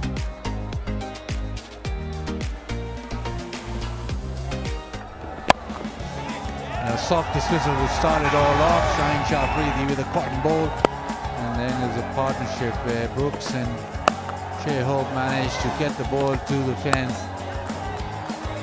Pretty easy. There was a couple of balls down leg side, but mostly it was sensible batting, staying in and then being able to capitalize on anything in their half or anything short. We needed that partnership, we needed that rebuild. Brooks with the 50. Shai Hope with timing down the ground. His timing was impeccable today. Even on a slowish pitch, he was able to find his range throughout the innings down the ground. And that slog sweep is very good with that sweep shot over extra cover. He's coming into his own. This was a terrific catch. Shadab Khan full stretch, left-handed, plucks it out. Got that vital breakthrough. That partnership is really going strong. And Nicholas Pooran, he threatened with a couple of substantial hits, big hits leg side. So took the length. He disappeared over the fence, but he got his own back with another shot, one slower into the pitch. Good catch for push still. The captain was looking very dangerous, whereas Shai Hope just went along merrily. He's been beautiful through the offsides, a magnificent 100 in foreign conditions for him. Shadab Khan at the end of his spell got a wicket where Brendan King just too early, turning the ball to leg, but it was impressive trail by Shadab. And in the end, a big wicket of Shai Hope removed off the slow one. Top innings from Shai Hope. Romario Shepherd then flexed his muscle occasionally. In a quick-fire partnership with Ruffin Powell. Powell eventually succumbing to that full toss, couldn't clear the boundary. And he'd done a decent enough job. Akil Hussain struck a big blow of Shaheen Afridi. I know there was some swinging and missing at the back end as Romario Shepherd pumped one over the ropes again, and in trying to repeat it understandably fell to Nawaz, catching down at long on. So too did Akil Hussain, although he was caught at deep mid-wicket. Good running catch by Hassan Ali.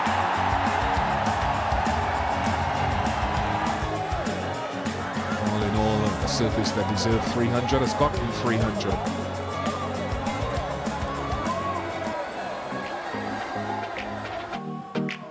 So it means that Pakistan will need 306 to win of their 50 overs, an average rate of just over 6 and over. We'll see in a little while from now.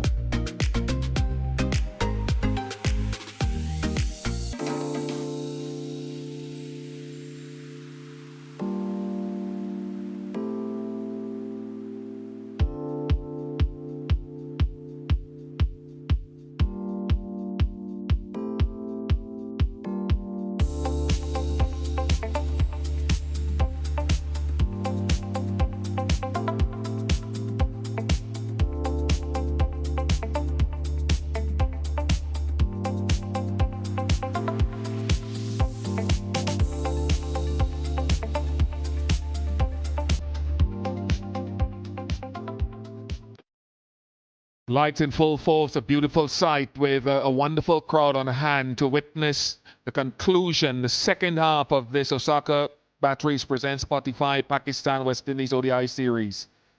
West Indies won the toss earlier today, decided to take first knock and ended on 305 for 8.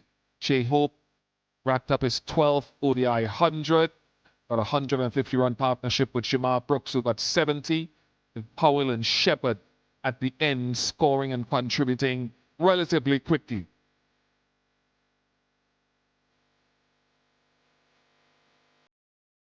Conditions were good for batting if the ball kept a touch low, and that's why you have to pay great respect to that Hope-Brooks partnership. Came at a fair tick. 35 between Pooran and Hope. Sanamir alongside me. What did you make of Pakistan's ball? Shaheen Shah Afridi was quite impressive again, taking 2 wickets. Hassan Ali, expensive once again. Haris Rauf was expensive but got 4 important wickets. Nawaz also a bit expensive. Shadab bowled really well for his 37, got 1 important wicket.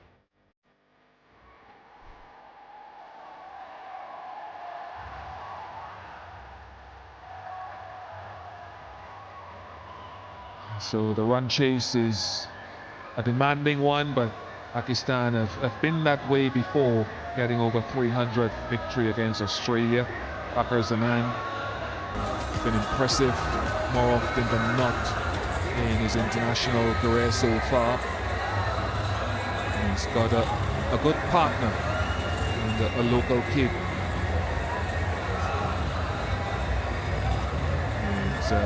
Didn't have the best of series against Australia by his own high standards, but his average of 47 is nothing to be smirked at. At a good tempo, Sana. Strike rate over 95. And that's the strength of Fakhar Zaman. When he gets going, he scores quickly. Imamul Haq playing his first game in hometown. He's been really impressive in the last 1 year. And this year he has scored at the 70 average, overall career average 53, 11 50s, 900s.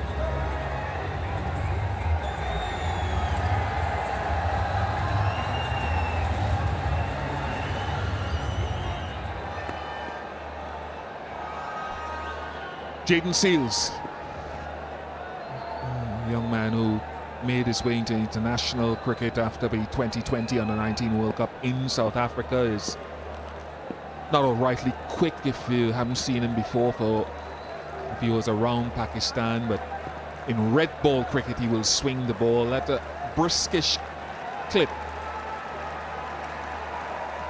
and trying to make his way in this format. Interesting, before the first ball there were 2 slips, now 1 is off even before the ball is bowled. Moves to square leg.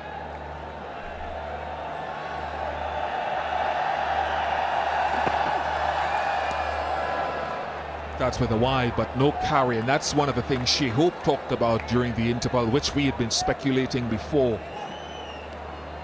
The bounce is not always carried through at the comfortable height to the keeper, so can you hit that good length, back of a length area in and around the off stump, middle and off?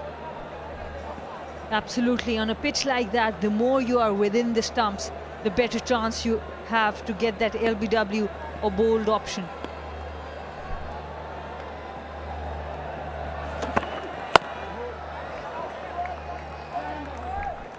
That's the line and the length within the stumps. If the moment we have seen in the previous innings also, the moment the bowlers have given some kind of width, there have been runs. So that's the area to bowl.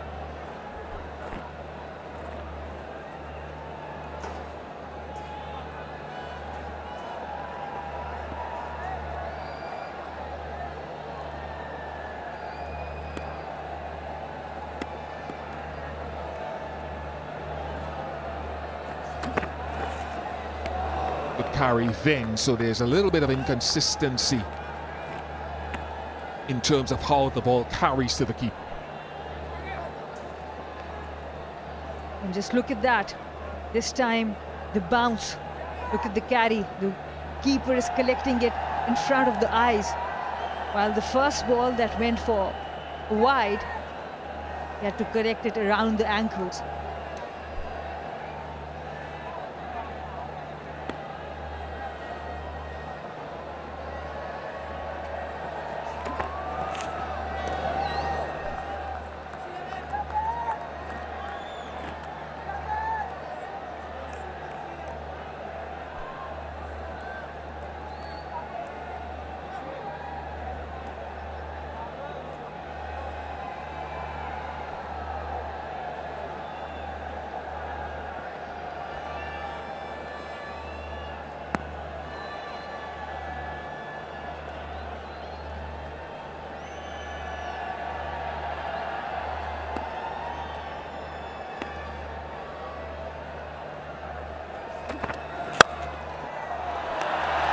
Very pleasant from Fakhar Zaman. Out and out half volley and dealt with. Faltering with the line and the length. It was too full and it was too wide. Fakhar Zaman had to time it. There was a big gap there. Fakhar Zaman timed it really, really well. Excellent head position, excellent follow through.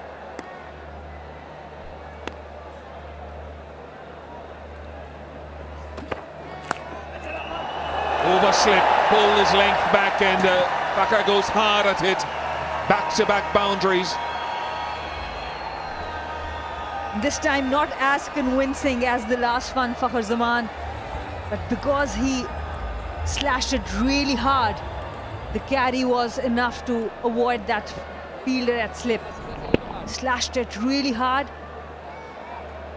and Mayers at the slips tried to jump, but a touch too late.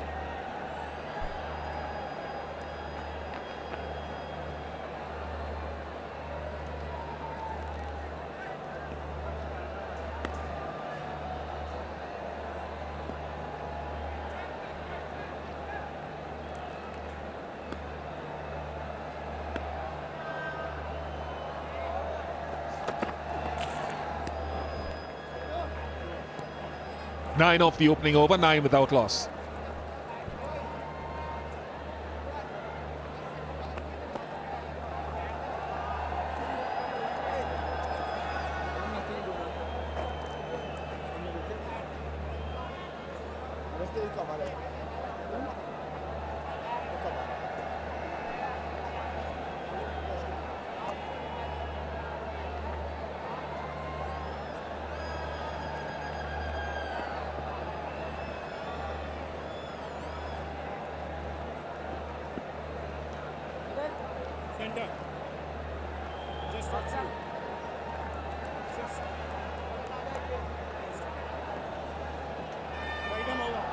Romario Shepherd.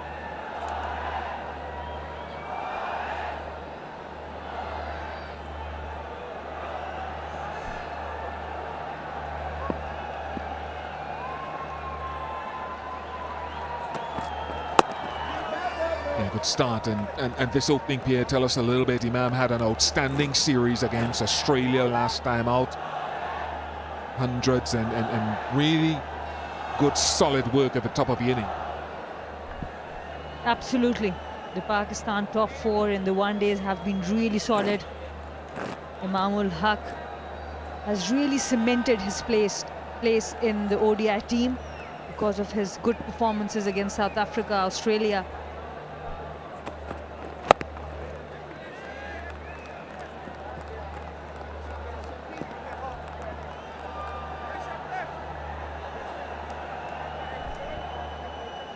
And that's the 100 against Australia.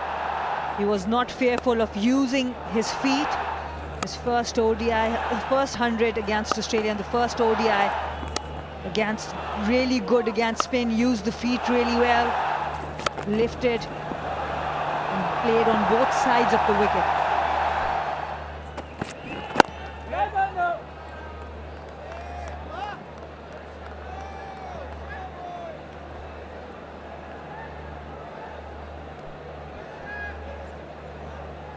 And this has been his performance against Australia. 103 in the first ODI, 106 in the second, 89 not out in the third.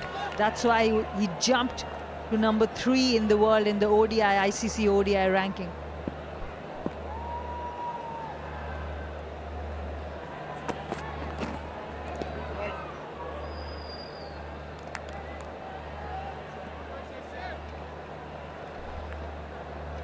Bish, we saw Alzari opening the bowling in Netherlands. Tell us more about him and this combination of, at the moment, what the opening bowling combination.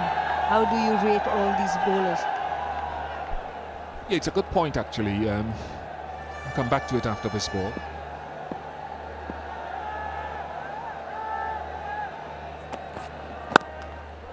And good again from Shepherd.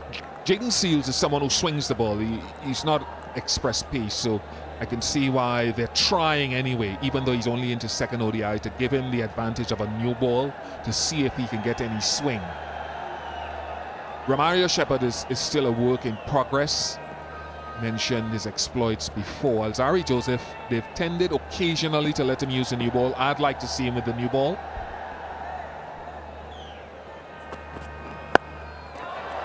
Nice shot. Not perfectly timed, but timed well enough from Imam.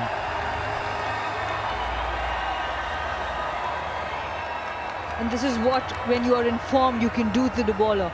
This was not too short, but Imam ul Haq managed to play it to the boundary, not fully in control as much as he would have liked, but enough to get his first boundary. Yeah, I think at times within the team they like to use Alzari in those middle overs a lot as an enforcer, hit the deck bowler. But he can swing the ball up front when he gets his wrist correct. 14 without loss after 2.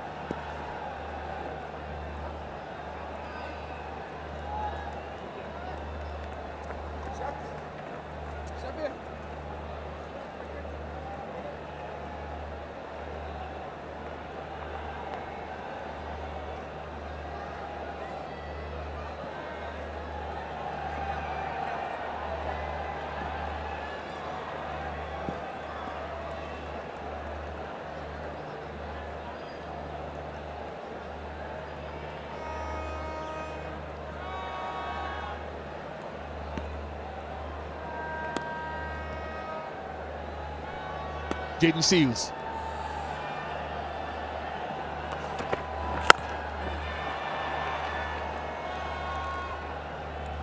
For this over, another fielder has come in onto the offside. We saw Fakhr Zaman hitting 2 boundaries on the offside. This time now he's bowling with 6 threes. 6 on the offside, 3 on the leg side. Last over it was 5-4.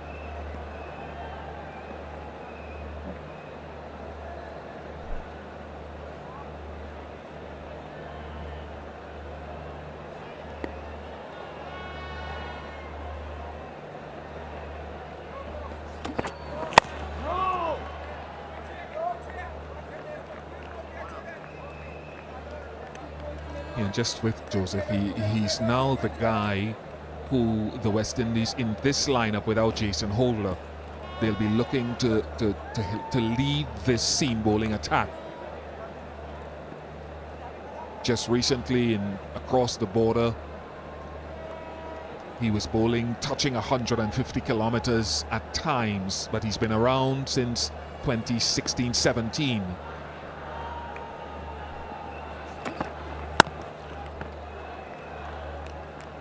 So it'll be interesting to see whether he will bowl, I think, in this power play, this first power play at some point. But I'm expecting an upward curve in his trajectory from here on. I think he's got the experience, good in the IPL, solid in the IPL for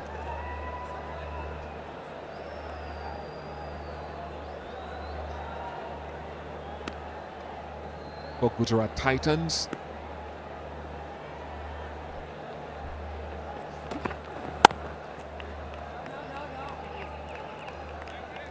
So at the moment in this bowling lineup, his role is similar to Haris Rauf's, who bowls with a lot of pace, but comes in the middle order to get those wickets in the middle when there's not much in the pitch. Yeah, I think it'll be a role that will be flexible, because I think he's opened the bowling 11 times in the last 18 ODI, so he can use the new ball, but at times they've used him as an enforcer depending on the other resources around him.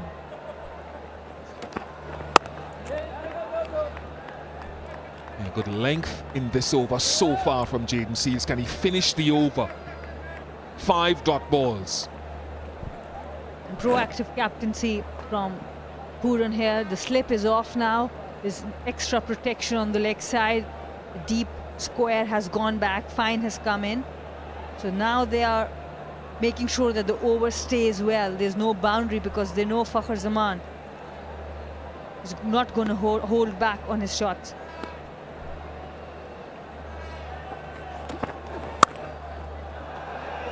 An excellent stop by Hayden Walsh Jr. He's one of the best around the place at point. A maiden over for Seales, 14 without loss.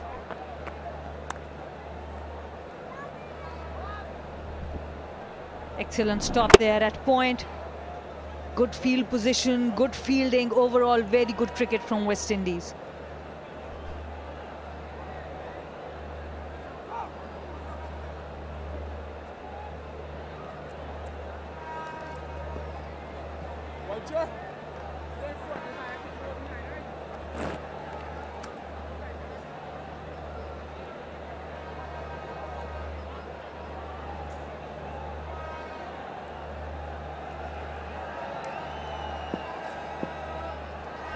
Shepherd.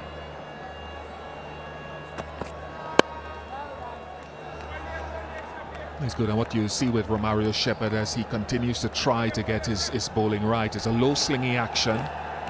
And we've talked about a number of, I was watching the PSL and I saw a couple of guys who almost mimic Lasith Malinga-like actions. We saw the young Sri Lankan quick Patirana also do it in the Under-19 World Cup and recently selected at senior level. Shepherd not as pronounced, but slingy nevertheless. Change of pace there. And yes, we've got Salman Irshad in Pakistan. He does it for his teams, whether it's domestic or the leagues. Lasith Malinga has definitely inspired so many fast bowlers. Good to see, because you can say that Waqar Younis's action inspired another fast bowler, Umran Malik, who's spoken glowingly.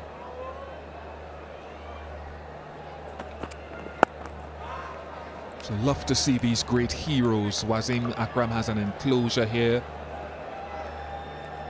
Fazal Mahmood. So many others. Inzamam ul Haq enclosure directly behind Romario Shepherd as he runs in. Played against Inzamam, and his entrance into international cricket under the guise of Imran Khan plucked him out, so the story goes, of the Nets. Went on to a great career.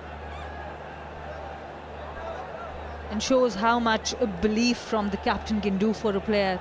He keeps telling us about how in the World Cup he was not performing, and one cover drive that Imran Khan kept talking to him about, and then the rest is history.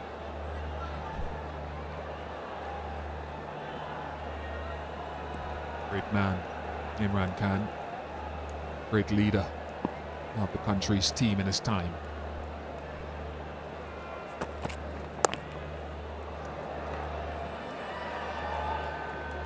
Guided it to third. Some really good bowling from West Indies.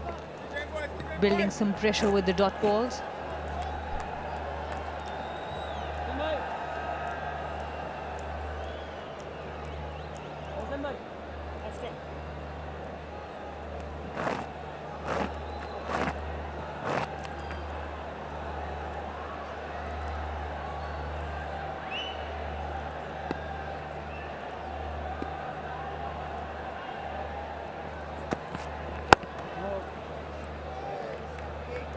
Nice little sequence of deliveries here leading off of Jayden Seales' maiden over. Just 1 from 5 from Shepherd so far.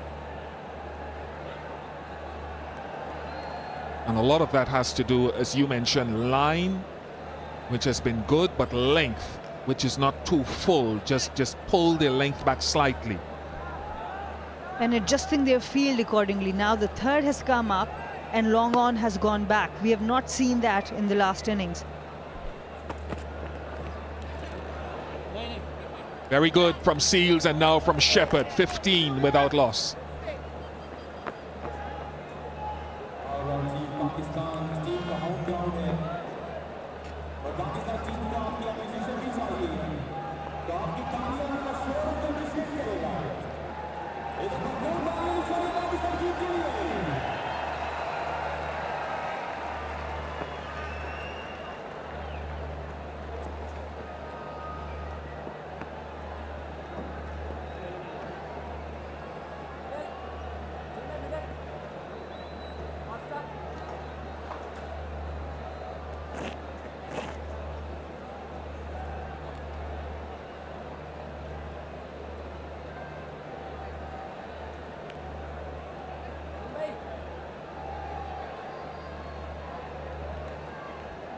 West Indies will look to Alzari Joseph. They've got Kyle Mayers to offer some seam bowling option.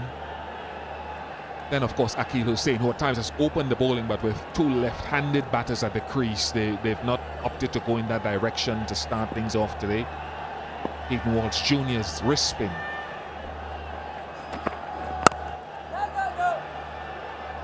An underutilized option for the West Indies has been Rothman Powell, whose bowling isn't great, as they get an overthrow.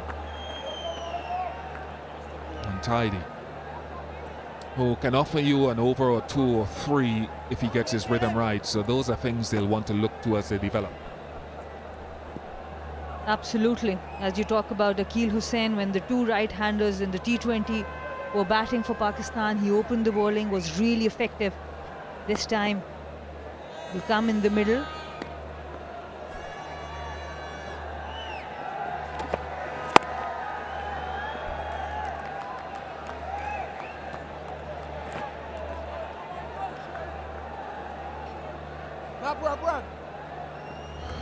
Just looking at Seals in that first and second over. First over, he overpitched a couple of times, and that gave him enough understanding of conditions to say, it's not swinging, let me pull my length back into the good length.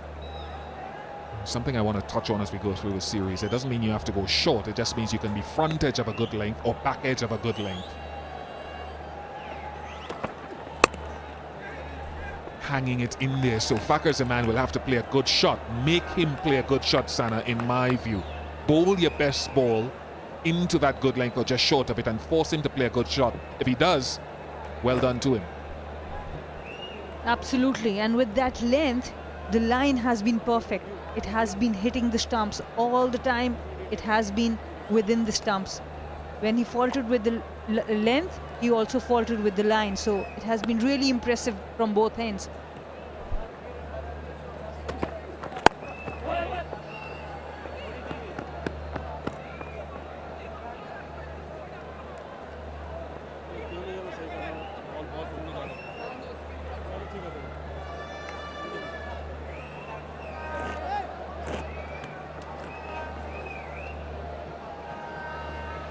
Rothman Powell there, and the one reason I'd like to find out if his bowling has improved any at this level, to find out, is he's not a tall man, and it's a skiddy action, and on a pitch like this that's keeping low, if he can run in for just an over or two and bowl into that good length,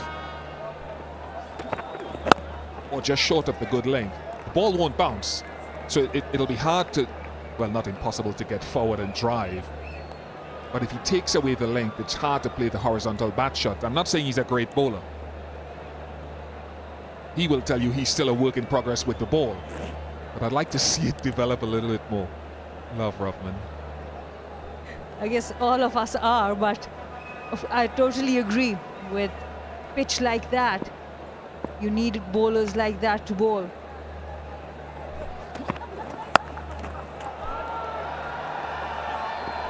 Yeah, good. If you're going to bowl into the pitch and back of a length, you need that deep backward square as opposed to maybe the fine leg.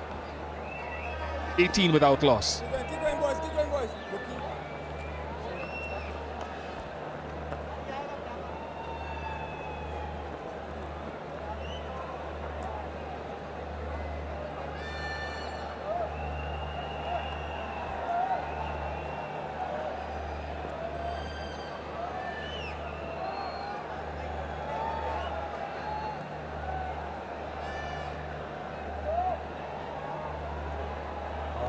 Pakistan का नारा लगाएंगे पाकिस्तान जो है वो दोबारा से chance हो चुका है energetically let's move on Romario Shepherd.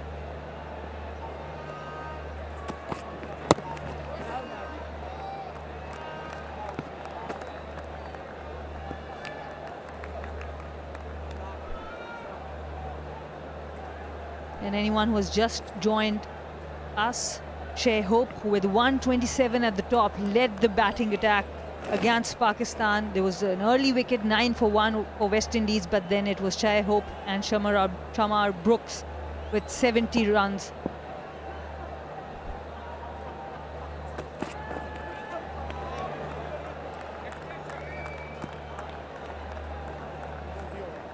One of the over.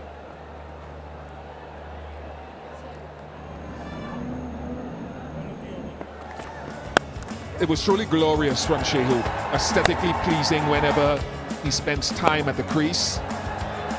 His ability to open up both sides of the pitch today was something to behold. It was a treat. Worth the price of admission or your time. That's a superb shot. The room was just enough. It wasn't a lot of room, but just enough for him to use the pace. Much needed boundary for Pakistan. Just 4 runs of the last 3 overs. Without risk, if you can get a boundary, this is what good batting is all about. Little bit short, little bit wide. Imam doing the rest.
Very good running from Pakistan.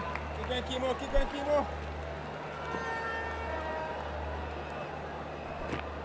Osaka Power Ki Jeet contest. Go to Osaka Battery's Facebook page, answer the simple question from Osaka Power Ki Jeet contest and get a chance to win exciting prizes.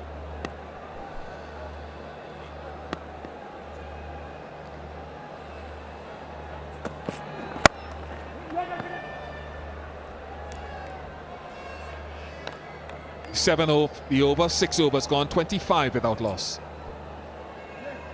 All right, Multan. Pakistani Shaheen batting कर रहे हैं और चाहते हैं कि strike सुने से मुल्तान शोर चाहिए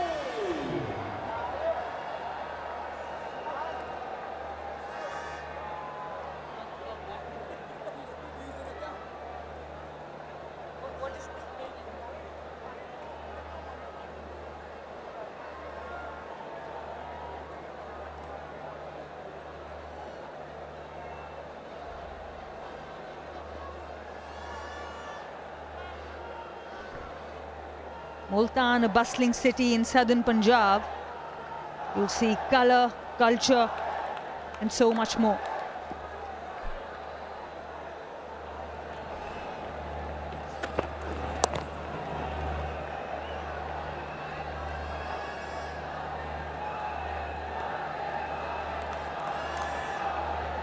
Nicholas Pooran has donned the gloves once again. Once Shai Hope is in the team, usually Shai Hope will be the man behind the stumps with gloves on, but after that 100, not found the wherewithal to get on the field just yet. Kimo Paul is on as a substitute fielder. There's Pooran behind the stumps. Of course, he's done the job before.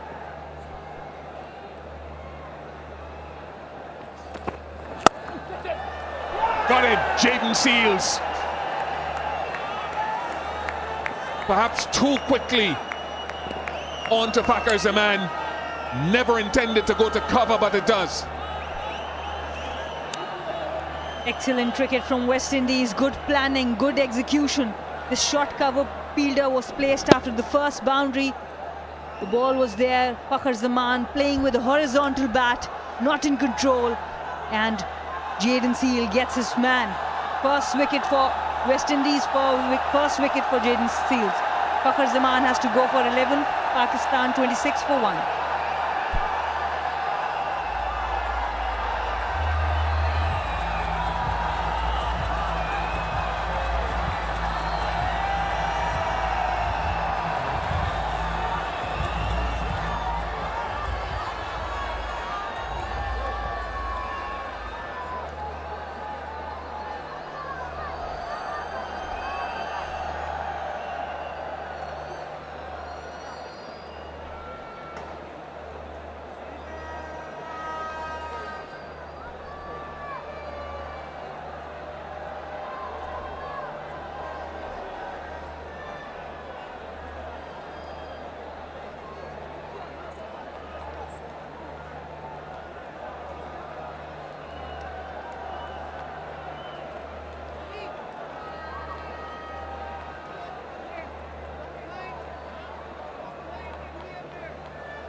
A lot of eyeballs around the country and around the globe will now key in even further as Babar Azam, with an average of 59 in one-day internationals, has strode to the crease. What a player.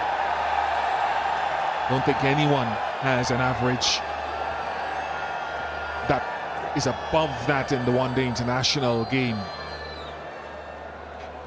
One of foremost players.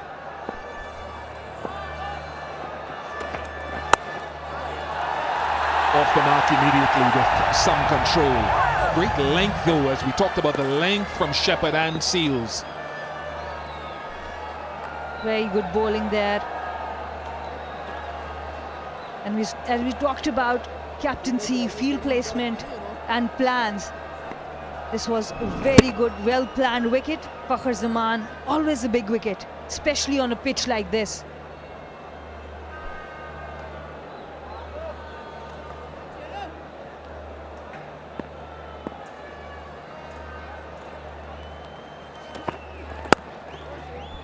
Little change of pace.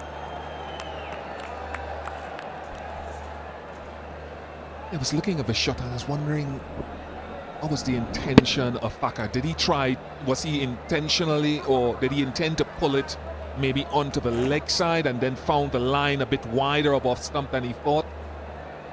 A little in between, and not sure. Certainly onto him too quick because it's hit the splice of the bat. You can see it hit the stickers.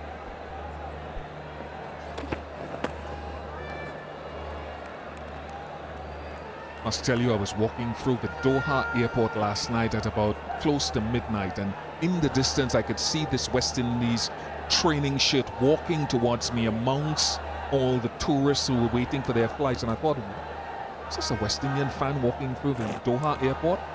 As I looked up and got close, it was 𝐑𝐄 Paul. Late call-in to the West Indies to supplement the team. He must have arrived in Multan, I would say, maybe about 3-4 o'clock this morning, as I did, at 6 o'clock. Good young cricketer who's found a resurgence in his career after injury. 28 for 1.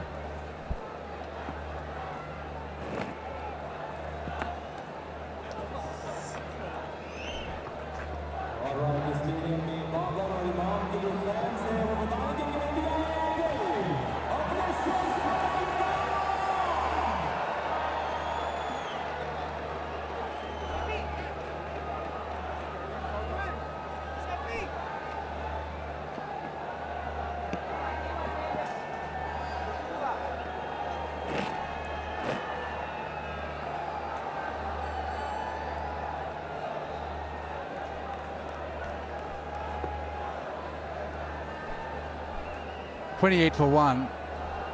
It's been a decent start from Pakistan, but West Indies has been impressive with the discipline that they bowl at. They've been into the pitch, made sure that Pakistan haven't got away to a flyer so far. It's been pretty decent. But again, short of length, and that diving stop prevents the boundary. Just a couple, but the long line this time around. Excellent. Excellent. Yes, in the main West Indies, they've tried to bowl straight. The lengths have been pretty good. And this was the wicket of Faka. He got caught, looked to have got caught in two minds. Looking to pull, I think, and the ball just rushed onto him a little bit faster than he expected. Yeah, and the use of the short ball. It's been back of a length, but the surprise ball has been that short ball. That last one to Imam just skidded onto him, and we've seen the first innings as well that on a slowish pitch, maybe a little bit of indifferent bounce makes it difficult to actually play that bouncer. Hayden Seals delivering one which was too quick for Fakhr, and just now we saw Romario get Imam into some kind of discomfort. I reckon the short ball is more likely to come on now that the ball is new and hard. The odd one will rush onto the batsman, maybe when it hits the smooth part of the ball. But as it softens out, as the ball gets a little older, it will lose a little bit of that pace. But as we both saw this morning, Bazid, there isn't a whole lot of pace in this pitch. So when that newness goes off the ball, I reckon that we'll start to see a little bit more of indifferent bounce as the ball gets softer. Best average in ODI cricket, Babar Azam 59.18.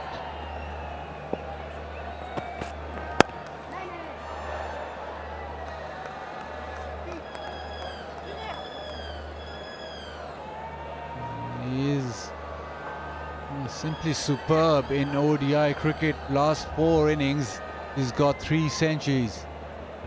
A century for Shai Hope today.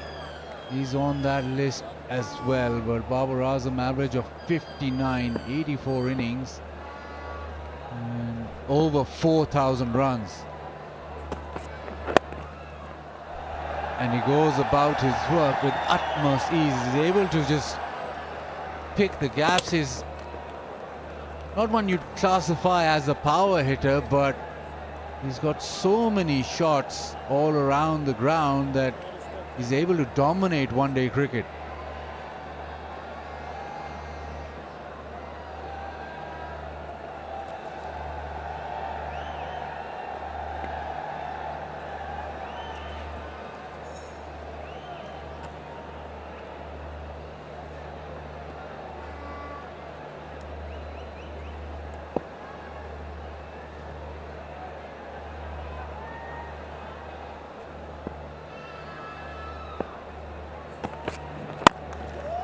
Short of a length again, maybe slightly dying on Babar.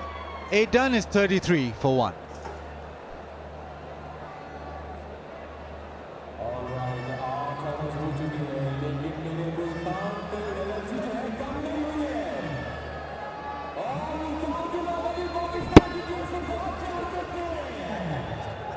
You saw this in the first innings as well. Back of a length, sometimes just sort of skids on and keeps low. That's the bottom of the bat. And Babar Azam indicating that the ball kept quite low. Just communicating to Imam as well. The ball sort of skidding on.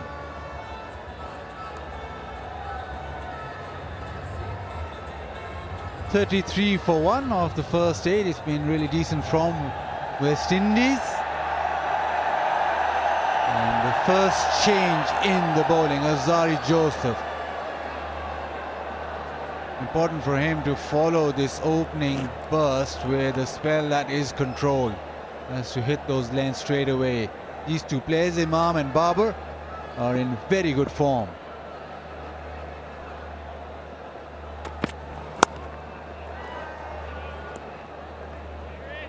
In that previous series against Australia, Babar and Imam got 2 centuries each, so they are in quite a bit of form. Babar Azam,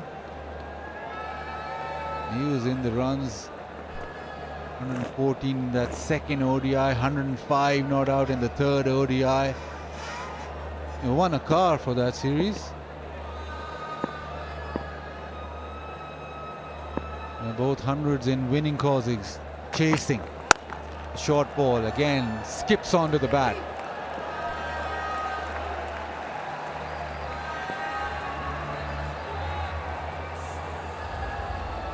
I think he needs to adjust his length a little bit, Alzari Joseph.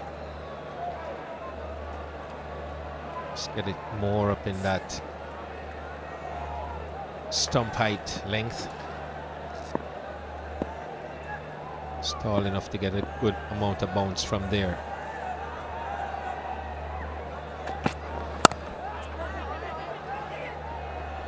Chance? No, maybe not.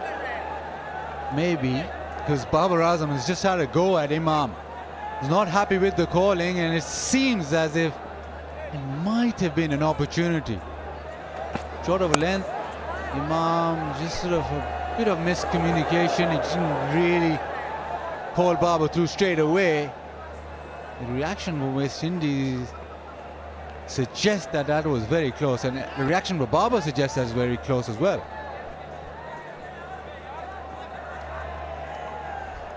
It was very well timed and got to the fielder very quickly. And Babar gave the impression he would be struggling at that hit.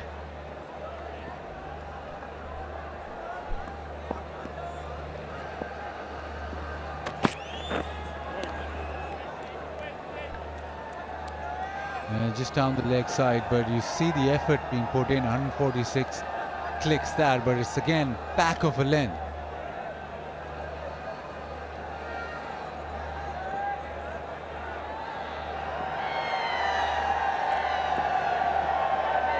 Thanking PCB, but we need to thank the crowd because it turned up. It's a full house.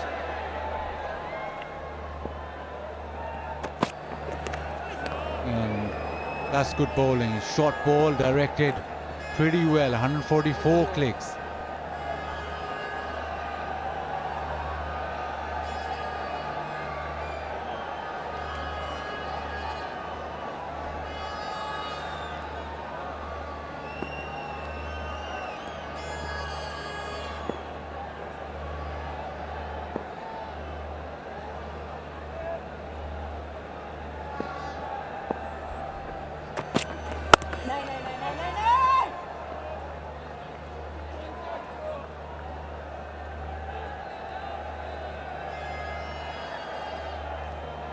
It's been quite a warm day,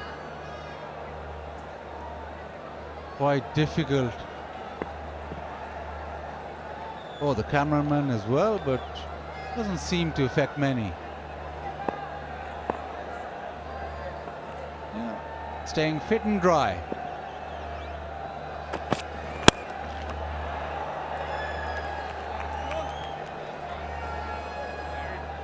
Nine done, 35 for 1.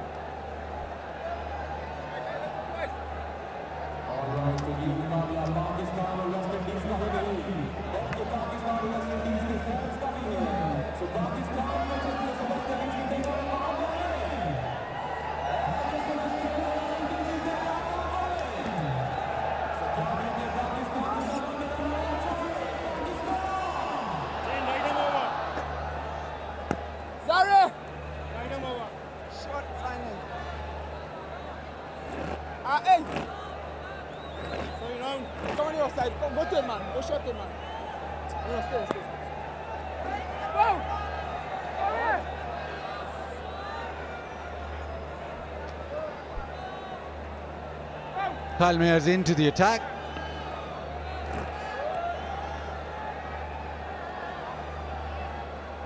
Last over off the power play, so men out, long on and a deep square. Around the wicket to Imam-ul-Haq. You can't drift down leg too far. Fine leg is up in the circle, so easy pickings.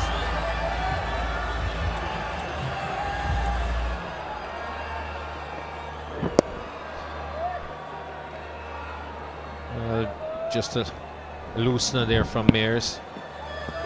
Seemed to hit the seam and go even further down leg. Can't afford to have that fine leg up and bowl too much on the stumps. It's a better area.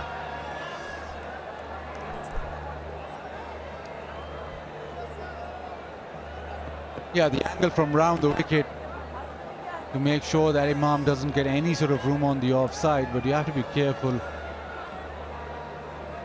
not bowling it too straight, not starting it too straight. You want to finish within those stumps.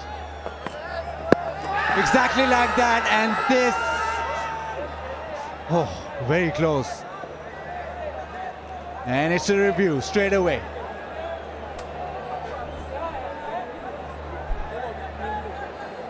Third umpire to director.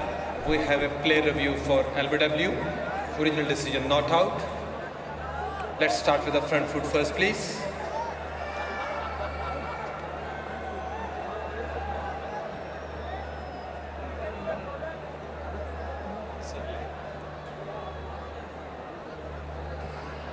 It's a fair delivery. Let's move on to front on spin vision, please.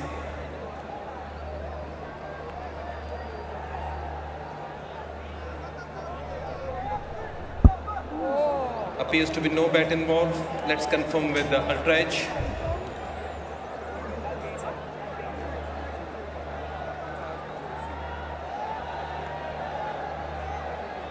Flat line, roll it through the pad. Satisfied, no bat involved. You can move on to ball tracking when it's ready. Original decision not out. Pitching outside off. Impact and line. Wickets umpire's call. SN, I recommend you stay with your original decision not out.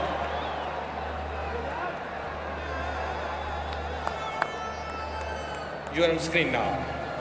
Yeah, umpire's call. It was absolutely right from West Indies to review it, but Hasan Raza called it right. Round the wicket, just undone by a bit of bounce was Kyle Mayers. Just an inch lower. If that. If that.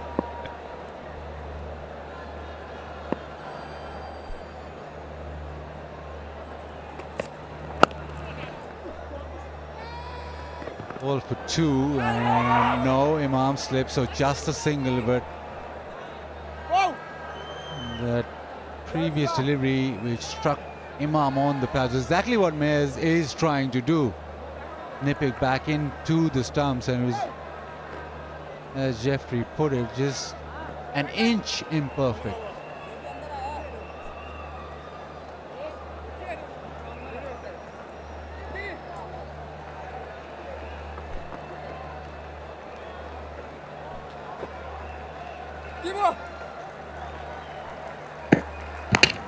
In line, but just not enough of that ball.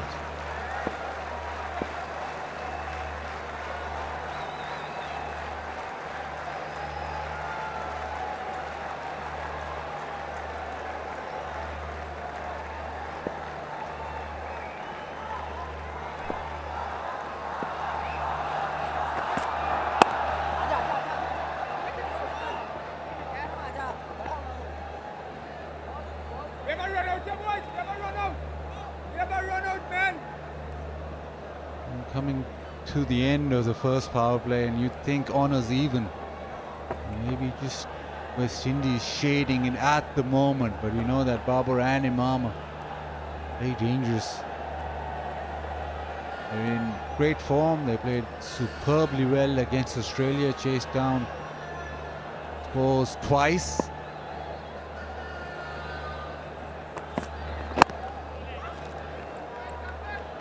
Decent start from Ayers, just 6 off. It's 41 for 1.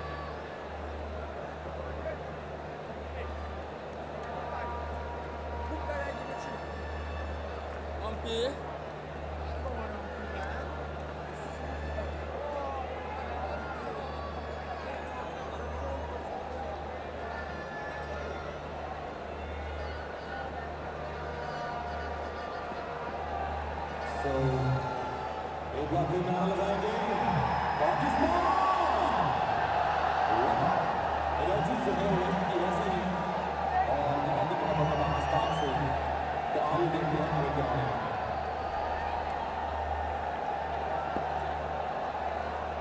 Both teams absolutely level after the first power play.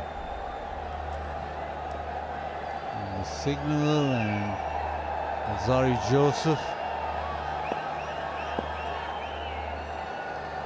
is off to bowl to Babar Azam.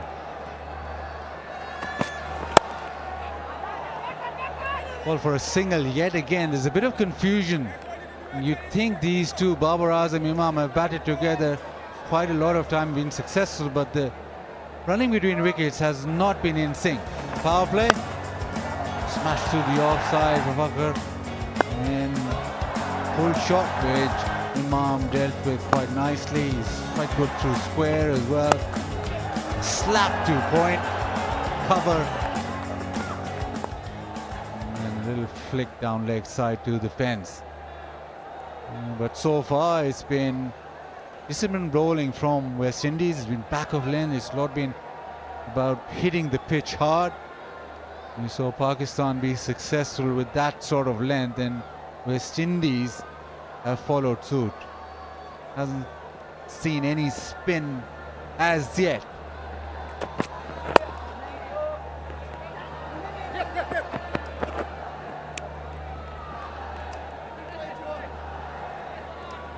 Well, these two, Babar Azam and Imam Haq, guys, 5 partnerships in ODI cricket. 190 unbroken against Australia, 111 against Australia, 96 against Australia, 92 against England, and 177 versus South Africa. So they like batting together, but today it just seems that they're not communicating. Babar has been at Imam for not calling him through. Well, all partnerships go through rough periods sometimes, Basit. It's not all smooth sailing.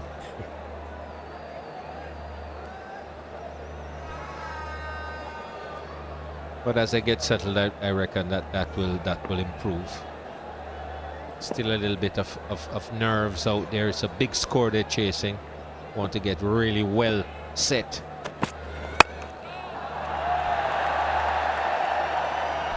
Fielder back, so just a single, but the partnership that they have collected, 300 partnerships in previous 5 innings, and 2 of them 96 and 92, which are not 100 partnerships. So basically they get, well, 100 in innings as in partnership wise. So this is the partnership, or this is the backbone of the Pakistan chase, Imam and Babar.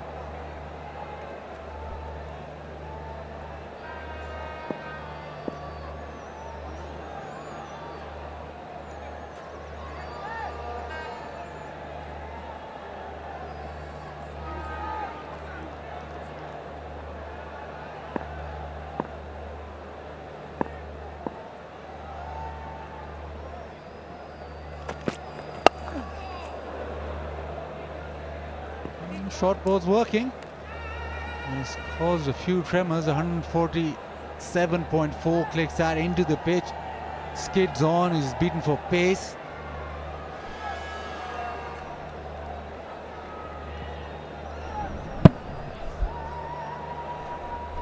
Yes, I think it looked as if he just bailed out when he realized it had bounced a little bit too high for him.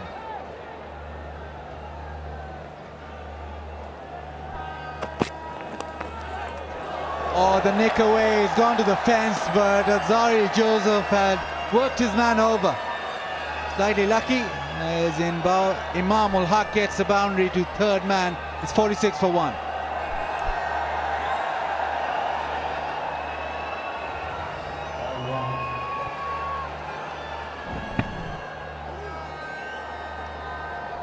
Yeah, it's good pace, good bounce of Zari Joseph, extracting a lot from the pitch. It's a genuine outside edge. One-day cricket, that's probably the best shot you can play past the keeper.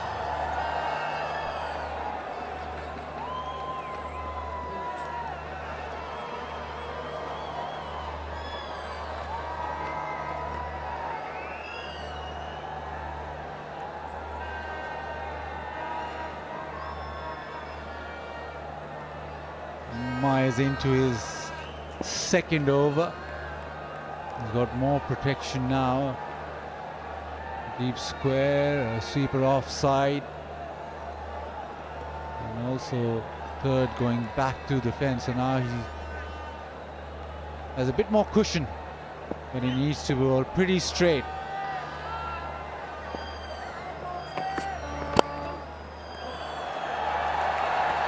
Ball for two, this time he'll come back with ease. But Zari Joseph on the other end is extracting pace and bounce from the pitch.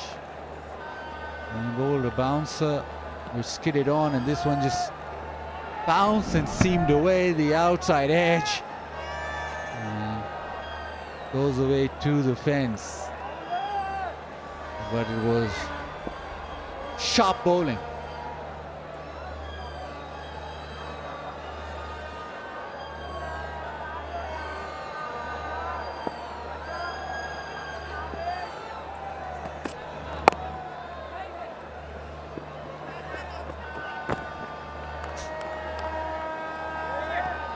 Tapal Tea Lounge. Bit of discussion about cricket and just having nice refreshing Tapal tea. Talking about seam movement, hitting the seam. Exactly like that. Just go in and hit the seam every time.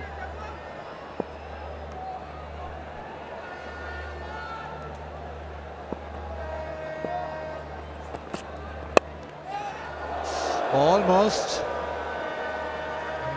couple of times now West Indies are really threatening. They've almost had Imam a couple of times. And this one Babar just pushing out, almost carrying to point. Hidden watch very quick, so lurking.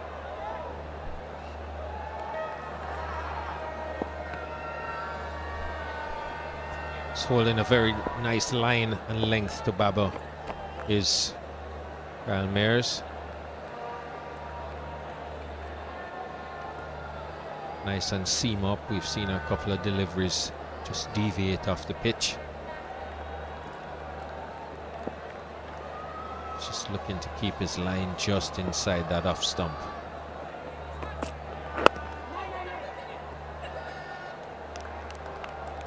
You just sense that West Indies have built up enough pressure, and they sort of, to top it off, they need a wicket here, because this sort of little patch of play where they're causing problems with both Imam and Babar. Babar not yet into his stride as he normally is.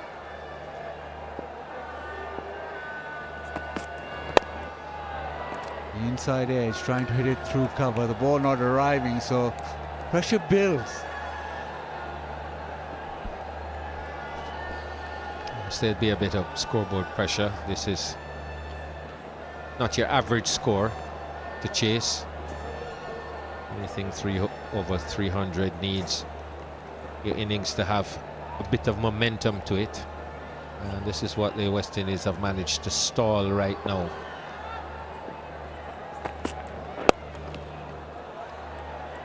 Pakistan not scoring as freely as they would like to, and as freely as they're used to. As the 12th over comes to an end, it's 49 for 1. West Indies 305 on the back of Shai Hope with 127, a classy knock. Brooks contributed 70. And now with the ball, Ismam and Babar, that partnership that Pakistan depend on, the partnership that's been so good in recent times, but it's slightly challenging as the West Indies keep on hammering away back of a length.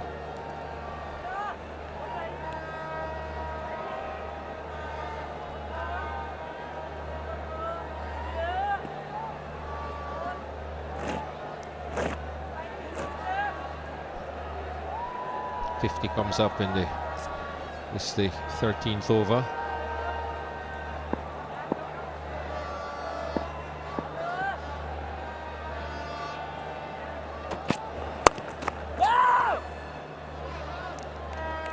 Both Imam and Babar played for Pakistan under-19s.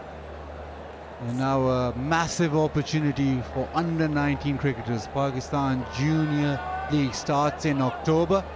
The first time that under-19 cricketers will play franchise cricket. They'll be from all over the world. 6 teams, and hopefully it'll be a stepping stone to further their careers. Maybe some of these guys will be in those squads.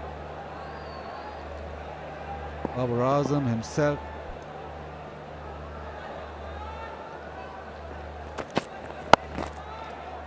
Babar Azam also came through the under-19 ranks, also came to be a ball boy in the 2007 Pakistan South Africa series.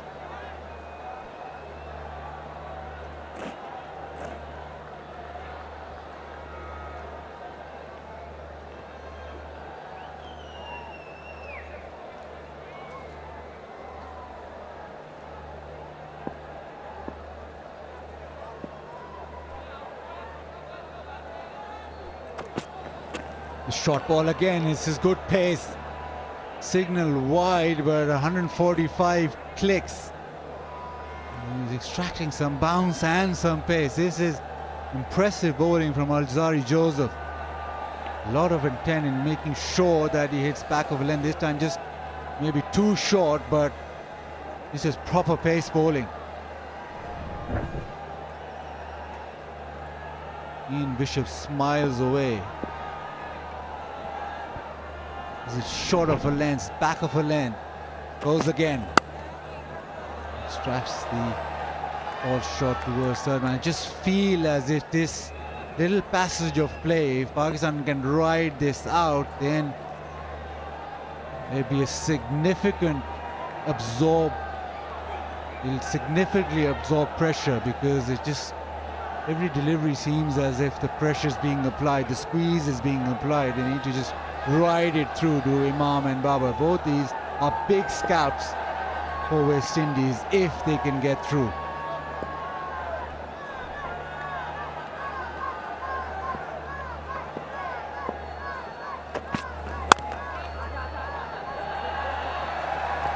Pushed away offside, ball for 2, they'll get 2.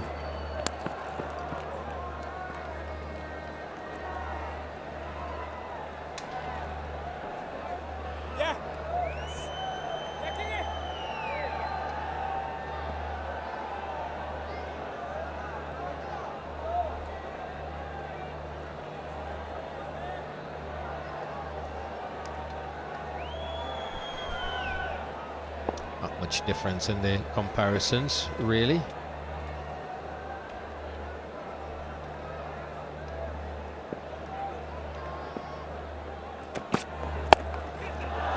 That's well hit.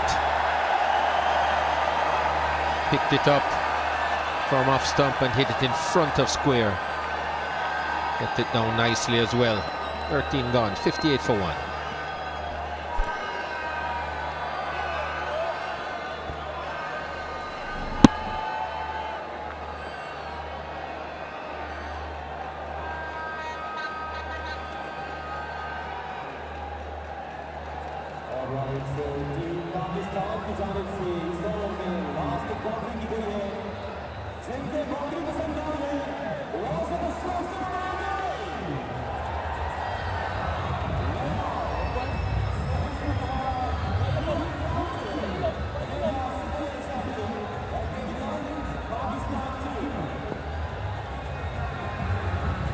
Pakistan going along at 4.46 runs to the over.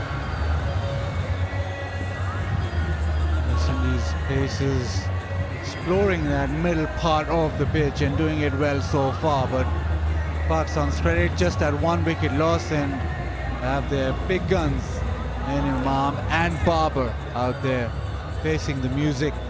You know, once they get going, they've been able to chase down big scores. Imam in super form, as too is Babar. Round the wicket, Mayers. The outside edge found, but it goes away to the fence, a boundary.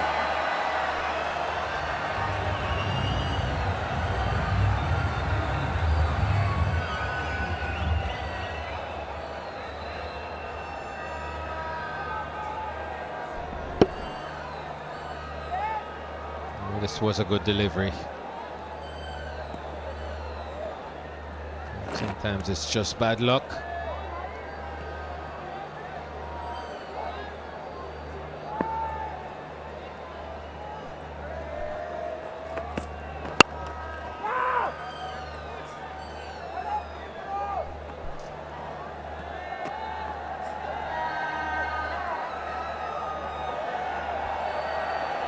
Sensodyne sensitivity free movement, because life is too short for sensitive teeth.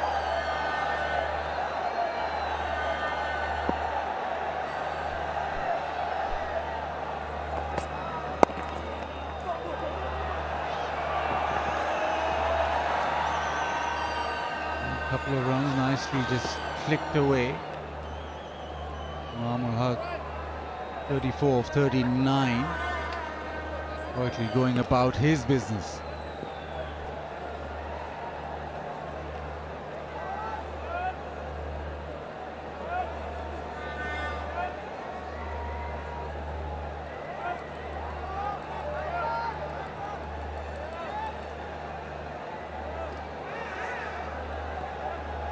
Crowds turned up in numbers, braved the heat.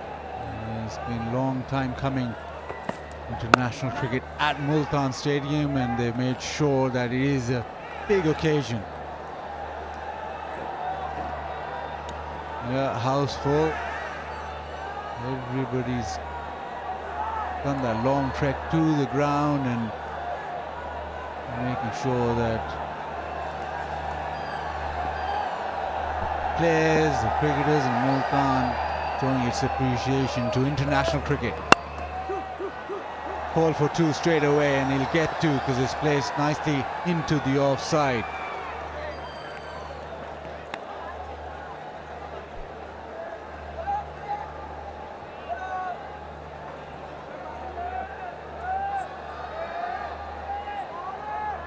And the partnership 40, so yet again Babar Azam and Imamul Haq do what they do best, build a partnership in ODI cricket.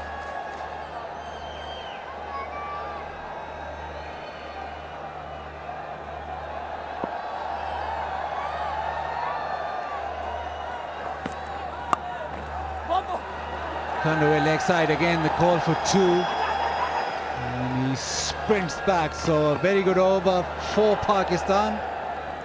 10 off. It's 14 done, 68 for 1.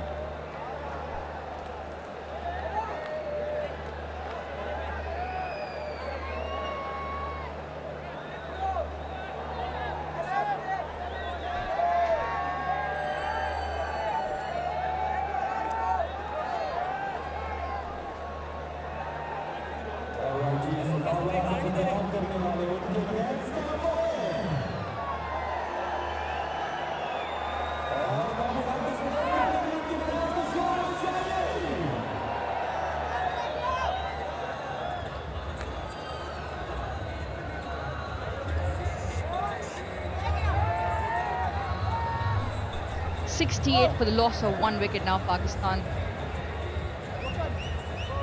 The West Indies seamers have bowled well. Fakhr the only wicket to be lost, 11. Imamul Haq 38, and Babar Azam has joined him, batting steadily. The partnership now between the two, 42. Known for big partnerships, these two, Imamul Haq and Babar.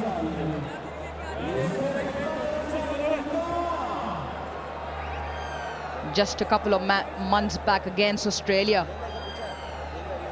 190, 111, huge partnerships.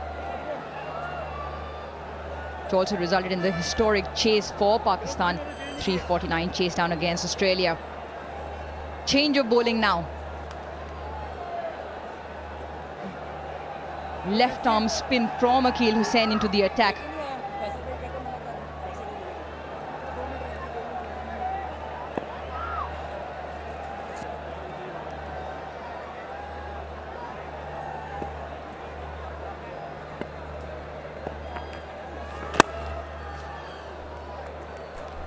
Comes off a successful series against the Netherlands, was named the player of the series as well, picking up 8 wickets in those 3 matches, Akeal Hussain.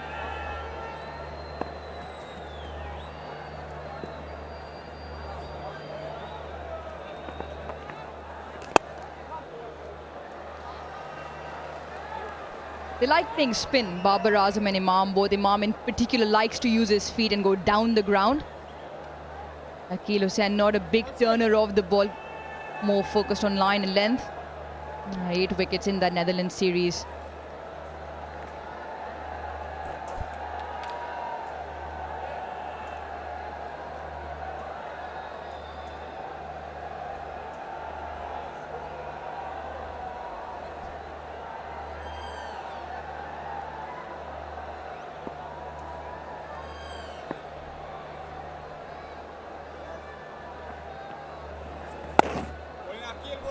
Yeah, I think with Akeal Hussain, he came into the West Indies team, or he broke in last year, 2021, beginning of 2021.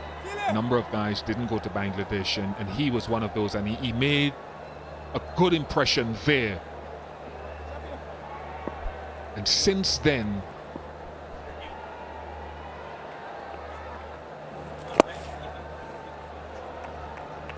his performance in ODIs, he's taken, since his debut, the most wickets in ODI cricket by any full member bowler. Full member. Let me stress that. That's how good he's been, and he's been good in T20 cricket as well.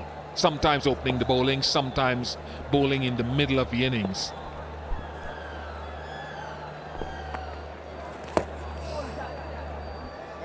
And one of the reasons for his success, I'm not saying that he's going to be brilliant today or in this series. This is another level of bowling that needs to happen. But at his best, he can spin the ball a lot more than other finger spinners are at pace. So he bowls into the pitch, gets the odd arm ball in, and gets the ball to turn.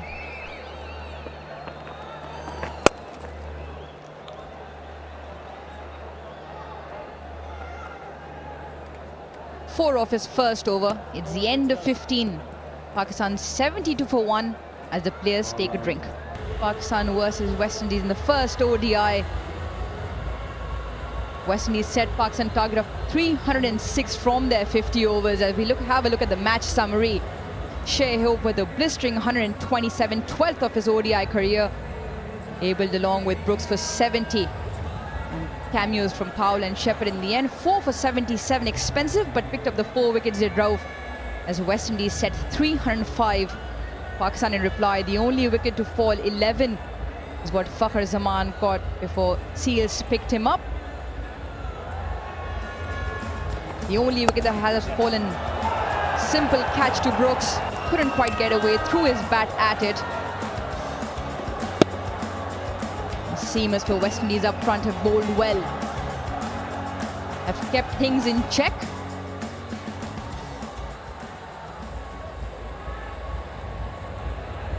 The asking rate at the moment 6.7. Pakistan just marginally ahead on runs, neck and neck at the moment. But it's the 2 men in form for Pakistan, Babar Azam and Imamul Haq at the crease. Both like to bat long and deep into the innings, score big tons. That's probably what Pakistan will need to chase this down.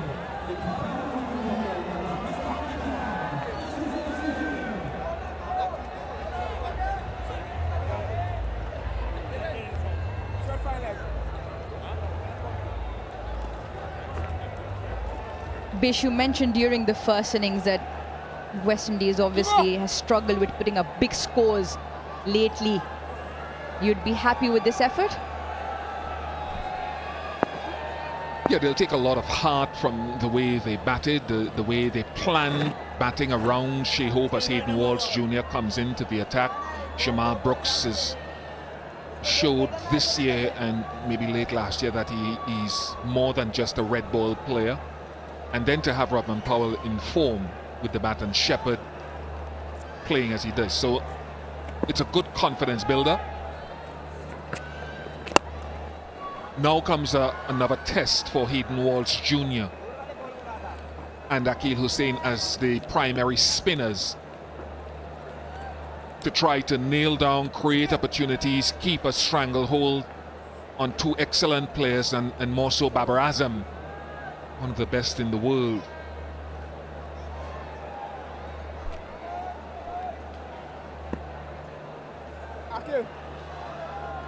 Long off and long on at the boundary for Babar Azam. Exceptional. Times him really well. Again, likes to use his feet. And in particular, eyes those gaps and feeds off any gaps possible, does Babar Azam.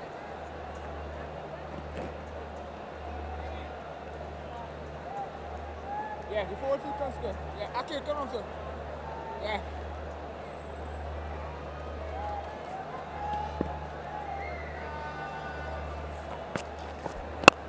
Okay. Nicely tossed up there, enticing the batter to come down. Partnership now has gone to 49. It's been a good one.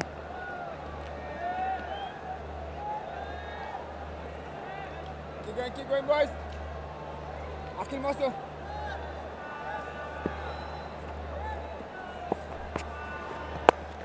That's lovely, boy. We just make sure we get it. Evenly spread out field at the moment. A lean period in the game where they're allowing the singles to be taken. Protection on the boundary for the big hit.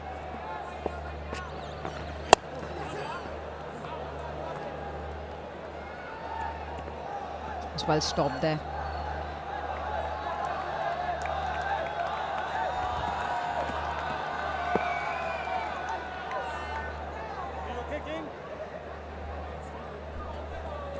Yeah, I think the umpire's just asking Brandon King if he's okay, if he wants a concussion check, because the ball ricocheted up into his head. And they're very careful with these things now Lefty. to ensure that he's okay. Yeah, the umpire wants the trainer, the medical staff to come on to double check. Brandon King doesn't want it because he's saying, I'm okay. It's important to go through the processes. Always better to be safe.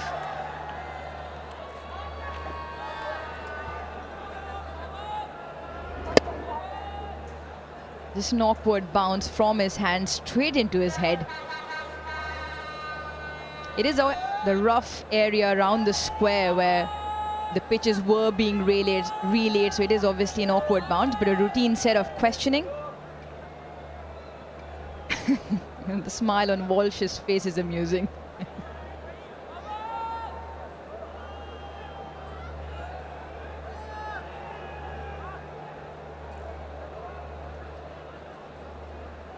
All's good in the end.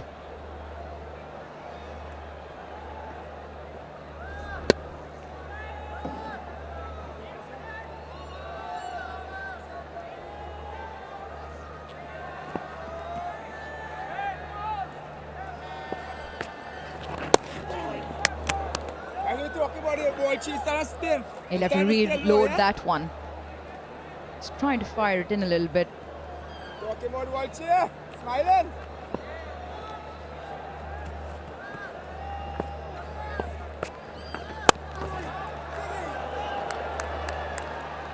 King again gets one hand to that to stop that one. 50 partnership comes up as well. 16 done, 77 for 1.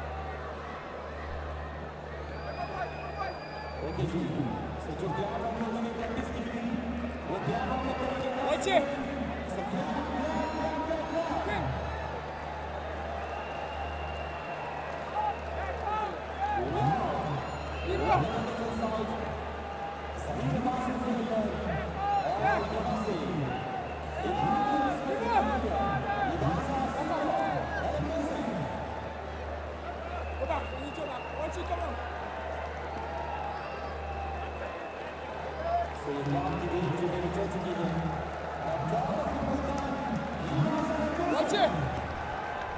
51 the partnership. And just off the 61 delivery is looking good. Imam and Babar. That's a key. Bish, you spoke about the X factor, if I may say, that you see potentially in Akeal Hussain becoming a great bowler.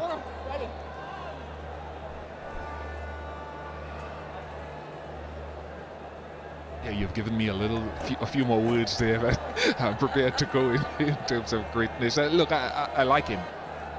He's got a great attitude.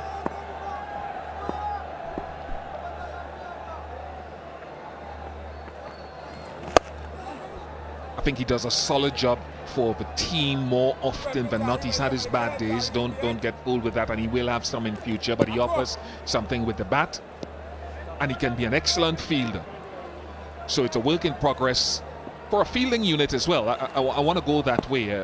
I think it's a team with Hayden Walsh Jr., Akeal Hussain, and one or two others that field very well. But there are a couple of guys, Shamar Brooks, Brandon King, who need to do more work on their fielding.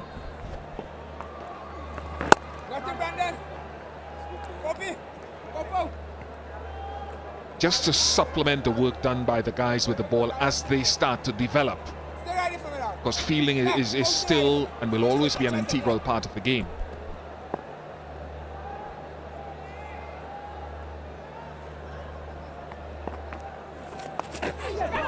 There we go, that's what he does. It's flat, but it just holds its line because he does put revs on the ball. Keep going. Block him up the right so you be comfortable. Exactly what you just mentioned. Gets revs on the ball and gets it to just turn slightly away. Leading edge of Babar Azam's bat.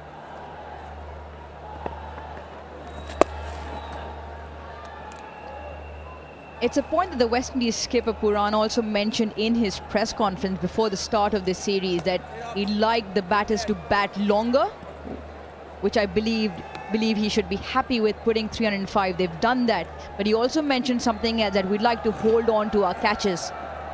This is where the aspect of the game that we sometimes tend not to give that much importance, the fielding, the 300 legal deliveries matter so much more. We've already seen brilliant moment in the field by Shadab, picking up that one-handed catch.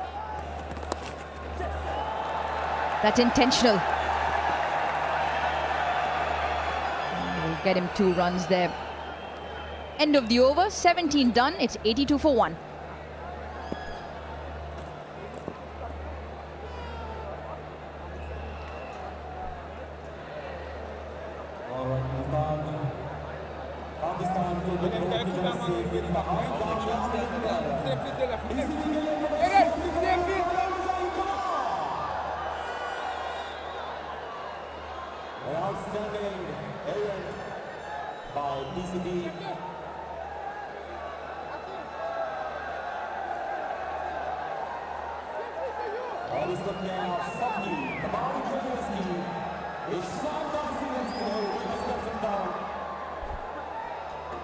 Pakistani 224 of their 33 overs. Imam's looking good in the middle, 45.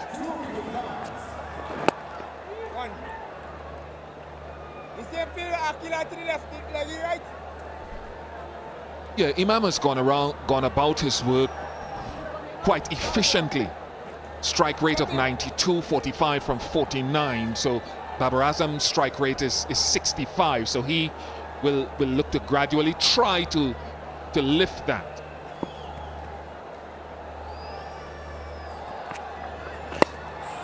One guy that I didn't mention, I mentioned Obed McCoy as someone who, with Jason Holder, Shimron Hetmeyer, can come back. Evan Lewis to come back into this team.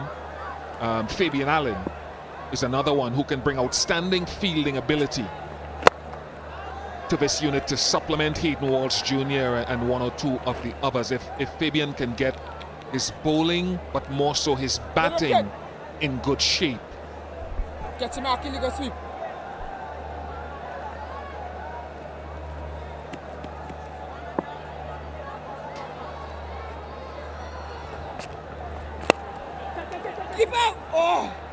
That's a good single. They run well between the wickets. Earlier on, there was a little bit of confusion between the two of them. It's the X factor. The best teams in the world are the ones that feel the best as well, consistently. And they've got that entire group of 11 chipping in. So many times we've seen that becomes the factor in decisions of the game.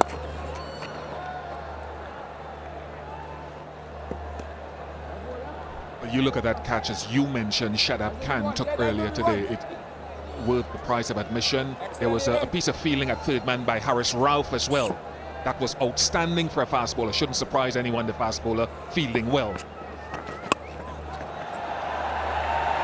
And on that length, easy for Babar Azam to put that away. 88 for 1.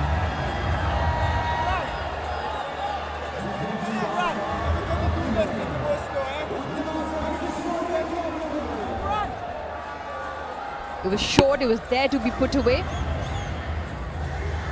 Second boundary for Babar Azam.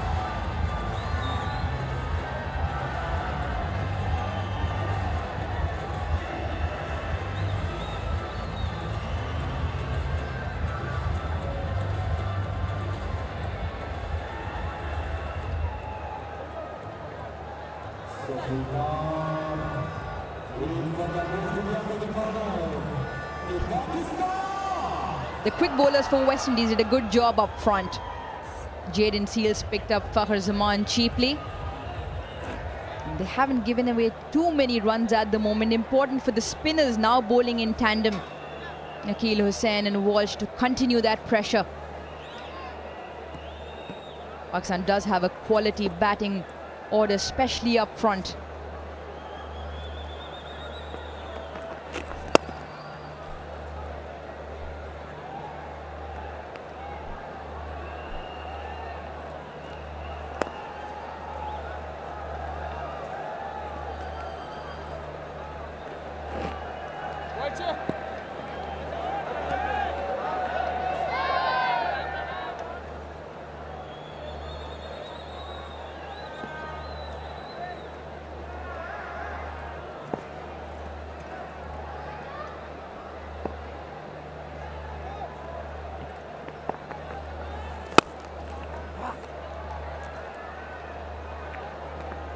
Similar passage in the game where West Indies was also looking to milk the singles, run well between the wickets. I thought Hope and Brooks in particular ran extremely well, especially in conditions was slightly hotter in the earlier part of the day, and obviously put the bad ball away as and when it was on offer.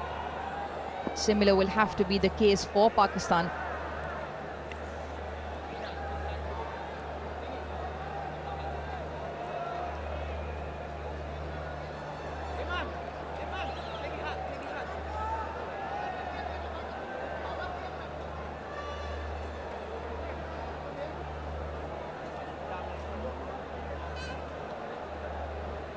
Not quite sure what's happening, but he's walking off at the moment, Aleem Dar. He's got his mouth covered with a piece of cloth.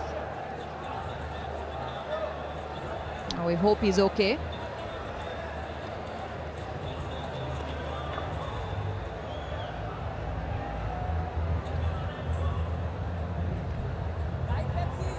Faisal Afridi, the fourth umpire, will take his place.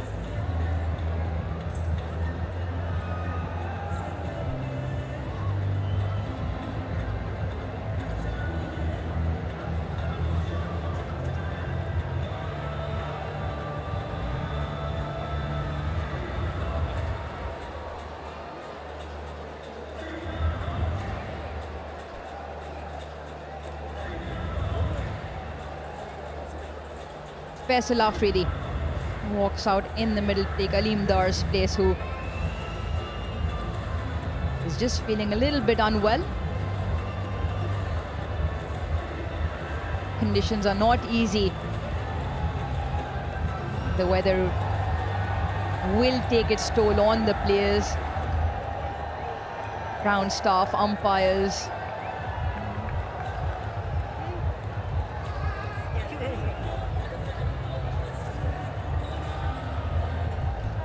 Yeah, big occasion for Faisal Afridi. He hasn't done a men's ODI, he's done 6 women's ODIs and PSL games, so big occasion for him to just stand in the middle and get a taste of this international men's atmosphere and to be ready with his decision making, to be sharp, because the last thing he would have thought today was, I'll be standing in the middle for any point of time. It's unfortunate that Alindar's left the field, but let's see what Faisal, how he acquits himself.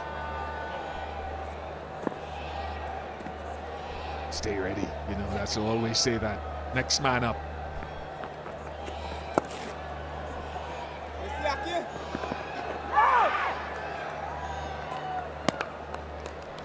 Well, we spoke about form and confidence earlier, of how players normally bring it into from the previous game. He's recently been officiating in the Pakistan versus Sri Lanka Women's Series in Karachi at the South End Cricket Club, so he should be ready. One good delivery, Aki.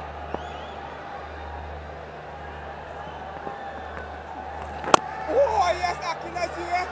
Nice you there, Aki. That's a good delivery. The arm ball comes back in.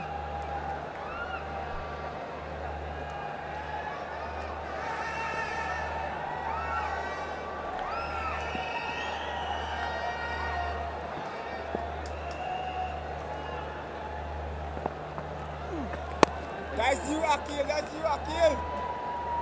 The Pakistan duo in the middle. Runs galore on offer when they're batting together. 6th consecutive 50-plus partnerships between Babar and Imam in one-day internationals.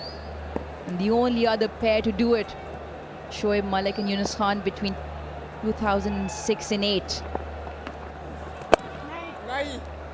From Pakistan, of course. End of the over, 91 for 1.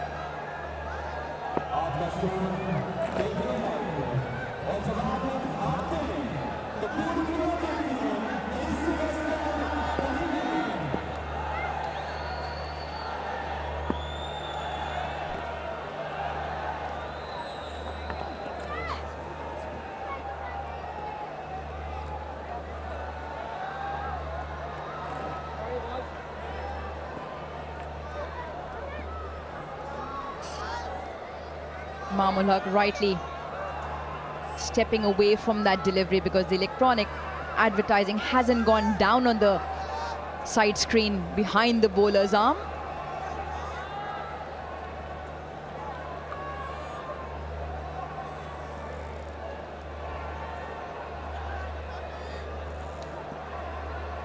Mahmud Haq batting on 48.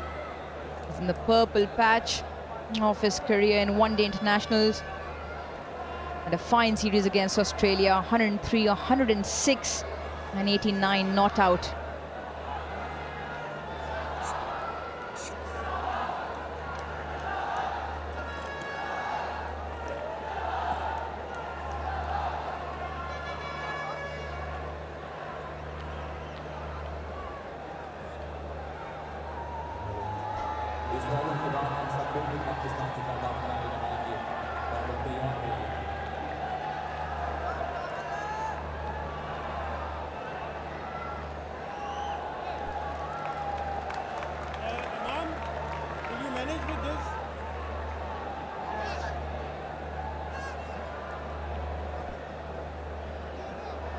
We come to grounds on the subcontinent in particular, and we look around the ground and we talk about the enclosures that are adorned with the names of former greats. Zahir Abbas is an outstanding player.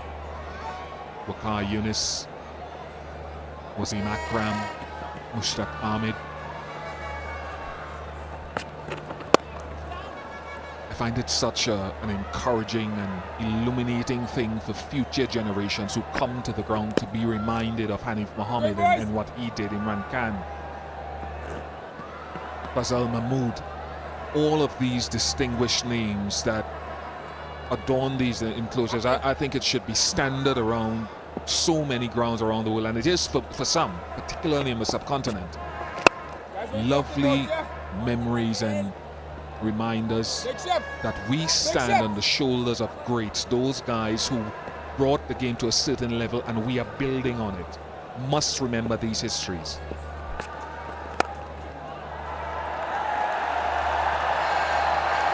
That's going to race into the boundary. Times them well. 360 player is Babar Azam. It was tossed up outside off stump. He's driven that really nicely, Babar.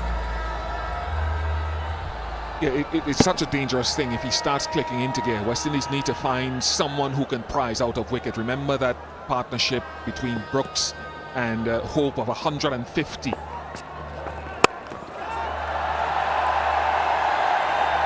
There is an outstanding quality and form between Baba and Imam that can almost replicate that and outdo it. So the West Indies need to find someone who can prize out a wicket or two.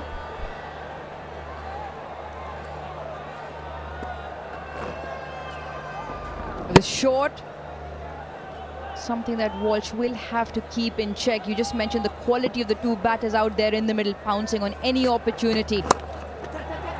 It's cut away and cut away fine. Well stopped at the boundary, will pick up 3, and that will bring up his half century as well for Imam ul Haq.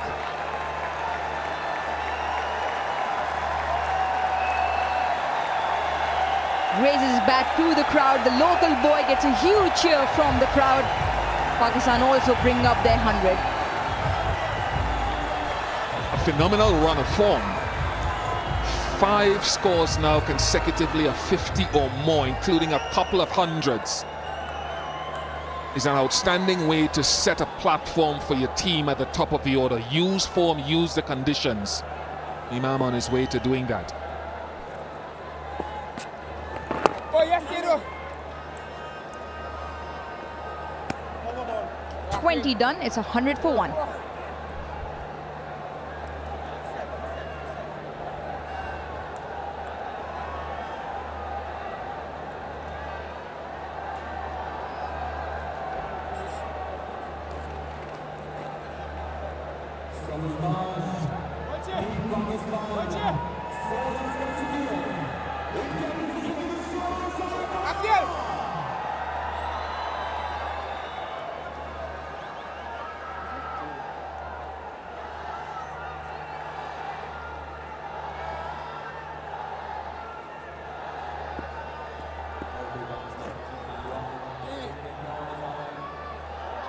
.20 overs done in this chase for Pakistan as they brought up their 100 in the previous over.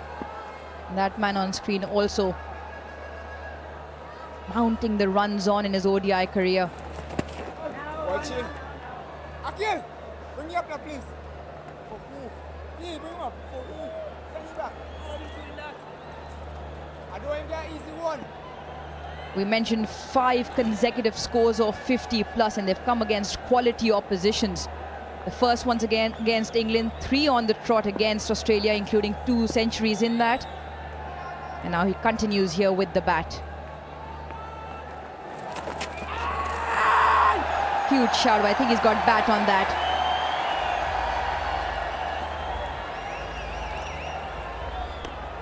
Yeah, and with the restrictions between overs 11 to 40, only 4 fielders outside the circle, you can understand why Akil Hussain is looking to bowl straight and why Imam is almost reading the line. No one sweeping on the offside boundary. It's also where I feel maybe you could look to reinstitute a seamer into the attack just for an over or two. Now the field changes. Offside sweeper going off, going out.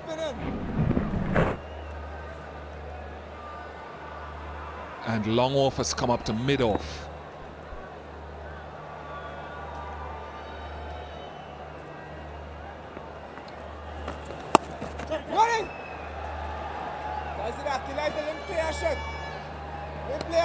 It's a difficult proposition because we all know what Babar Azam brings to the table. can play all around the ground, uses his feet, hangs back in the crease, plays the ball late. But Imam, on the other hand, as well, is prospering even that much more. Loves coming down the ground, and recently against Australia came down the ground and even opened up the offside field around cover, extra cover.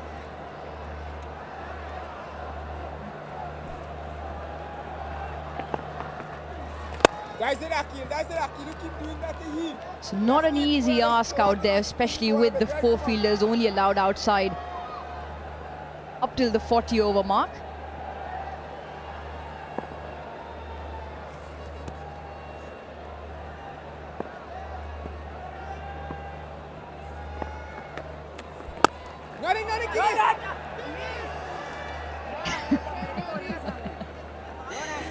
Plenty of stairs in the middle already. Passed on by Babar Azam.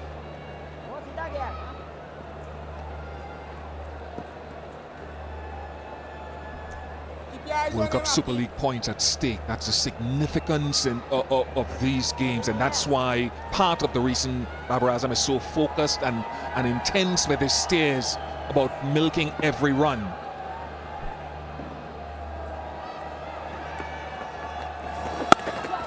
Hey, bowlers! 104 for 1.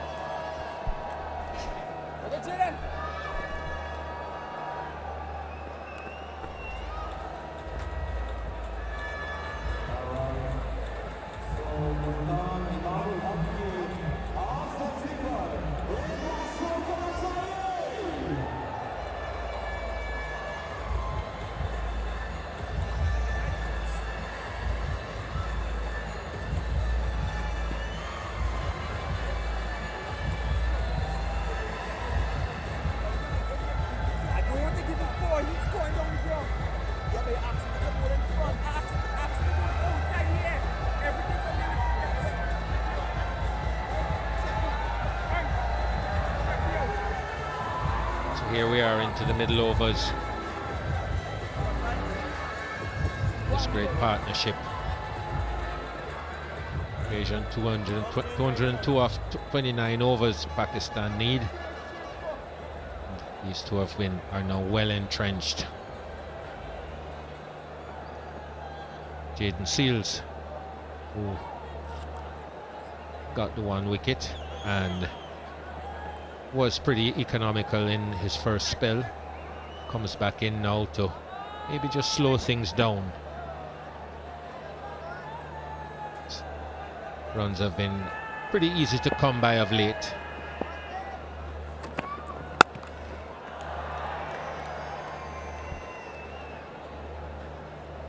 He's got the important wicket of Fakhar Zaman.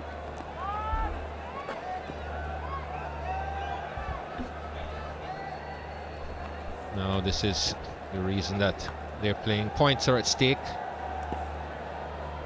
to make it to the next World Cup.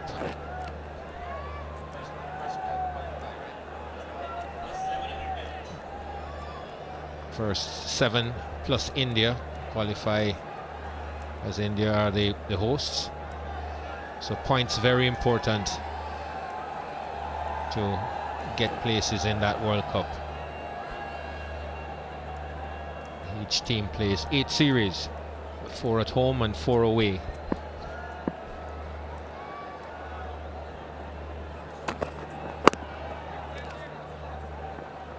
So if you don't get into the top rung, you can still play qualifiers to get in, as the West Indies had to do last time out. 12 full members there at the top, and the Netherlands. That explains it all. 10 points for a win. So each of these games carries its own importance in terms of climbing up that ladder.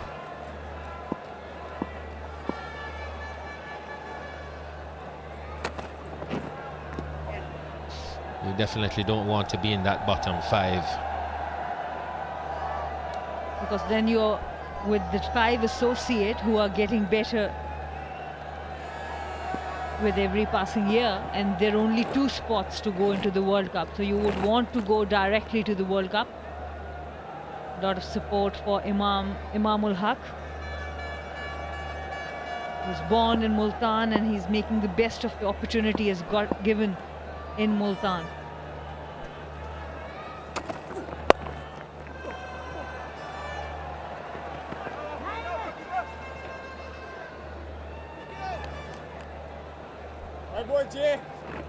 Pakistan are ahead, 107 for 1 after 21.3 overs. West Indies were 91 for 1.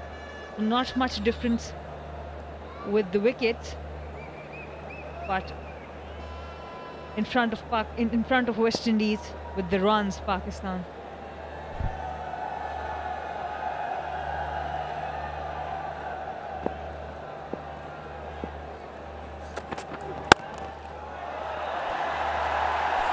That's just beautifully stroked through the offside.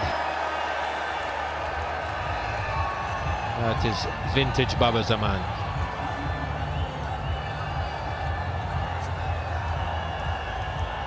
And with the left and right hand combination, the cover fielder was too square. Babar played it in front of cover, extra cover.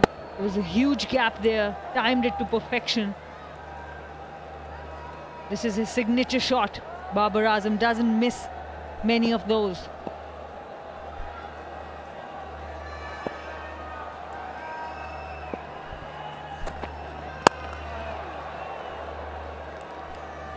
This is a period of the game where the West Indies have to slow things down or get a few wickets. Because right now, with very little effort, Pakistan are ahead of what's required. Babar Azam is looking freer and more comfortable as the innings goes on.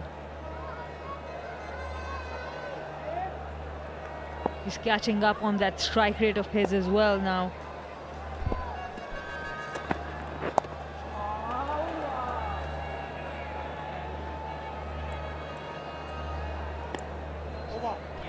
.22 gone, 112 for 1. Akeal Hussain has been reasonably economical, 16 off his 4 overs. But the runs have been coming quite freely of late.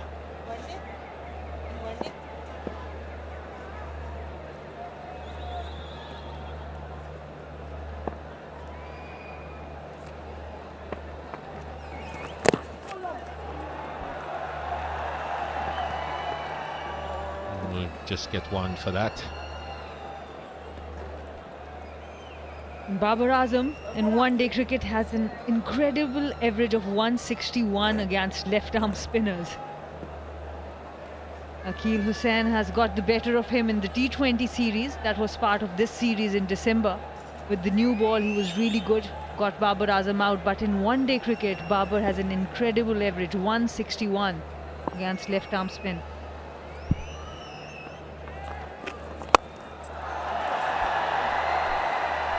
It just eases that over extra cover. He's really in good nick, is Imam. It's always really good to attack the bowler in the first 3 balls, and that's exactly Imamul Haq is doing.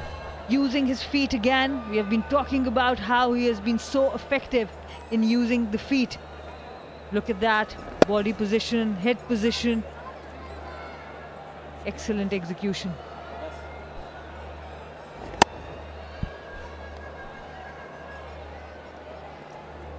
That's okay for this over. That's okay for this over, Akeal.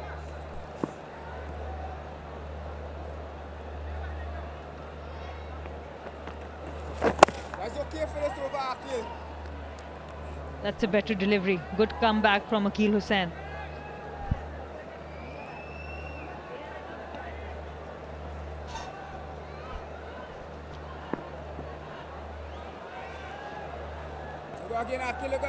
Doesn't want to go for another boundary in this over. Still 3 balls to go.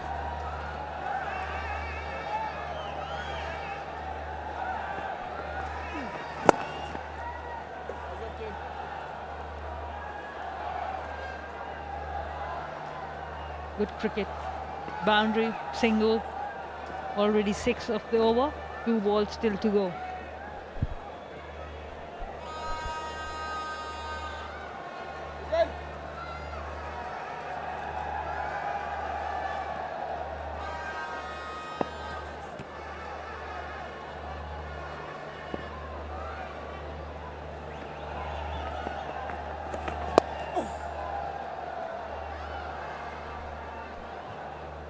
Can't think of a spinner who likes batsmen who use their feet.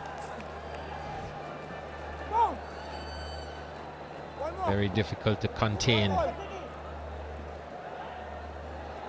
And those good players of spin will use their feet to defend as well as attack.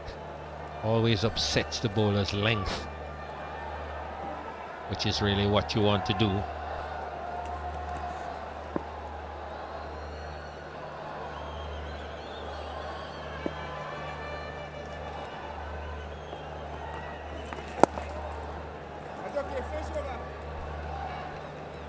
Single to end the 23rd. It's 120 for 1.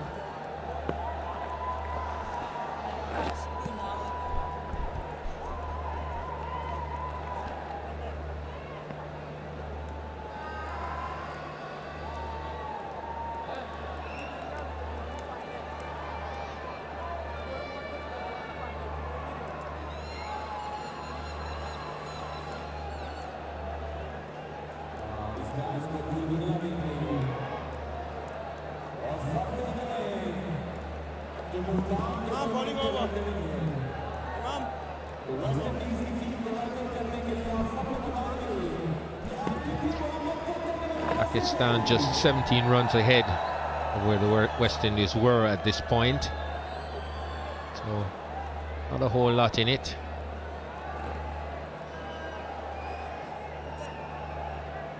And Seals to continue. And maybe bowling Alzari from the other end now, because both these batters have looked really comfortable on spin. And West Indies would need a wicket here if they want to put any kind of pressure on Pakistan.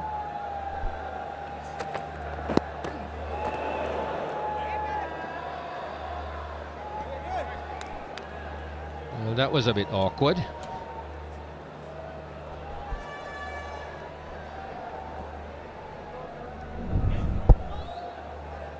Just a little bit of extra bounce.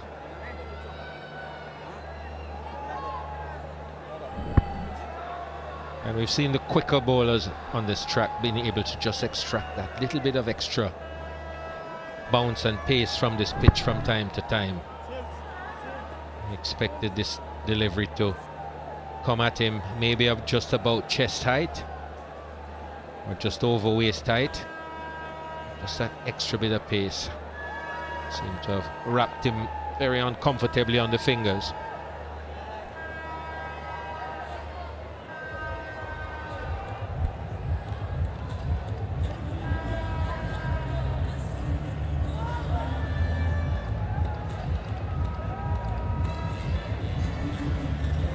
Bit of treatment required for Imamul Haq. The physio is coming in.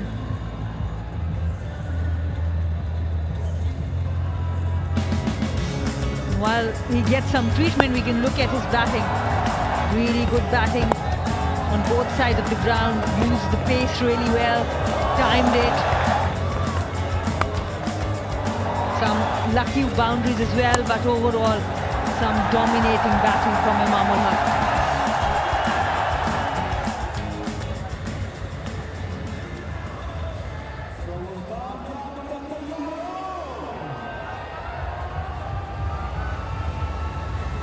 Just look at those runs. The 2017 year was good. His average was 73. There was a bit of dip in 2020 and 2021, but look at that average in 2022, 180.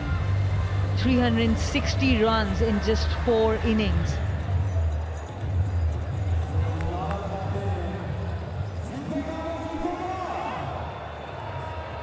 Well, that's what every team needs. They need consistency from their top batsmen, and Pakistan are getting that currently.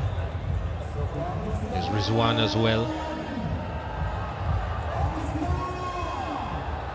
And if you have 3 or 4 up there, and you know you're always going to get at least 2 who are going to come through for you if the others don't.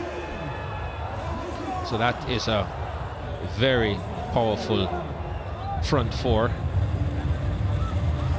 and just looks as if Pakistan is looking to find that proper blend in the middle to support those 4. So there's certainly enough talent around. And Pakistan's successful run chase 2022 Australia 349, and because of that match they will get a lot of confidence from that particular game. Bangladesh against Bangladesh 327 they chased in Mirpur 2014, and West Indies, the venue was Abu Dhabi 2008 295 they chased, but especially that chase against Australia 349, that will give a lot of confidence to this unit.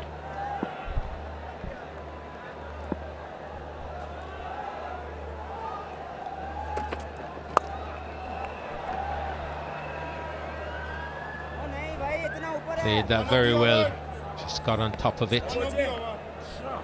So Jeff, it's almost a full house in Multan. Must have been such a great experience for the players here. What have been your own experience playing back in Pakistan? Oh, well, back when I played, the stands would have been full from the game started. We had obviously we had a very powerful team, and we're actually very popular in the subcontinent. So we had the good fortune of playing in front of big crowds in almost, well, all the venues that we played in. I played one international here in Multan, but obviously not in this stadium, in the old stadium, and that was a little bit smaller than this one, but it was full to the rafters.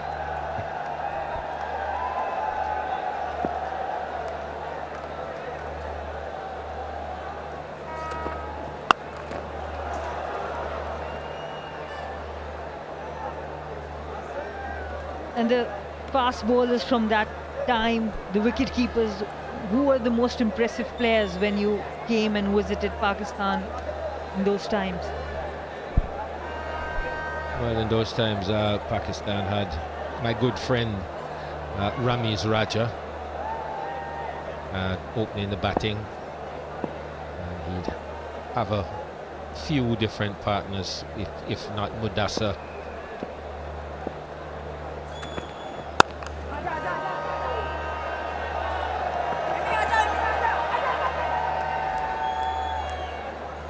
Javed, of course. Salim Yusuf was just coming through at that point. Salim Malik, rather. Salim Yusuf was the wicket keeper. He also is a friend of mine. And of course, there was Wasim, Waqar, Pakistan, Imran. So Pakistan had a very strong team.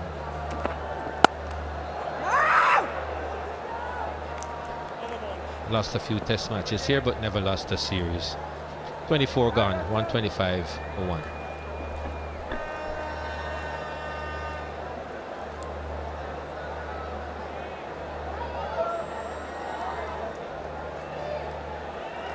Okay, so अभी जितना बहुत से players में हमारे phone की lights निकल रही हैं, ये हमारे कैमरा टीम को बहुत अच्छा एक व्यू दे सकते हैं कि हम लोग की बाकी शहर की तरह से इस तरह से एंजॉय करते हैं कि आप चाहें तो अपने मोबाइल फोन की कैमरा लाइट्स को निकाल कर फ्लैश लाइट्स बंद करके उसे वेट कर सकते हैं और एक खूबसूरत सा मंजर पूरी दुनिया को दिखा सकते हैं। सो सारे नियम मुल्तान अपने मोबाइल फोन की लाइट्स को निकाल लीजिए और उसे वेट करेंगे और जिस तरह की हमारे बॉलर बॉलिंग करवाएंगे। Well, here we are today, and in 2 days' time, we're back. And 2 days after that, we're back. Last game on the 12th of June.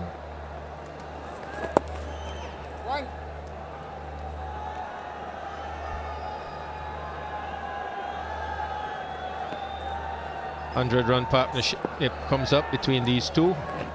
It seems to be a recurring decimal with them. This is a third consecutive 100-run partnership between these two, Babar Azam and Imamul Haq. Bat together at the top, really good friends, have a lot of understanding with the running between the wickets, understand each other's games as well.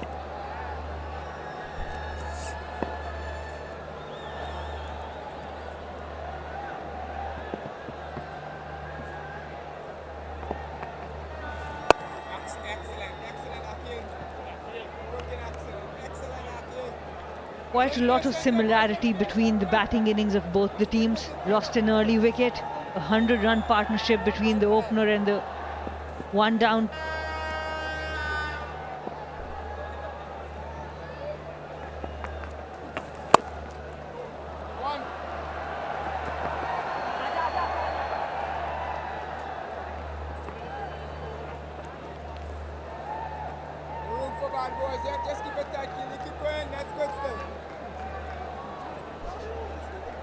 I think the West Indies will have to think about their bowling attack for the balance of these games. This one hasn't been very effective, not just in not taking wickets, but in being restrictive. Runs very easy to come by. These two don't seem to be in any kind of a rush, even though they're chasing a big score. They've kept things within that sort of zone where they can easily accelerate, and I dare say they don't look like getting out right now.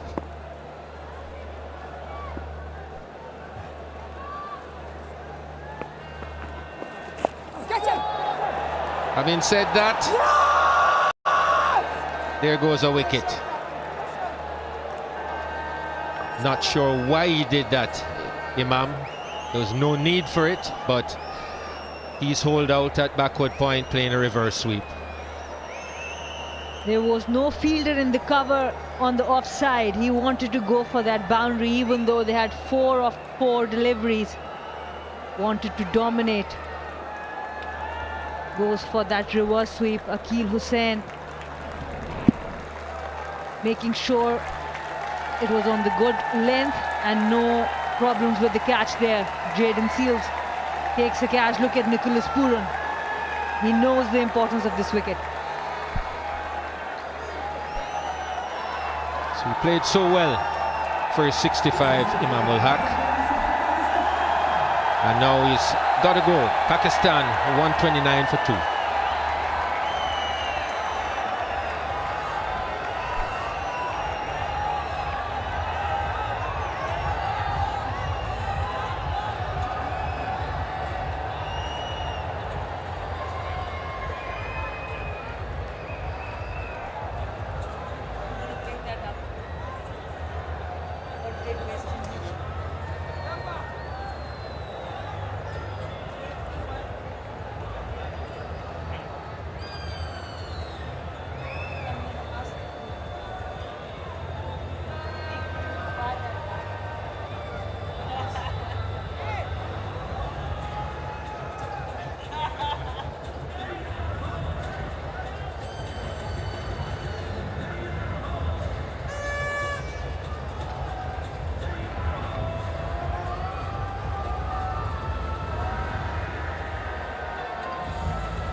So Rizwan, the new batsman,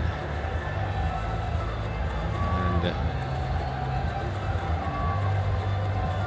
he's there to pick up the slack left leg by Imam.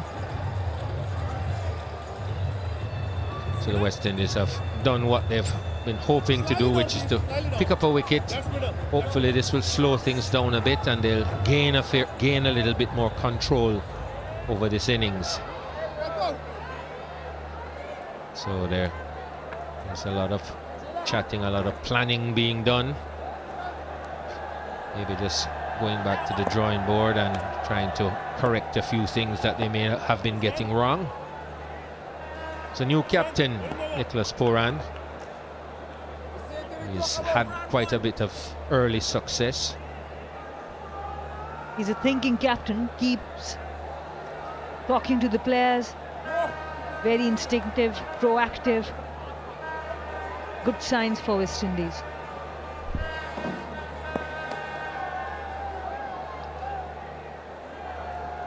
So here's Rizwan.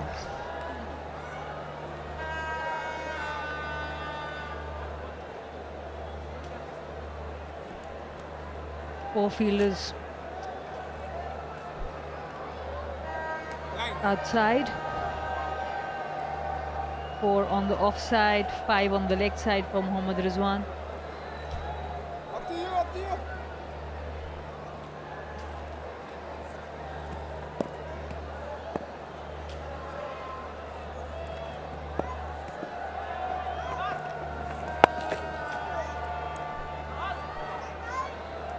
Successful over for Akil Hussain. 25 gone. We're halfway there. 129 for 2.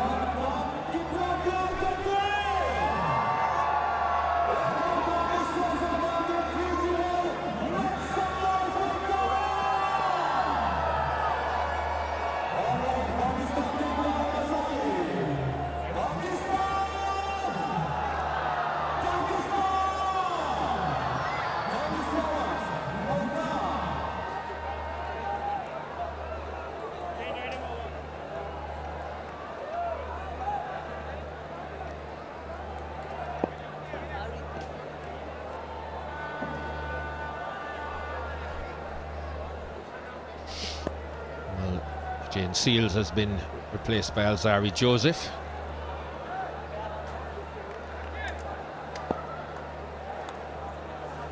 West Indies would love to pick up another wicket now. That's edged. Is it going to go all the way? It will. Just to the left of Shepherd. Couldn't get around in time. Brings up Babar Azam's 50.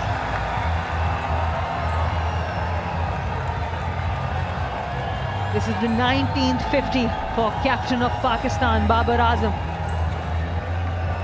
Not much celebration there because he understands a lot of work still needs to be done here.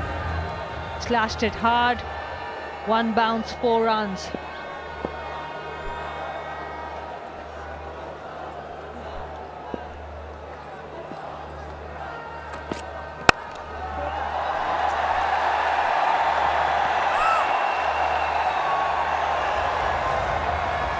Stopped Rahman Powell. Had to make a lot of ground to his right.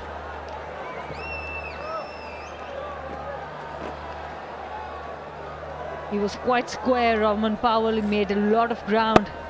It was a very well-timed shot. Again, Babar Azam using that timing. He had to cover a lot of ground there. That's why I didn't have the time to dive there. Saved 1 run for the team.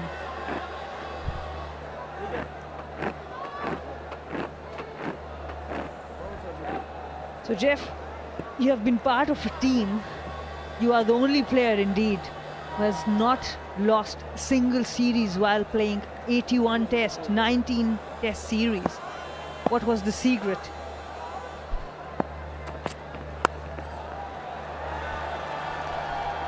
I came at the right time and I left at the right time. But seriously, the team, tell us about that team that used to win so many matches. What was, in your opinion, what was that key factor that you were able to have that kind of a record? Well, there were 3 things. I think it was, you know, talent, professionalism and pride.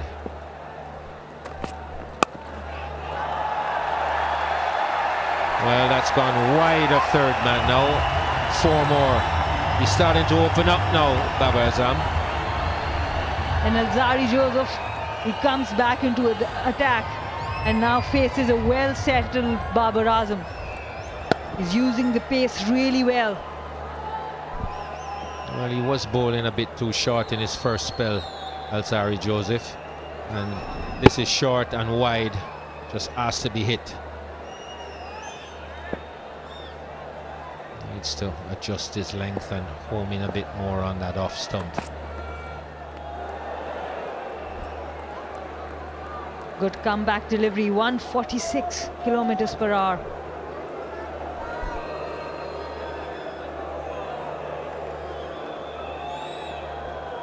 So you were talking about professionalism, talent and pride.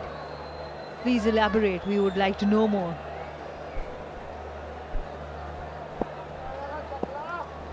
Well, first of all, we had you know, the record speaks for itself in terms of the talent that we had.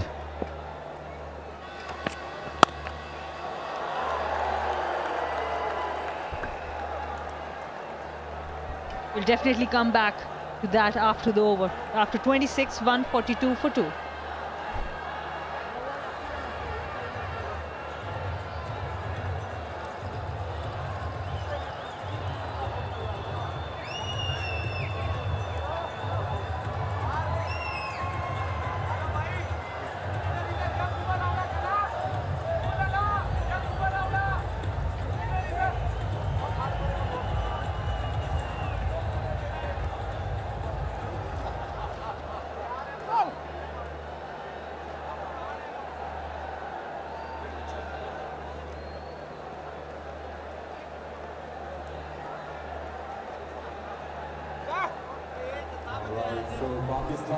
So that's the equation. Looks very gettable. 164 runs off 144 balls. Just the 2 wickets down. And Babar Azam is in full flight. West Indies need wickets and they need them quickly. And that is the reason Nicholas Pooran is continuing with Akeal Hussain. He has been the player of the series for West Indies against Netherlands, a bowler that they go to whenever they need wickets. So he's continuing his spell. Got the wicket of Imamul Haq, and the captain would like another wicket here.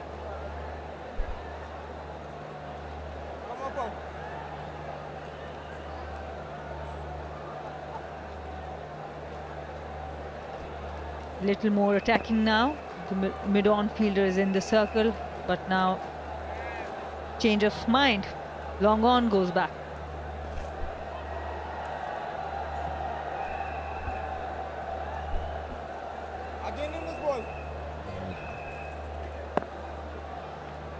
This needs to be somewhere around middle stump, middle leg and leg. That's more like it. Just a single. Easy single. And that's where you have to be very clear as a bowler, as a captain. If you have the mid-on back, your lines cannot give singles, easy singles to the new batter.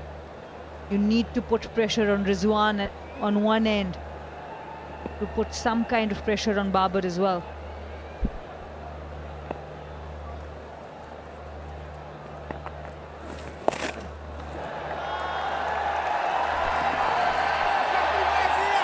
Well, it had the lack of length for him to just paddle that around. He's really trying to keep the scoreboard ticking over. Rizwan hasn't faced too many. He's giving Rizwan a good look at what's going on out here with the ball and the pitch. But at the same time, he's got to keep things going until Rizwan settles.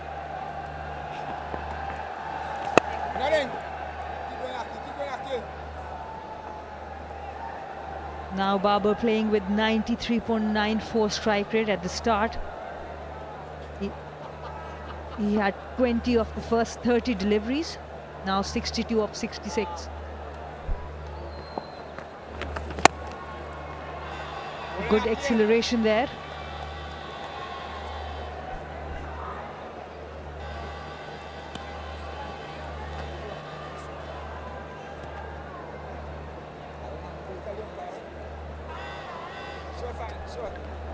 West Indies at this point, they were 124 for 1. Pakistan 147 for 2. So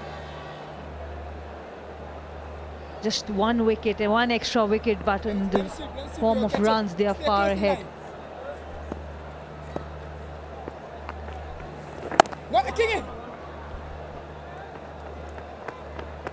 Single off the last one. 27 gone, 148 for 2.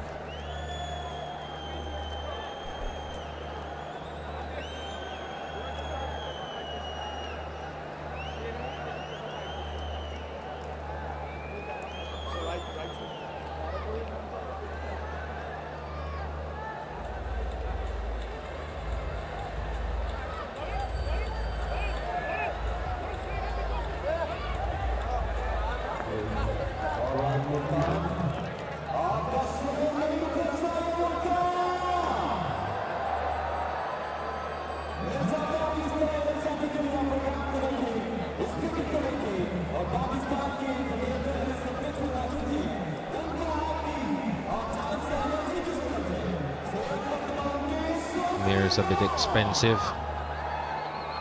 So has Joseph been. Well, it's Alzarri Joseph to continue. Really need of an adjustment to his line and length.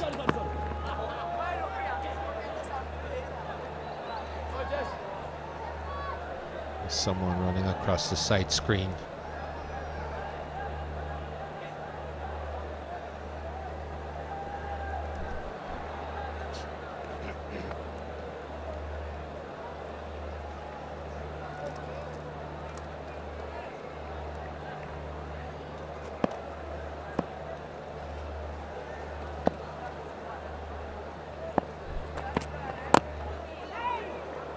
It looks like a better line, better length.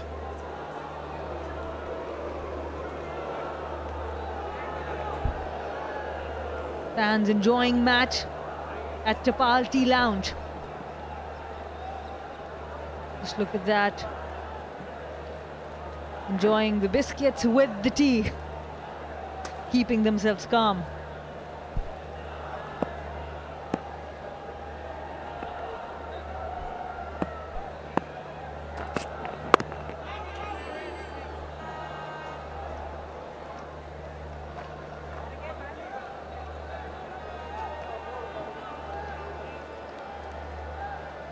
Better start to the over from Alzarri Joseph. Better lines, better lengths. He's within the stumps. On this pitch, we have seen the moment you are going to go wider, there will be runs for the batter.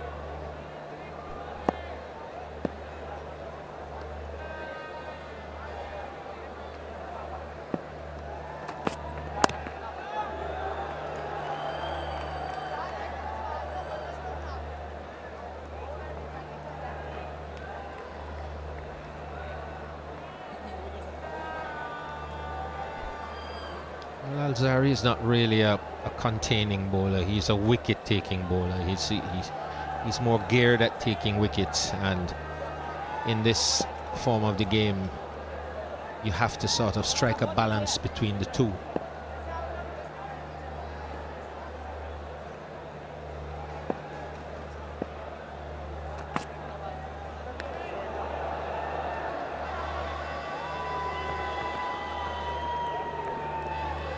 Like you said, he's trying too hard to make something happen. And in these middle overs, when you have got a wicket from the other end, your role might be just to contain, bowl those dot balls, put some pressure. The wicket might come from the other end. I only think that you know, if you just tend to bowl with control and consistency, you can make something happen. The batsman may try to do something, so it's not necessarily an aggressive move to make something happen. But he is a naturally aggressive bowler. He's a wicket-taking bowler, so I think he just needs to understand what's needed at the time and temper his approach, because he's got good pace.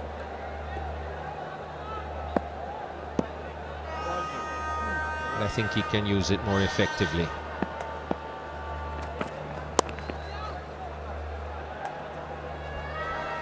He's He's using that crease a lot. Alzari Joseph comes wider of the crease, brings it towards the batter. But Mohammad Rizwan finding enough width to guide it to third for a single. So he's got no problem rotating the strike, putting Babar back on strike.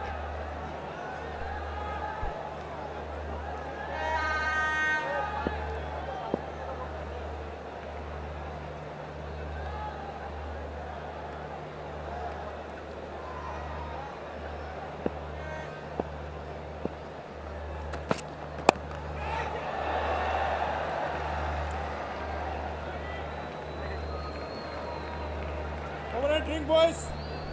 Drink. 28 gone, 153 for 2, and I think we're going to have a break for drinks. We're back after the drinks break at the Multan Cricket Stadium for the first one-day between Pakistan and West Indies. The Osaka Batteries presents Spotify Pakistan versus West Indies series. West Indies putting up a score of 305 for Pakistan to chase down. Wonderful ton by Shai Hope up front, 127. Pakistan looking good in reply, needing 153 runs off 132 deliveries. But more importantly, the captain still in the middle. Always been head and shoulders above. When he bats, lets the bat do his talking. Times the ball exceptionally well and plays all around the ground. Cut well, he's pulled well. West Indies bowlers did bang the ball short. And he's had an answer for everything. Runs well between the wickets, but the job is not done yet. He will have to bat through. He will have to bat deep into this Pakistan innings.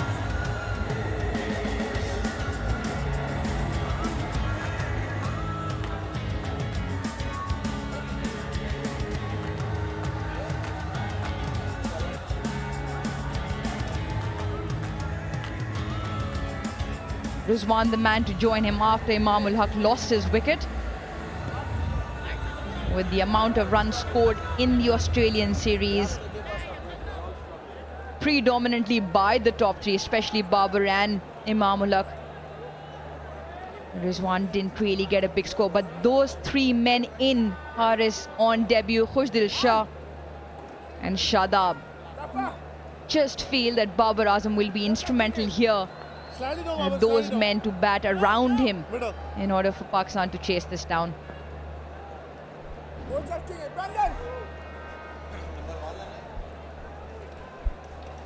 Number 1 ODI player, Babar Azam, ODI batter, and it's showing that he is in control. Every time he bats, every time he gets upwards of 20-25 deliveries, he makes it look so simple.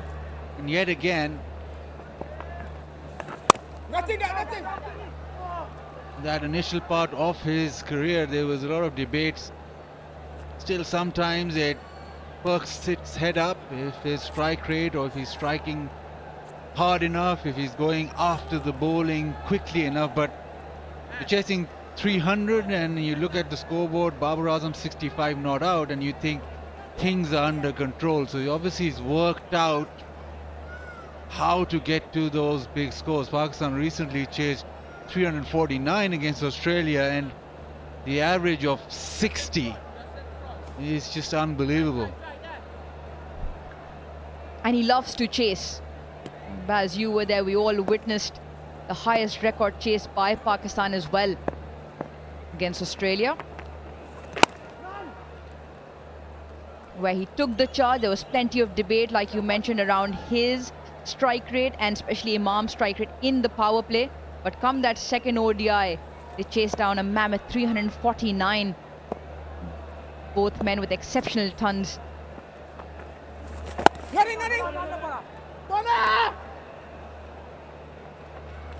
Misfield with yield and a single. We keep talking about Babar Azam and how good he is, but in particular against left arm spin, have a look at that average, 161.5. And he's got one bowling to him in the middle at the moment. We talk about matchups.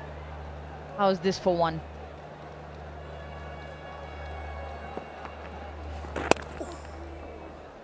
That stayed low.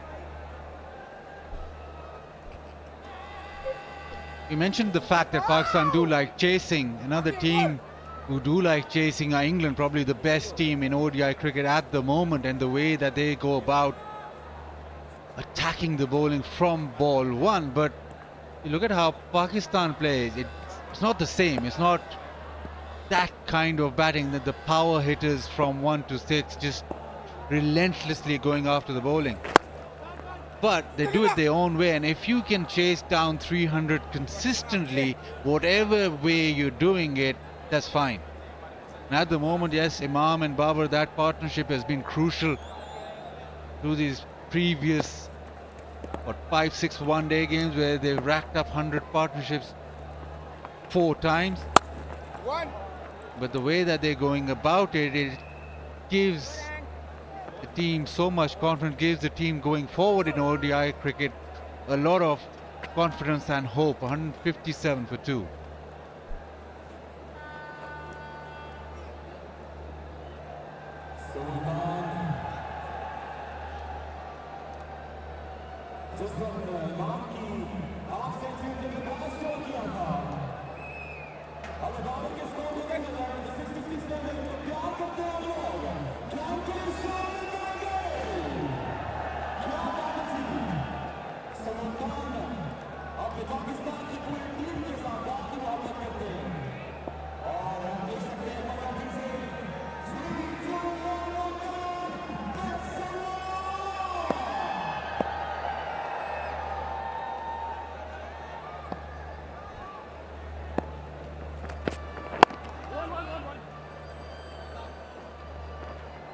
Again, the running between the wickets always important. The value of a dot ball on either side. And they both run well in the middle. But Babar Azam again exceptional. Especially against spin. Loves using the crease. Very nimble on his feet. But more important, doesn't get too far forward or back. Has a slight forward or backward step. Lets his hands do the talking most of the time.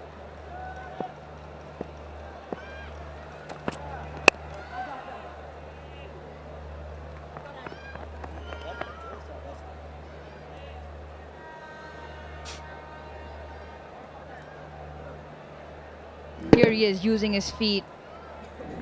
Plays the ball very close to his eye, just under his head. And the key to all of this stroke play, have a look at the balance, the point of impact. He is so stable on his feet with his head right on top of the ball. Absolutely brilliant. For any young kids watching out there, boys and girls both, watch that in slow motion, see where the impact of the ball is in relation to how close his hands are to his body.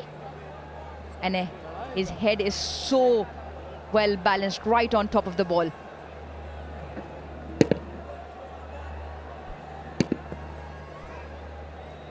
And that all means that he's in total control when he hits the ball. More or less middles everything, but he's been able to get power because of that impact in line with his head, and the timing because of that too. We've seen this time and time again. Whenever he bats, it's the same. Be it in Australia, be it England, be it Pakistan, be it a slow pitch or a quick pitch.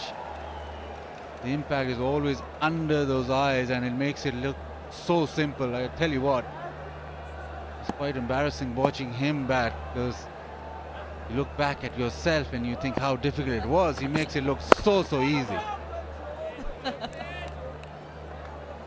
How many times have you done that, Baz? Split screen of your videos from the past? I would never do that. You want to embarrass me further, but I think you look at most players, it's just not talking about sort of poor players like myself. You look at most players, their impact isn't as brilliant as this, and it's just because of that. You watch him and you think, well, is it that easy? Tell you what, it's not.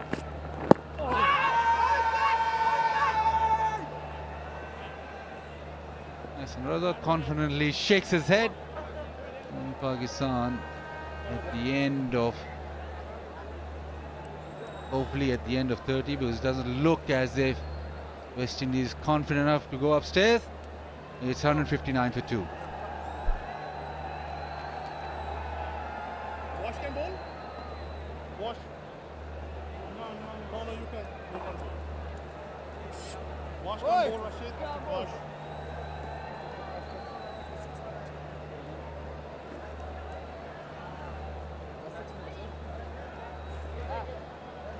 Saying wash, if he came for bowling, I just free one.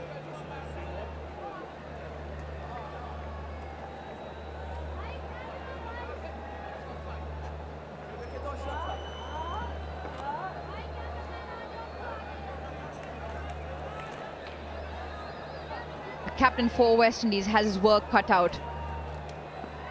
They've done the hard work in the first innings, setting Pakistan a big total to chase down.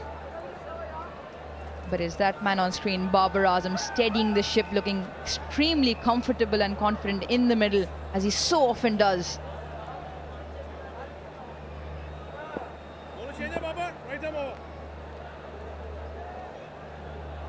Change of bowling. Mayers back into the attack. Slightly expensive in his first 3 overs.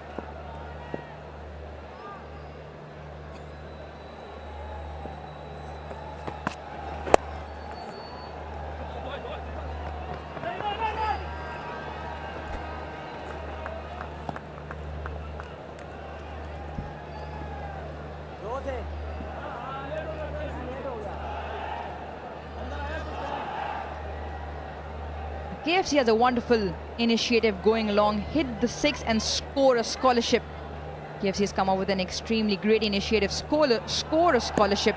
Every time a player strikes a 6, KFC will award a higher education scholarship to a deserving student to the KFC Higher Education Scholarship Program.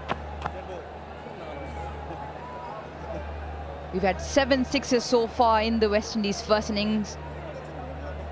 None from Pakistan yet, so that is 7 deserving scholarships from KFC.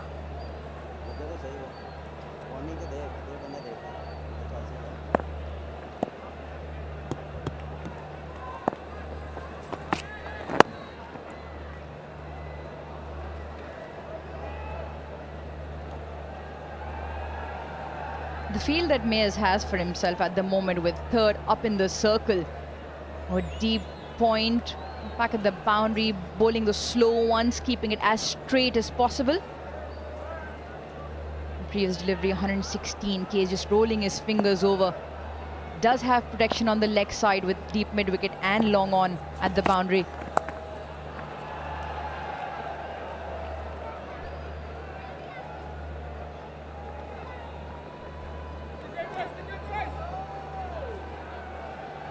Look up at the scoreboard, 160 for 2, and you think it's all very simple, but for West Indies, a couple of tight overs, maybe squeeze out a wicket and they're back in this. It's not as simple as Babar Azam is making it seem. White ball. Got one declared a wide, but the initial stage where Babar and Imam were batting together, West Indies went at them with Azari Joseph with that short ball and Myers with bowling pretty straight, and almost it's a situation you thought if Pakistan had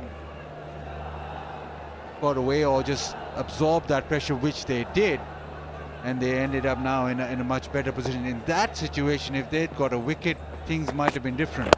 And there was a few occasions that LBW shout, which was inch here and there. There was a couple of balls that didn't carry to the fielder, but you again think at this moment, if they get Babar Azam, they might be in with a shout, because this man, India 31, averages over 100 against the West Indies, so prefers West Indies, but not too bad against Zimbabwe either.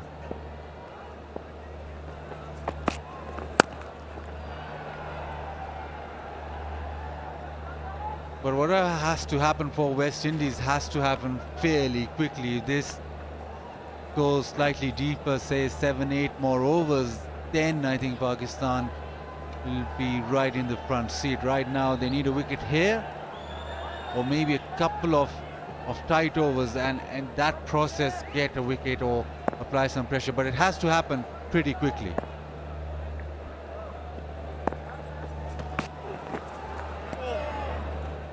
Another wide in this over won't help West Indies scores. We just saw the graph there, Baz, and just on that, he loves playing against the West Indies. In the one-day format, in the last 7 innings against them, he's got 4 centuries. And he looks very comfortable out there tonight as well.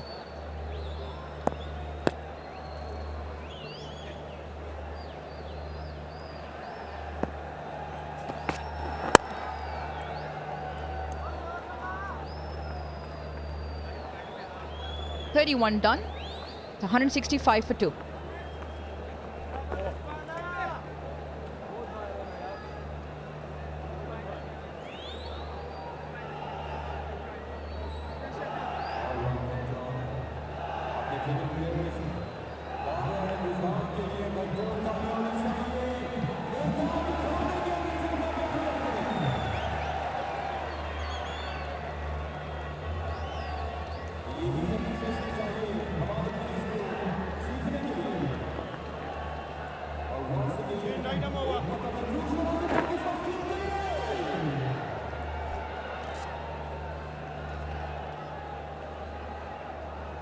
Still pretty neck and neck, nothing in there between the two sides. It was the back end of West Indies innings in the last 10 where they scored 87, 47 in their last 5, which got them over the 300 mark.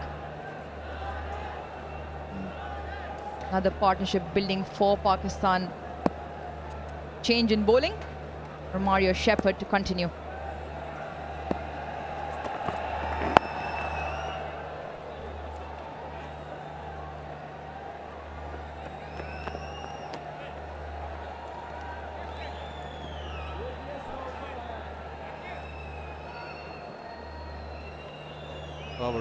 Brilliant #1 ODI batter in the world.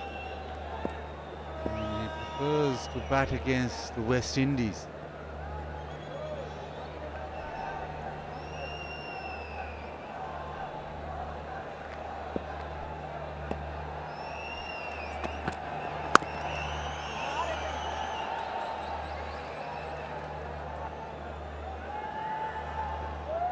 The ODI format was the first format that Babar was able to master. Then on, he's become very excellent in other formats. The average is over 100 against West Indies, and his first ODI century against West Indies, and he got 3 consecutive centuries, only the 3rd Pakistani batter in history to get 3 consecutive ODI centuries. Would you know the other 2?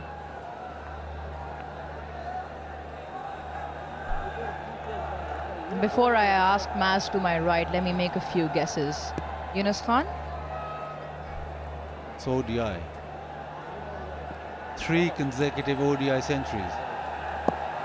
Okay, Yunus Khan, no.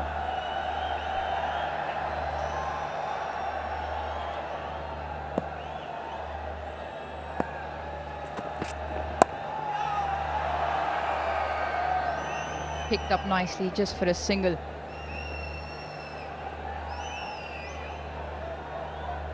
Mohammad Yusuf? No, think of the legends of ODI cricket. One was really ahead of his time in one-day cricket. And the other one, well, he was also ahead of his time. As in, he made sure that you hit out against the new ball, applied pressure straight away, and against any opposition scored quickly. Saeed Anwar? Absolutely. And if you talk about legends and you ask me to go a little bit into the past, how about Zaheer Abbas? That's the one. Brilliant. Phenomenal players of the game, great legends. Yeah, finally, after a lot of nudges, Aruj does get to the answer, but tell you what, Zahir Abbas in ODI cricket in that era, strike rate of 84. That is some strike rate, 169 for 2.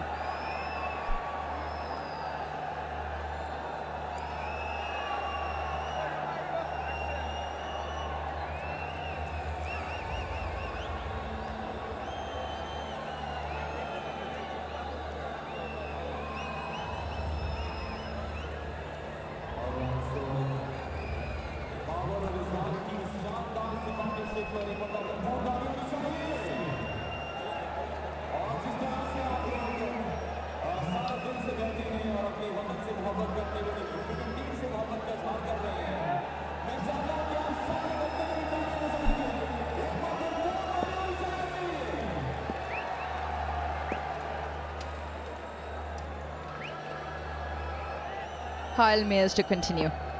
Babar looking good, 71.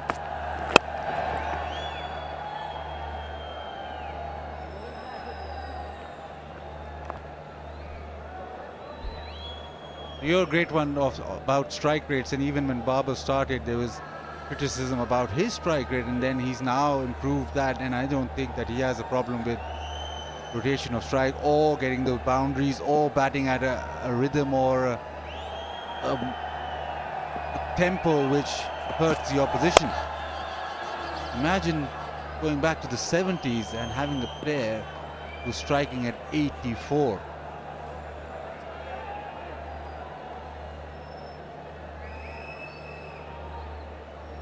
Babar Azam, since 2019, his strike rate has gone to 97.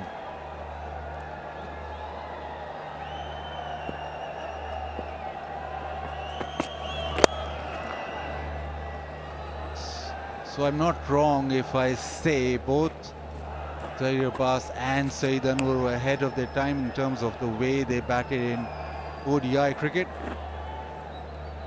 And look at today's progression for Babar. Babar has improved leaps and bounds in terms of how he develops his innings. He's been able to up the ante. He's been able with his own way. He's trusted his own way in batting in white ball cricket, and he has been so good that without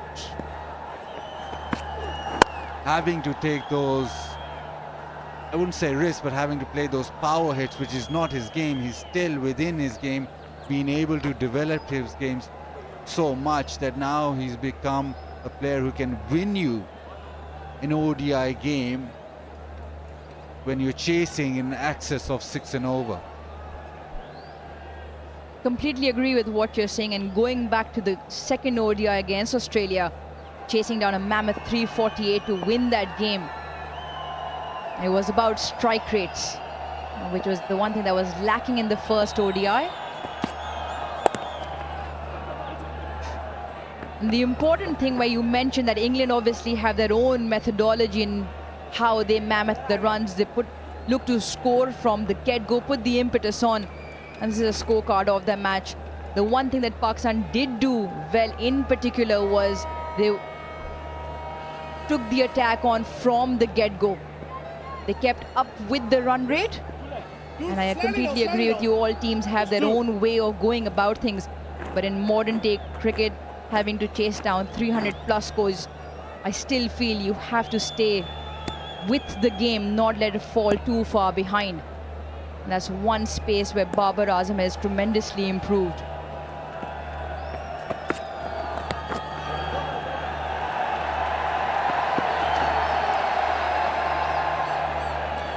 Multan crowd getting right behind Pakistan as 33 overs are done, 174 for 2.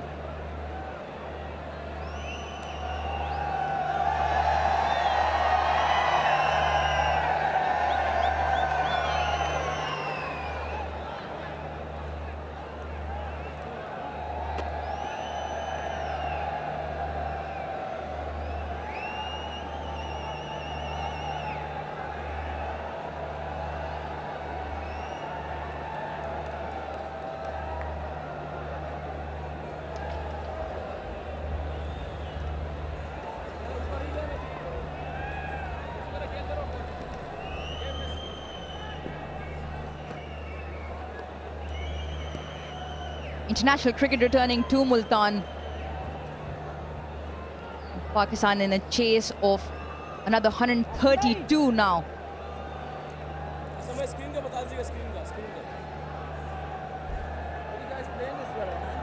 Conditions haven't been too favorable, extremely hot during the day when the sun was out, a little bit better now towards the back end of the day. Partnership dwelling into a good one. 45 now in good time, 52 deliveries.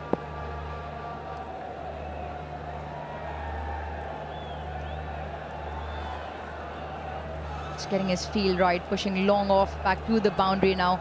Romario Shepherd.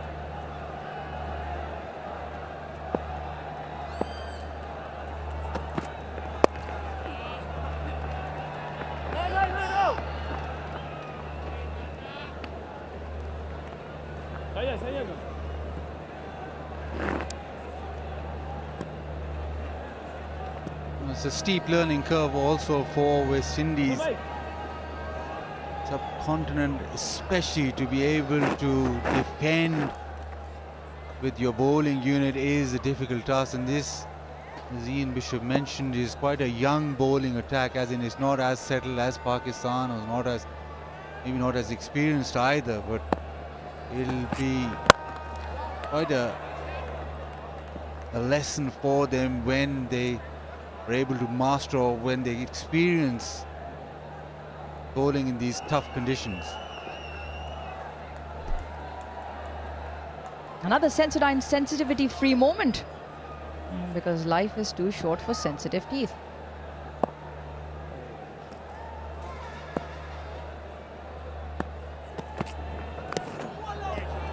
He missed out. Rizwan there, no doubt it was down the leg side, but he picked it. He's a side that he preferred. You did a piece with Ian Bishop earlier on about how Rizwan has developed, especially talking about how he opens up the leg side field from anywhere, from long off all the way behind square. He uses the crease laterally very well.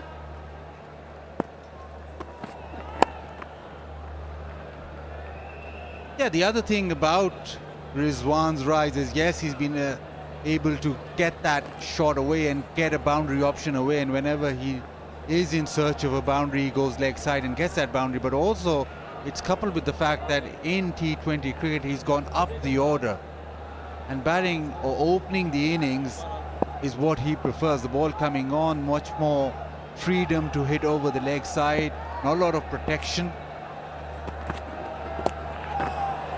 And he's been so consistent and so good in T20 cricket.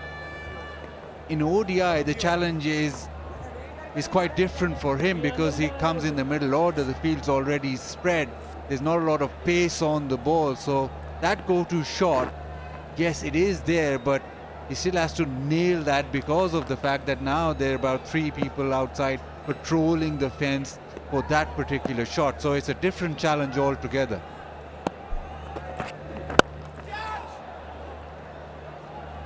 Slightly uppish, and just on that, it's been now 49 deliveries since Pakistan scored their last boundary.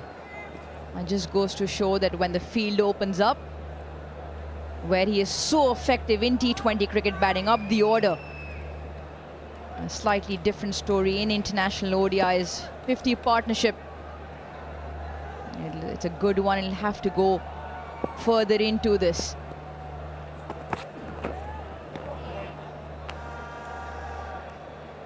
I feel just for Rizwan's, there is a certain area where sometimes bowler look to target him slightly outside off stump, because he doesn't necessarily go into the ball, plays outside and away from his body. Mind you, is an exceptional player, but can be his area of fault at times.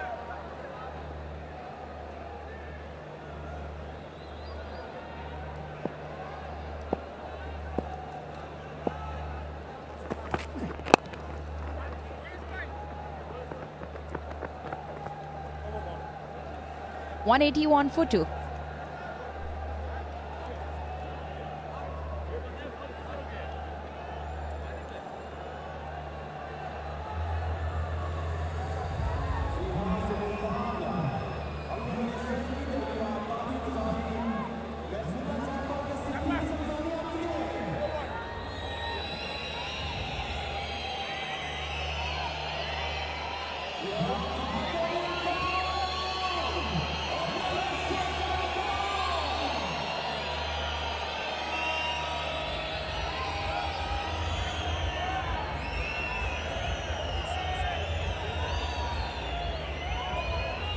125 runs now required, rate of 7.81, just 2 wickets lost. So at the moment, Pakistan ahead of the game.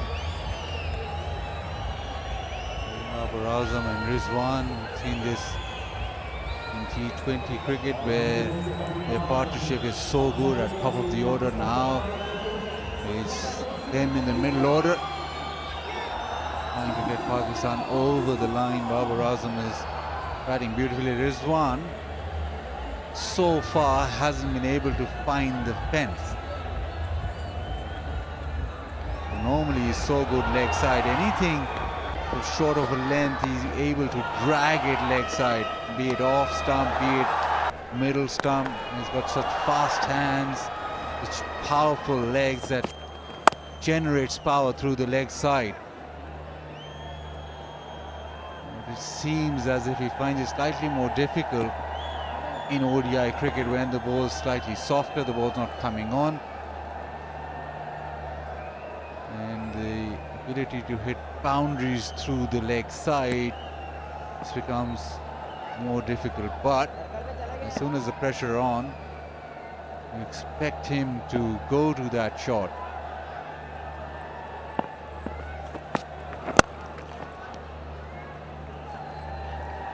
And that shot is delivered from what? Outside off stump, even sort of top of off. But the percentage towards that leg side.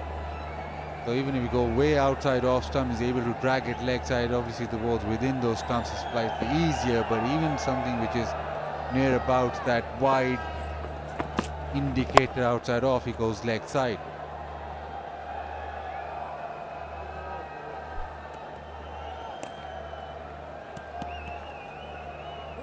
Pressure slightly mounting here. You can see just in the previous shot there, Babar Azam losing shape. Almost like he's trying to muscle the ball over the leg side boundary. 53 deliveries now since the last boundary.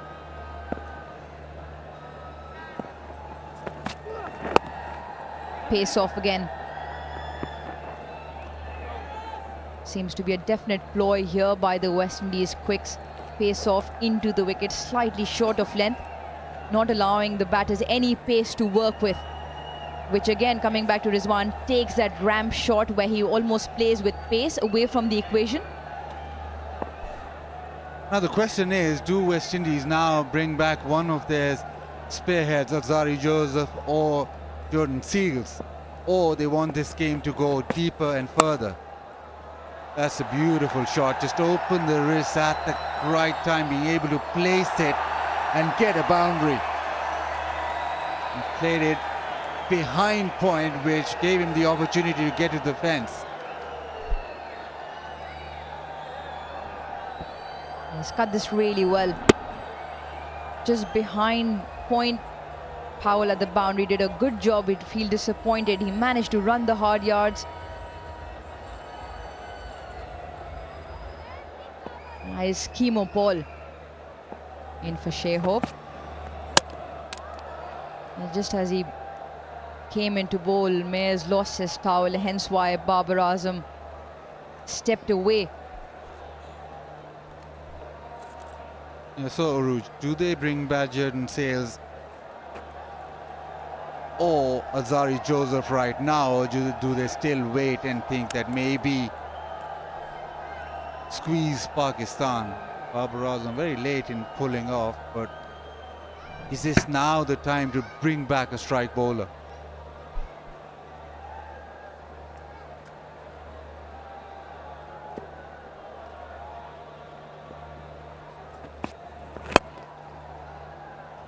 As the over comes to an end, to answer your question, Baz, there's absolutely no harm in bringing your spearhead back for a couple of overs and looking for that wicket. 35 done, 190 for 2. जैसा आप सब लोग Pakistani cricket team से प्यार करते हैं, बाबर आजम से प्यार करते हैं, तो शायद क्रिकेट ये चाहते हैं दुआ करते हैं कि बाबर आजम एक बड़ा सेंचुरी करें और उसके बाद मैं चाहूँगा कि आप सब के सब उनका बेशुमार भी करेंगे और आपका शोर रुकना नहीं चाहिए, तालियां रुकनी नहीं चाहिए क्योंकि हम सेलिब्रेट करेंगे इस सेंचुरी को इंशाल्लाह।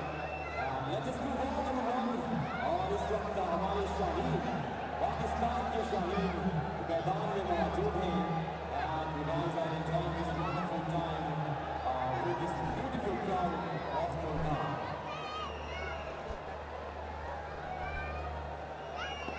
Joseph Mayers and Walsh, bit expensive. The wicket each to Seals and Hussain. And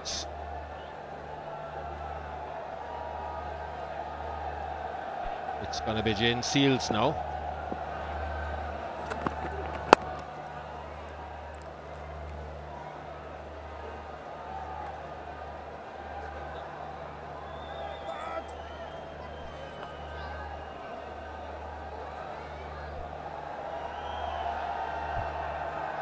At this point, both West Indies and Pakistan are absolutely similar.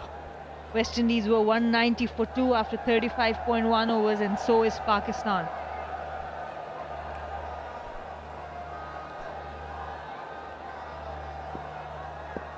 At 7.82.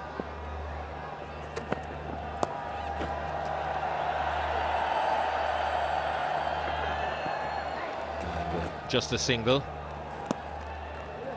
West Indies need a couple of overs where they push that run rate up, that required rate up.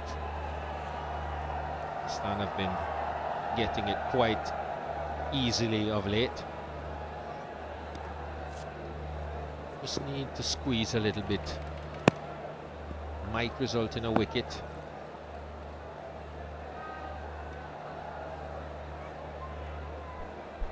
The bowling has been a bit ragged.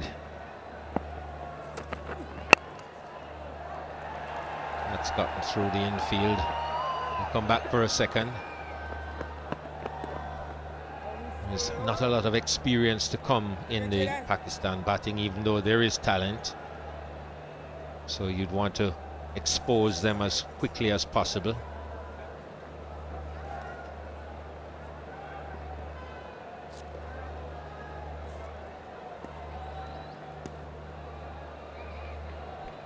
Mohammad Haris making his debut. Khushdil Shah, he has been really impressive with run chases. Shadab Khan, Mohammad Nawaz.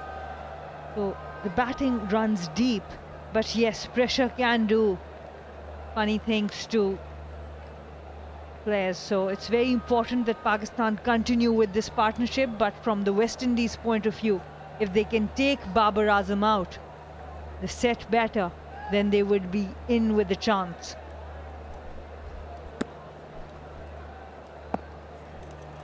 The key now is to slow things down, and that would be a good way to do it.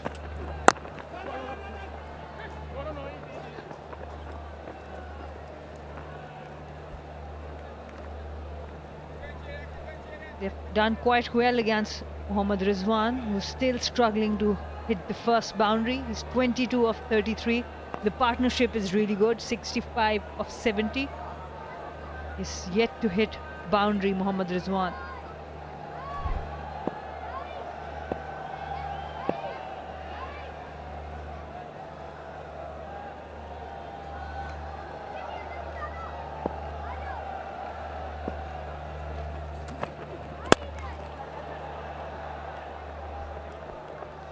Was lucky to get away with that one.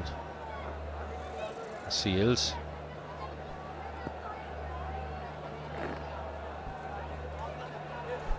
They've been conceding a boundary every over, and that's what's caused this 7 runs and over to be so easily achieved. Just need a couple of tight ones, maybe 4s or 5s.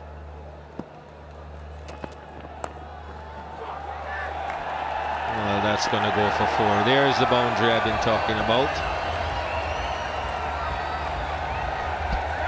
And feeding Mohammad Rizwan to his strengths, gets the first boundary.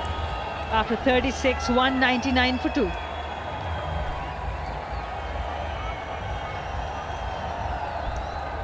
And the last ball of the over, and the boundary, he leaks the boundary. Bad delivery there, onto the legs, shot. No chance for the fielder on fine. Mohammad Rizwan is too good in this area.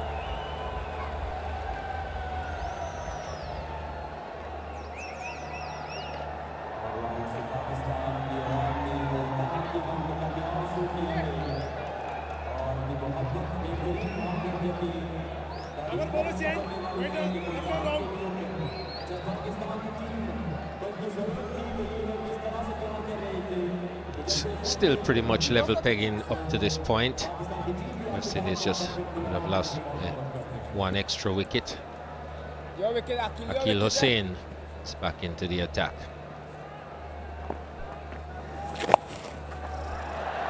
And straight away he goes for a boundary. And that's 200 up for Pakistan. Babar Azam is putting the pressure back on the bowlers. The first delivery for Akil Hussain in this spell. He's onto it really quickly. Knows the field really well now, understands the pitch really well. Plays it in the gap.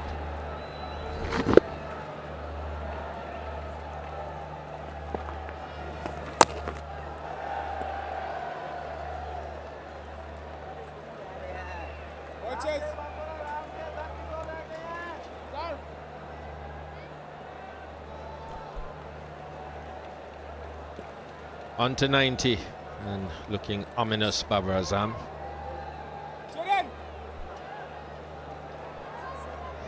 Babar Azam, he has had 3 centuries in the last 4 innings.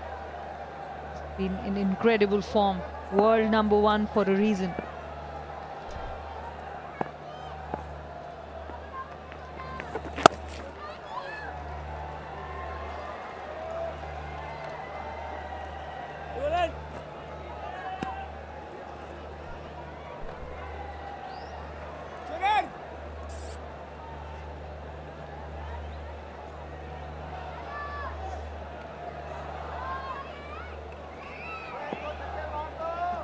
Six of the first 3. Fine coming in for Babar Azam.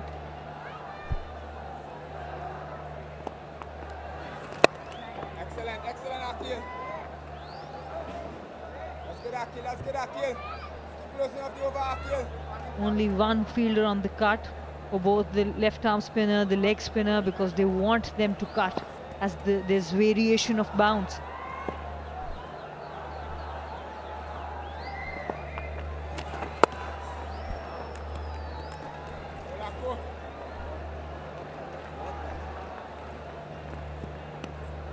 Comes down and changes the angles in the field, Babar Azam. Picks up that single.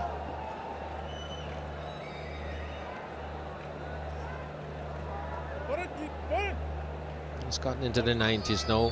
Might slow down a little bit to ensure that 100. Jump across. Last ball. Close it off. Bring up somebody up. Square leg taken out. It's gone to what looks like backward point. Last ball, Akil. Square cover, extra cover. Long off on the offside.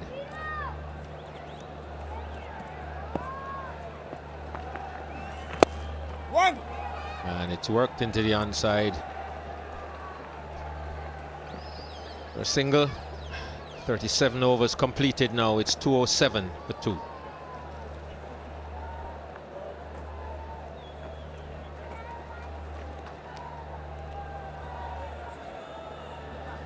Right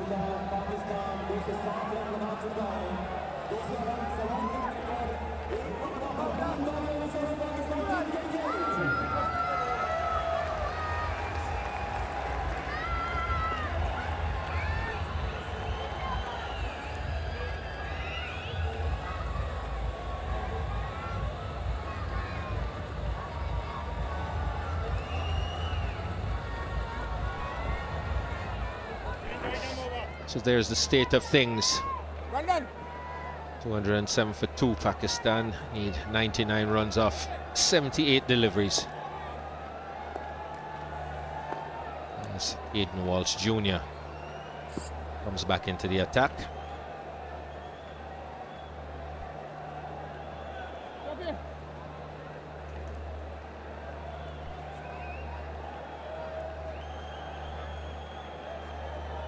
Aiden Walsh Jr. He has been expensive in the first spell. 20 from 3 overs.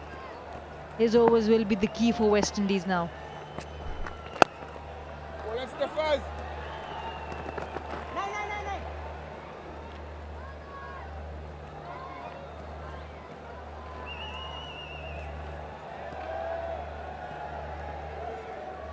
Papa.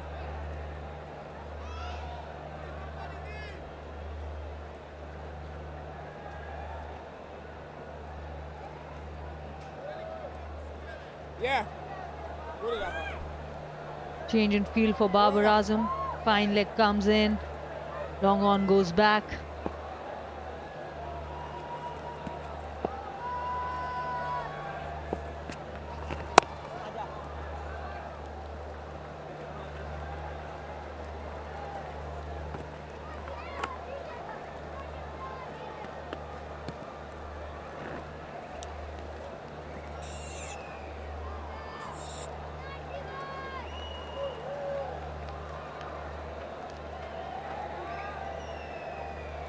Steve goes the floor.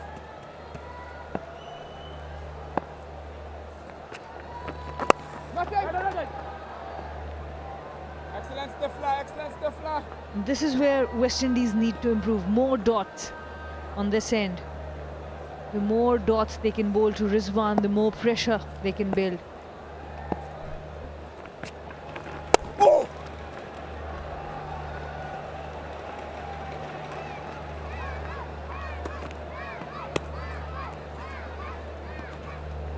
And even though Rizwan has not been able to hit, has only been able to hit one boundary, but he is doing his job. 30 of 39, well supporting.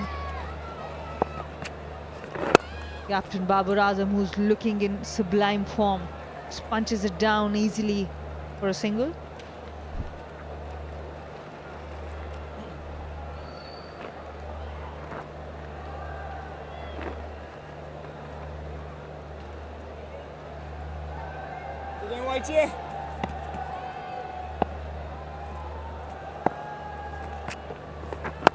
Nothing.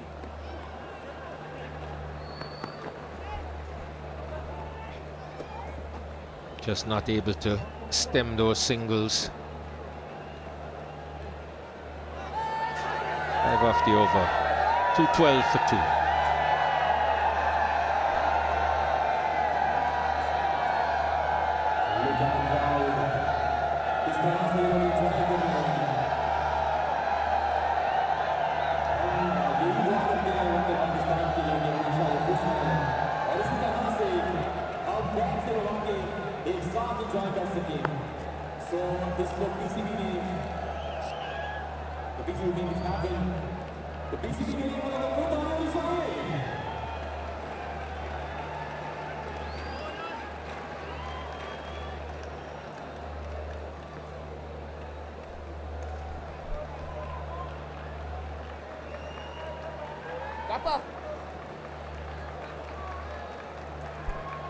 Akil Hussain to continue.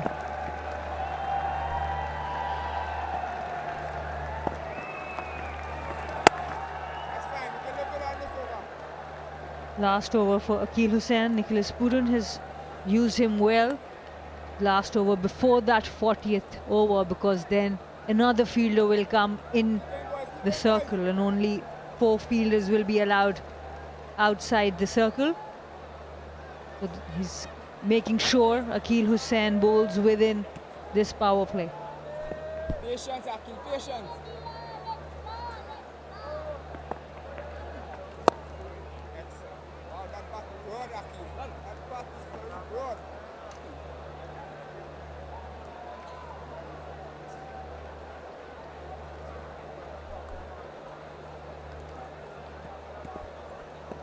A lot of options for West Indies in the last 10.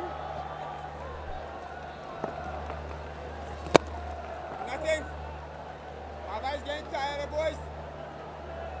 Baba must get tired, boys. He must get tired. Come on. What West Indies need to do is bowl those mini maidens.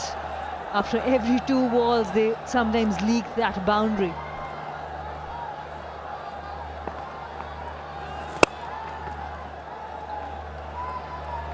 Just 3 or 4 dot balls on a row can put a lot of pressure in this situation.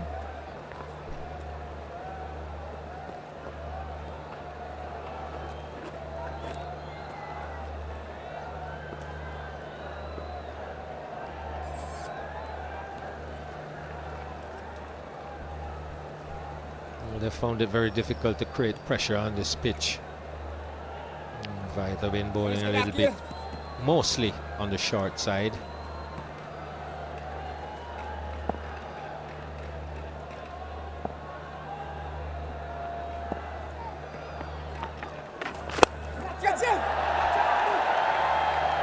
Yes, as a deliberate stroke, went inside out just to clear the infield. Long off was straight, so there's really no danger once he got it over the infield. Tried to go wider, see if he could get the boundary, but it's cut off nicely. Got well inside that delivery and hit it inside out. Right idea from Mohammad Rizwan as the cover fielder comes in for him.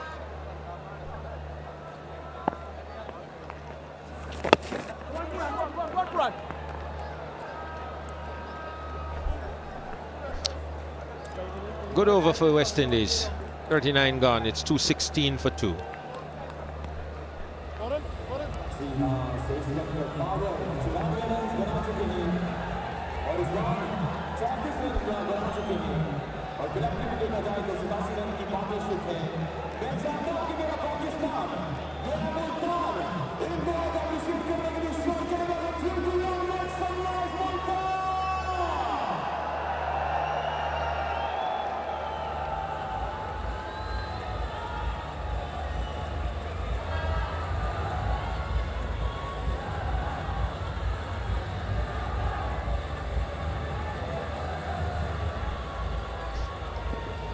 As things stand on this table, Pakistan to win today, they would move up 3 places. They'd move up to number 7. Tied on points with Australia. And just on the outskirts of that qualifying group.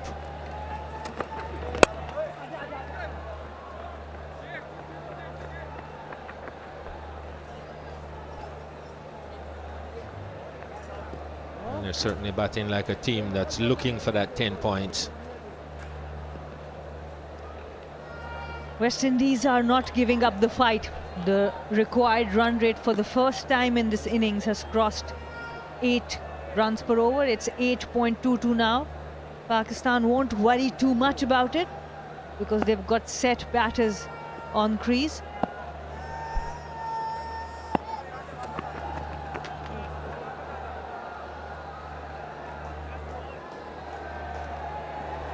Very well bowled there. Slow bouncer. Totally deceived Mohammad Rizwan. As long as these 2 set batters are there, this run rate won't cause problems. But a couple of wickets in quick succession when West Indies are back in the game. Well, this is what they'll be hoping for, to just push that run rate up and see if they can pick up a couple of wickets via scoreboard pressure. I think it's the only route they have now. These 2 are well in control. Rizwan hasn't really looked at his best, but he's 35 from his 45 deliveries, providing good support.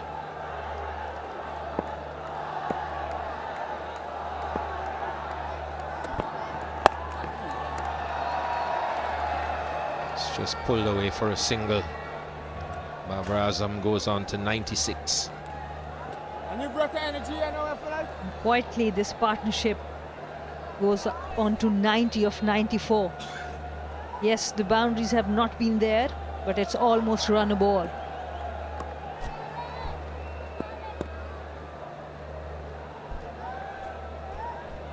Yes, you'd have to say that the singles have been too easy to come by.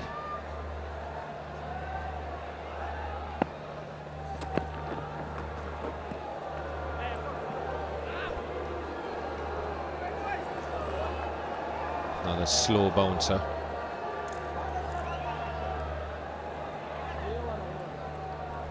And here, Mohammad Rizwan will have to be careful. He needs to be the accelerator here.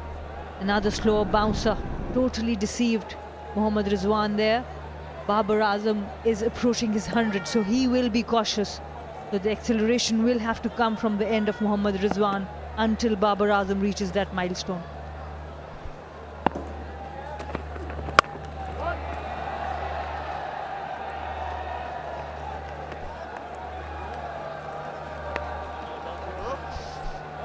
.220 for 2.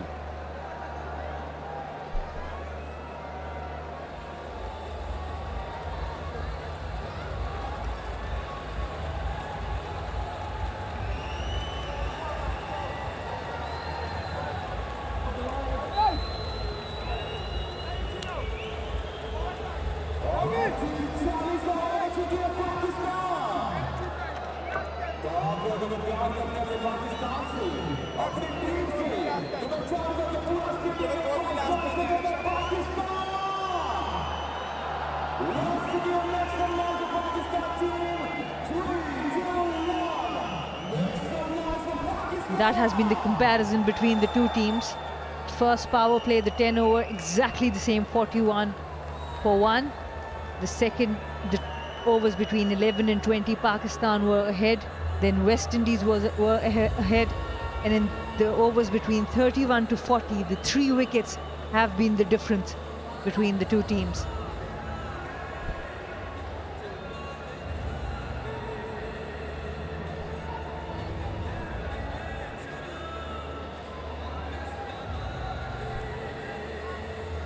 West Indies won the toss and decided to bat. 305 for 8. Brilliant 127 from Shai Hope. 4 wickets for Rauf, 2 for Shaheen Afridi. And in reply now, Pakistan 220 for 2 with Captain Babar Azam on 96. Not out.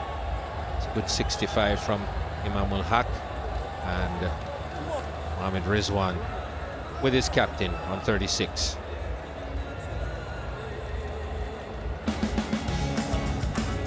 Standout for the West Indies was Shai Hope.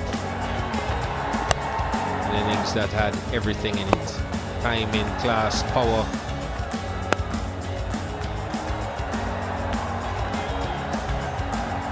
Really great to watch.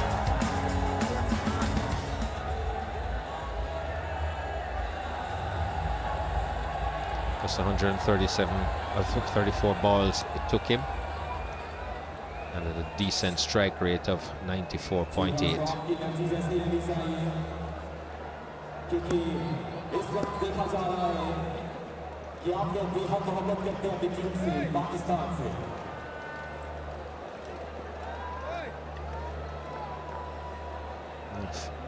Final power play now signaled.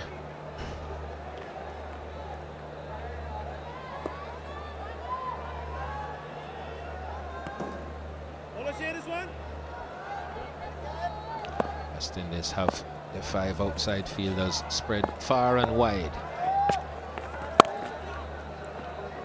Here's one of them at the deep cover. Back up, well done. Rakins, Akil. Go there. Come here.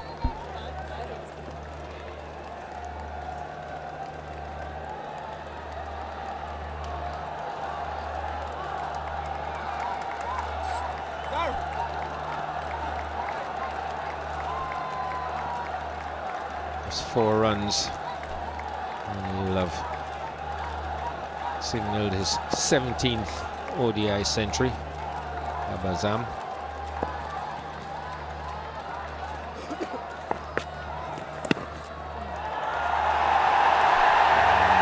That will take it to the boundary, and there it is.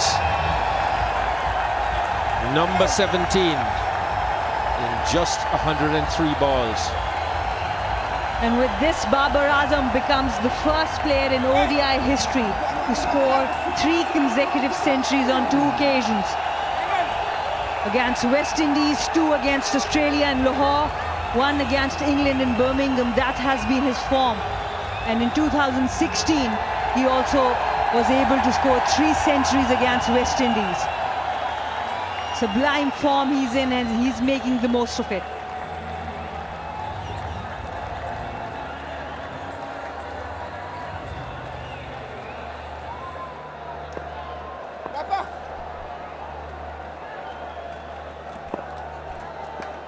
Well, now it's time for him to win the game.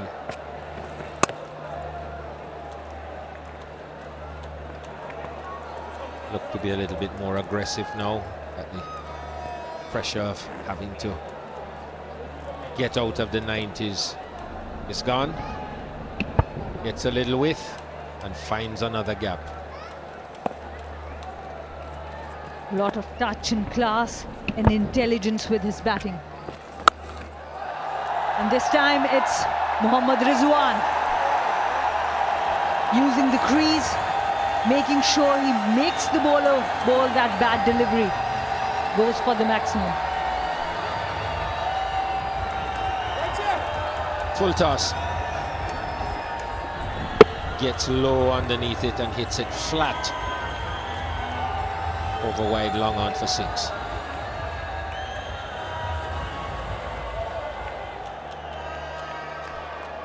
That's the 100-run partnership between the two. 103 of 100 balls, and the acceleration will come. Babar has reached his 100.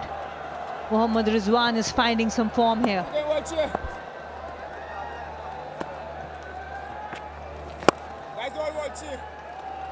So I don't think they're going to want to leave it until the last minute. So I think they'll try to take the game away from the West Indies from this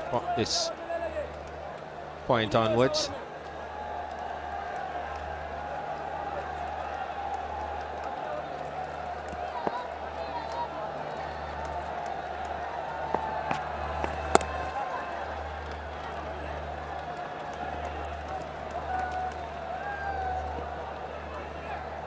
.41 overs been bowled now. It's 234 for 2.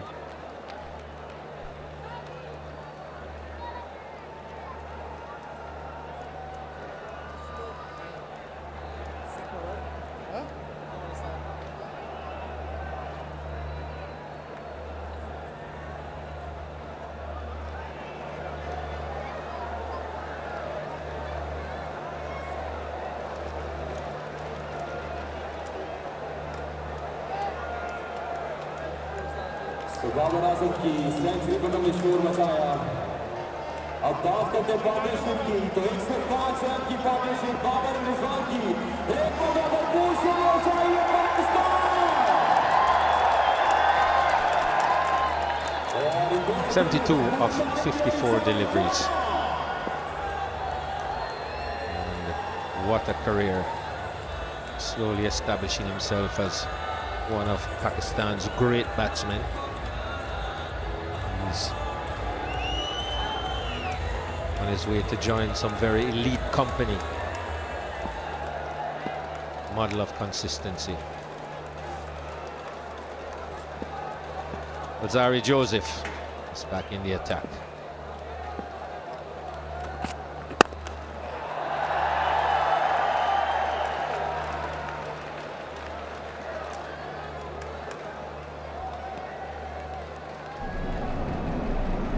And this is the 100, Babar Azam. An early breakthrough for West Indies, and then it was Babar Azam and Imam's show, but just look at that class. Square of the wicket, sweep shots, touch.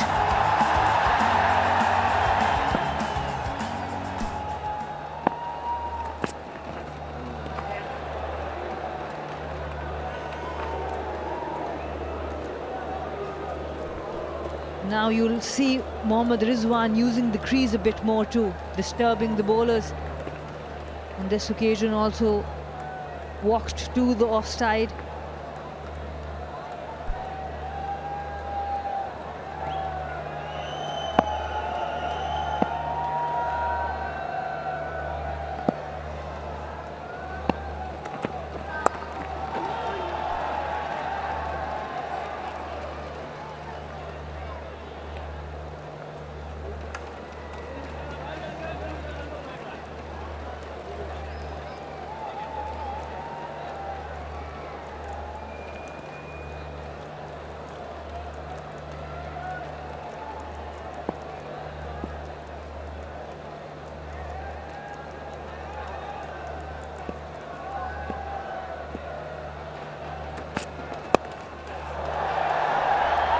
It's up in the air. Mears is under it, and the catch is taken.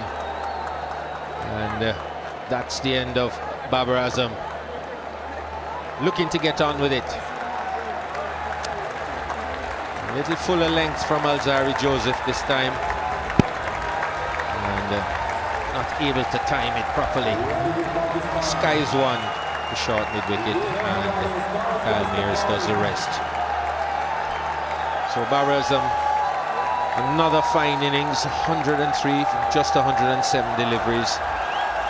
Goes, and Pakistan now are 237 for 3.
Kushdil Shah, new batsman.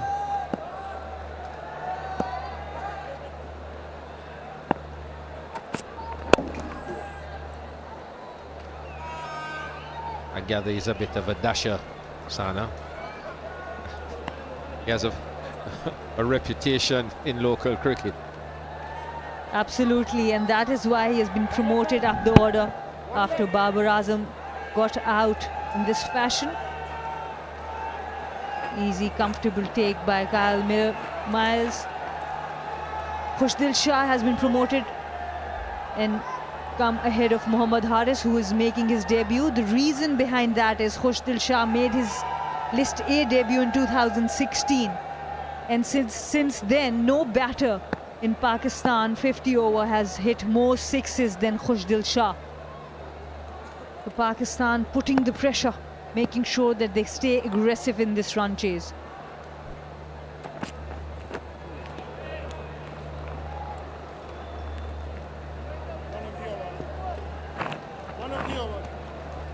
This is a good attack against him. He loves batting against the spinners, wants to go onto the long on mid-wicket region with this pace and short delivery. There might be a chance.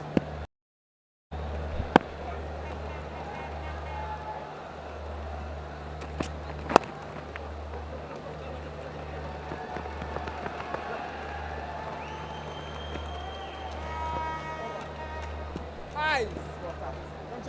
42 gone. It's 239 for 3.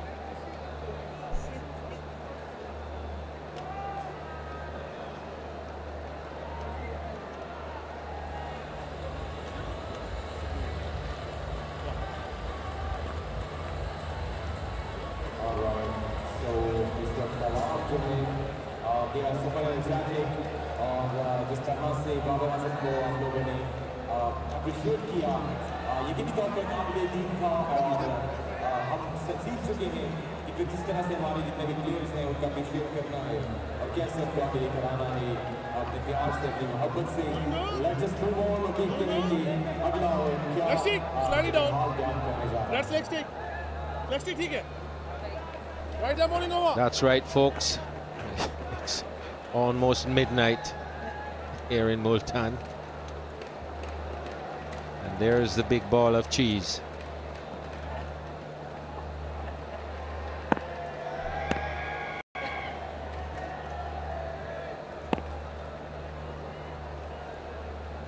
Seals to ball.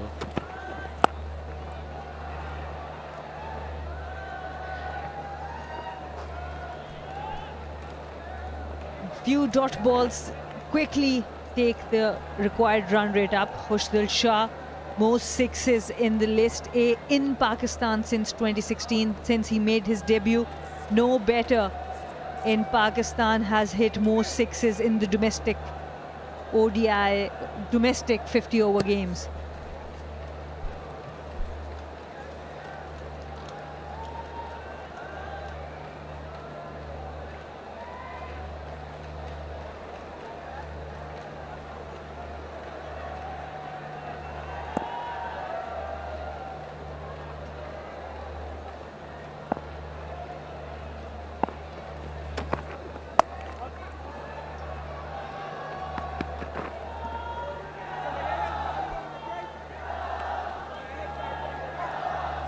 He's been fed a steady diet of that shot.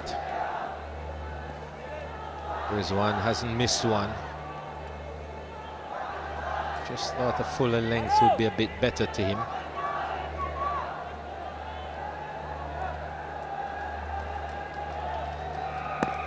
Jaden Seal has been really impressive so far.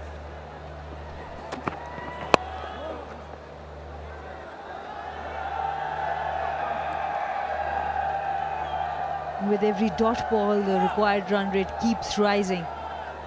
Not much time for the new batters now to settle. They have to get along with the game. Darren Sammy, he has got a lot of following in Pakistan.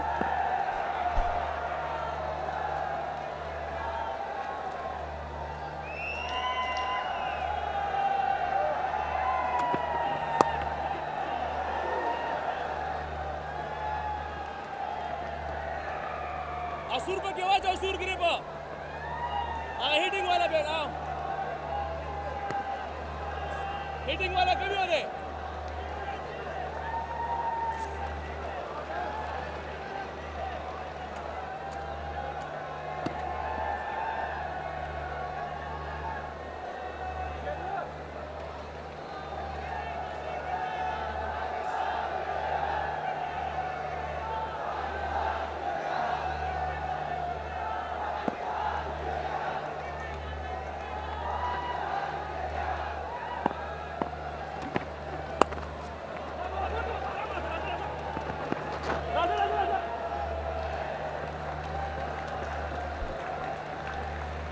That's good running.